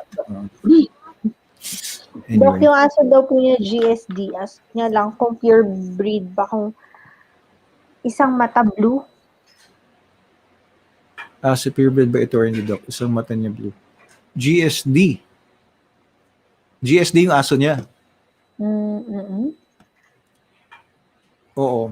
Well, baka blue dahil may antibody antigen complexes na nag-cause ng blockage ng flow ng fluids to sa loob ng mata, or blue ba dahil sa genetically blue talaga yung mata niya, ganun, parang mata ng mga certain other dogs, ganun ba? Kung blue yung dog dahil sa genetics, blue talaga siya. It could be a mutation. Maaaring purebred din siya pero nag-mutate lang. I'm not sure, I'm not familiar with yung specifics ng genetics ng German Shepherd dogs when it comes to yung color ng eyes, kung meron bang naliligaw minsan na blue eyes sa genes ng German Shepherds lahat, pero hindi ko po alam kung anong precise na sagot po doon sa tanong na yun, kung purebred ba o hindi porque mata yung blue. It could be purebred, it could be non-purebred dahil naging blue yung mata po niya. Sorry po Sir Marlon, hindi ko po alam. Hindi ko masasagot yan with confidence. Ayun po. But Doc, available pa daw yung Belgian, yung tuta, nasa bahay niya raw, Doc. Si Super Puppy 2021-0001. Opo, nandun pa po sa site. Hindi ko lang po sure. Please ask Miss Ann Kim Super Dog. Si Miss Ann Kim ang nakakaalam. May buyer po yata siya. Nabenta niya ng 150,000 yata yung tuta na may training na kapag katapos ng training. O 150,000 po. Dati kasi binibenta ko yung 90,000. May mga bumabarat, merong 80,000 lang daw, merong hulugan. Sabi ko cash ko po gusto siya ibenta. Pero ngayon pinatrain ko siya. Nasa 150 na po yung value niya after po nung training niya sa protection and obedience basic. Ayan po. Pakitanong na lang po si Miss Ann Kim kung nabenta na niya or hindi. Pinapaubaya ko na Canine Genetics Department natin yung sale ni 0001. Ayoko na siya masyadong isipin dahil nami-miss ko siya. Ayan. Ano na lang. Okay. So, that's it. Oo. Ayan, I'm a huge fan of Manalo Kane, Sir Tabian John Armand. Thank you po, Sir Tabian John Armand. Huge fan daw siya. Si Sir Earl G. Simula kaninang 7. Tutok siya sa atin. Salamat, Sir. Hindi ka pa nagsasawa sa mga mukha namin ni Doc. Pero nakakatuwa, meron pa tayong 25 viewers sa Plus Facebook kahit ganitong oras na. Sa 7, YouTube, plus ilan? 12 po sa YouTube. 12 sa YouTube. Thank you guys. Salamat. Kahit exhausted na tayong lahat, ay kasama nyo pa rin kaming nanonood dito sa ating walang kwentang show. Ay, hindi Iba pala. Maraming tayo. ano pala. Oo. Nakakatuwa dahil maraming mga magandang feedback dito sa ginagawa natin, pati doon sa mga vlogs. Minsan hindi ko na-realize may natulungan pala tayo. Meron pala natutuwa doon sa mga napapanood nila, nakatulong sa kanilang ginagawa. Lalo na po kayo, yung mga inyong salamat naman at may na-impart ako kasi hindi ko naman sinasabi na yung mga alam ko ay akin yun dahil natutunan ko lang din naman sa iba yun, natutunan ko sa school, natutunan ko sa ibang tao, di ba? Dog people, ibang trainers, ibang vets, whatever. So, dapat magtulungan lang tayo by sharing yung kung anong natutunan lang din natin sa iba, di ba? Para makinabang din naman lahat. Kasi iba gusto nila, sila lang ang may alam, sila lang matalino. Sila lang ang tama. Oo, hindi dapat tayo ganun. Dahil, the more na generous tayo sa iba. Knowledge din yung mga thoughts and ideas ng ibang tao. Oo, the more generous tayo sa iba, the more na maganda yung balik sa atin. Yun ang law of the universe. Agree. Oo, that's the law of the universe. The more generous you are, the better your lot will be. Yun naman yun. Kung ano yung tanim ka ng mabuti, aani ka ng mabuti. Magtanim ka ng masama, aani ka rin ng masama. Yun lang naman yun eh. It's a universal law. Sir Alo Campo, shout out! Shout out daw, sabi ni Sir. Ahal. Alam mo sa mga Arabs kasi, sa mga Arabic, pag may H talagang pinopronounce nila yan. Ahlan, wasahlan. Buti nila naging Abel. Dodok. Ahal Ocampo. Ahal. Oo. Sir Marlon daw po naka super dog soap. Ayan, Sir Marlon. Gamit ko super dog soap. Siguro ang bango-bango mo, Sir Marlon. Aso niyo ba? Lagi daw nanonood ng vlog. Si Sir Egoy Krish, nandito pa din siya. Oo. Thank you salamat, po. Sir Egoy. SDN yan daw. SDN ang ginagamit sa kanyang mga bullies. Oo. Egoy Krish. Thank you po, Sir Egoy Krish. Japan, taga-Japan yan. Hello daw kay Adam, nakahiga na si Adam. Sabi ni Miss Mitzi, hello daw. Oo, natutulog na yata. Dok, pasyal ka raw ng Legazpi. Oo, ay miss ko dyan sa Legazpi. Pag kumakain ako dyan sa mga, alam mo, kahit punta ka sa SM, sa mga food court, maangang lahat ng mga kain mo doon. Ang sarap kaya doon sa Legazpi. Napunta ka na ba doon, Miss Kyla? Legazpi. Oo. Sa Mayon Volcano. Nakita mo na ba? Once. Nakita ko na. Isang beses. Ang sarap to. Ganda doon. Mayon. Nakalakad ka doon sa Mikagsawa. Uminom ako doon ng sili shake. Ano? Sili shake? Sili shake. Meron bang ganon? Oo. Meron po. Ano nangyari sa'yo? Masarap. Sili shake. Iba yung sili talaga nila doon. Anghang talaga. Kaya nga. Ay, nagpapaalam na si Sir Marlon. Janice Blake. Nagpapaalam na. Thank you po. Oo. May duty pa daw siya. Mag-ingat po kayo sa duty nyo kung ano man yun. Ano pinag-duty-yan nyo? Ayan, ano pa nasabi dito? Assalamualaikum, Doc Abel. Sir, sabi ni Rap and Gem. Masalamualaikum. Result ng SDN sa kanyang mga dog. Si Sir John Reeve Gilbert. Uy, thank you po. 1 month pa lang. Kanina sila Sir Deon, nakakatuwa. 1 week pa lang nila na-try pala ang SDN. Tuwan-tuwa sila. Kasi yung iba, mga iba kasi nag-hesitate, mahal daw, ganyan. Pero kung nasubukan ninyo, doon yung masasabing hindi mahal kasi konti lang yung gagamitin nyo pala. Tapos, hindi tapon. Ang ganda pa ng resulta sa mga dogs nyo. Hindi nyo na kailangan mag-supplement, hindi nyo kailangan magdagdag ng kung ano-anong pampasarap, pampasustansya.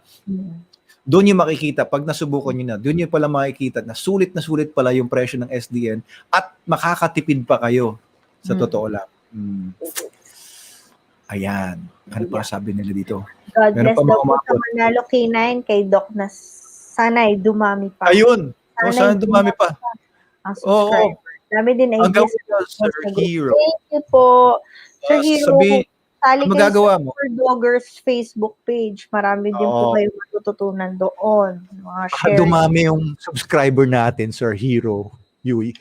Pilitin mo yung mga kaibigan mo na mag-subscribe sa atin. Pilitin mo sila. Oo. At mag-like sa Facebook page. Follow. Para dumami yung subscriber natin. Okay? So, yun ang tulong na para dun sa mga dami nagsasabi na sana dumami pa yung subscriber natin. Pilitin niyo po lahat ng kamag-anak ninyo. Pilitin niyo lahat ng mga kapitbahay ninyo at mga Kunyari, kaibigan may niyo. reunion kayo, no? Bago kayo makisali sa reunion, kailangan mo na mag-subscribe. Oo, kunin niyo yung mga cellphone nila. Kunin niyo yung mga computer nila. Buksan niyo yung kanilang mga account sa YouTube at Facebook. Tapos buksan niyo yung Manalo Kane page. Pindutin niyo yung follow at saka yung subscribe. Tsaka i-ring niyo yung bell button. Yan ang maitutulong ninyo para dumami subscriber natin. Di ba, Miss Kyla? Thank you ba? Tama. Thank you. Pati sa Facebook, follow. Kunyari, pahiram ng cellphone mo, ha? Tapos search mo na. Oo. Gawin niyo yun, ha? Follow mo na agad. At pag ginawa niyo yun, the best kayo. Pwede kayong manalo. Nang shout out kay Doc Abel. Oo. Ayan. Doc, ilang buwan daw po ba siya pwede magtuta ulit kung nagkaroon ng parvo? Basta kompleto na po yung vaccination yan, 5-in-1. Kompleto na po. Hindi, Doc. Ilang months siya pwede ulit mag-alaga. Di ba yung parvo po nagsustain? Anytime pwede naman. Hindi naman basta mawala yung parvo. Pero kung yung aso po ninyo... Totoo ba yun, Doc? Yung may mga nilalagay sa sulok-sulok? Bleach. Oo, bleach nyo lang yung bahay ninyo. Pero kung gusto nyo magtuta ulit, pwede naman kaagad. Basta fully vaccinated na yung tutang iuwi ninyo. Kompleto na yung bakuna with high titer vaccines. Wag yung mga low titer yung nabibili sa poultry supply, yung nabibili sa over the counter. Wag yun ang gagamitin yung vaccine kasi mamamatay aso nyo dyan. Nakakainis yan. Ang tip ko lang, fully vaccinated yung dog na iuwi nyo. Wag yung mga hindi pa kompleto. So, meaning, above 3 months na po yung aso ninyo na maiuwi sa bahay ninyo with confidence na hindi siya mapaparbo. Ayan. SDNA pa kayo nyo para malakas ang resistensya at hindi basta-basta magkasakit at bumaba ang immune system. Katulad ko, yung muscle ko sa SDN yan. Dok, naghang ka na. Oo, naantok na tayo. Kaya kung ano lang sinasabi natin, Miss Kyla. Tama, guys, tatanong ko, okay ba yung time natin na ganito? 7 o'clock nagsisimula, imbes na 4 o'clock? Comment below naman kung gusto niyo bumalik tayo sa 4 o'clock or ibang oras. Mukhang babalik tayo sa 4, Dok. Oh, bakit? Dahil hindi mo na kaya, Miss Kyla. Hindi mo kaya? Hindi. Marami sila sa 4 o'clock. Mas marami sila 4 o'clock. Sa bagay. Comment below na lang kung anong palagay po ninyo. Na baka naman kasi marami lang yung mga last previous dahil sa topic. Siguro may mga mas maraming interested sa particular topic. Pero sabi ICGD. ni Sir Earl daw, alas 7 daw ang gusto niya. Siguro relax. Ayan. Yun ang masusunod. Sir Earl James na ang nagsalita. Wala na questions. Hindi nga siya bumitaw. Di ba? So, wala na magko-comment na iba. Sumagot na si Sir Earl James. Sir Earl James lang malakas. May hirit ng ibang oras kasi sinabi na ni Sir Earl James. 7 o'clock. Ayan, Sir Rap. 7 din. Mas okay wala daw na. 7. Wag na kayong kumontra. Sila na ang nagsabi. Sorry daw, alas 7 daw. Okay po, masusunod, sir. Mag-alala. Hindi kita kinukontra. Ayan, nagsalita na si Sir Rap and Gem. Baka nag-7 p.m. ka nga, Sir Earl, hindi mo naman shinare. Wala rin. Anyway, I am very glad na ginagawa naman natin ito. Magpo 4 hours na pala tayo, Miss Kyla. I'm very glad na ginagawa natin. Natin sila kung anong mangyayari sa atin next week. Baka nasa ibang ibayo tayo, do? Baka nasa... Ay, oo. Ano ba? Tuloy ba yun, Miss Kyla, next week natin? Ako kasi hindi ako pwede next week. Pwede naman po ako next week. Hindi na bumalik si Miss April. Hindi niya pa sinabi Oo nga. yung lineup and yung yung schedule ng program Oo, sige, para sige. maano natin. Ba't ang dami tumatawa? Ha, ha, ha, ha. Ha, ha, ha, ha, ha. Sabi ni Miss Mitzi. Sabi naman Nakakatawa ni daw kayo. Dok. Janine, he, he, he, he, he. Anong pagkakaiba ng ha, ha, ha, ha, tsa, he, he, he, he? Miss Kyla, Yung baka ganyan, explain nga. ganon, Dok. O, tapos, Yung ganon lang. Yun namang hihipakita, ganon, Dok. okay. Si Miss Mitzi, Ganun lakas siguro ng bibig nito. Ha, ha, ha, ha. Sabi ni Miss Dapat si Mitzi. Miss Mitzi Pati si Sir sumali sa Earl James. stream eh. Ha, ha, ha, ha, ha. Si Ma'am Janine naman. He, he, he, he, he. Okay. All right, wala nang kwenta ang mga sinasabi natin. Oo, kung ano lang. Ano, tulog na? Ayun na, iba na yung tawa ni Miss Mitzi. May luha na. Hindi ko na kaya yan, Dok. Oo. May luha na. Tsaka may pawis. Oo nga. Sige, tigilan na natin tong kalokohan natin. Oo, Kita bago ulit pa next week, Dok. wala nang para meron pa tayong dignidad. Hindi na tayo respetuhin ng mga tao. Pag pala lumalalim ang gabi, nawawala na yung ano natin. Kaya nga. Ayan, balat na yata si Doc. Sabi ni Miss Kim Miranda, ay Miss Kim, buti gising ka pa. Oo. Baka sumasagot pa yan sa mga pages natin. Malat na daw. Malat na ba ako? Malat na ba ako, Cisco? Hindi pa. Oo. Ayan. Good night na, sabi ni Miss Mitzi, tsaka Sir Earl James. Oo. Maraming salamat sa inyo. Oo, mga super doggers. Thank you po. Teka, gawa nga tayo. Screenshot nga tayo. Di tayo nakapag-screenshot kanina pala sa mga natin. No? Oo nga. Oo. Nawala rin sakitan siya ni Miss Mitzi. Bakit masakit na ni Miss Mitzi? Si Sir Reg Villegas. Night-night. More power daw po. Sir Bon, Jumar, mahabol. Salamat sa inyong lahat. Salamat din po, Sir Bon. Next week ulit. Salamat, Sir Bon. Salamat, Sir Reg. Oo. Parang hindi na yata natulog mga CCAs. Oo. Hindi na sila natutulog. Ayan, si Miss Mitzi, si Miss Kim. Sino pa ba yung laging mga puyat dito, mga CCA natin? Iba, natulog na eh. Sir Michelangelo, iniwan na tayo. Oo, kanina dyan siya. Kakausap niya yung kliyente nating Italian. Ang ganda nun, no? Ang ganda nun, Miss Kyla, no? Kapag kayong ICGD, meron na tayo sa bawat bansa, no? Bilangin nga natin kung ilang mga bansa na meron yung mga ICGD members dapat, natin. Dapat sa website natin, Doc, may map. Oo. May Tama. map. Parang heat map, ganun. Oo, nandun yung mga Talagyan mo lang naman ng tuldok yung mapa. Sabihin mo, ano ba to si Miss Kyla? Ang dami naiisip. Ang hirap kayang gawin. Oo, si Miss April, lagot ka. Lagot ka kay Miss April. Patrapaho ko na naman sa kanya. Sige, Miss Kyla, ikaw gumawa. Okay. Meron pa. Sabi ito. Sila na lang. Si Miss Mitzi na naman. Good night po. CCA lang malakas. Sir Earl James. Hakot pa tayo na international guest. Okay. Yeah, Sunod si Miss Via magja-Japanese na. Thank you po. Thank you sa salamat sa lahat. Good evening sa inyo. Magandang gabi. Have a nice weekend pa sa inyo. Thank you, Miss Kyla. Salamat tulog ka na. See you next week po. See you next week. Thank you, everybody. Thank you po.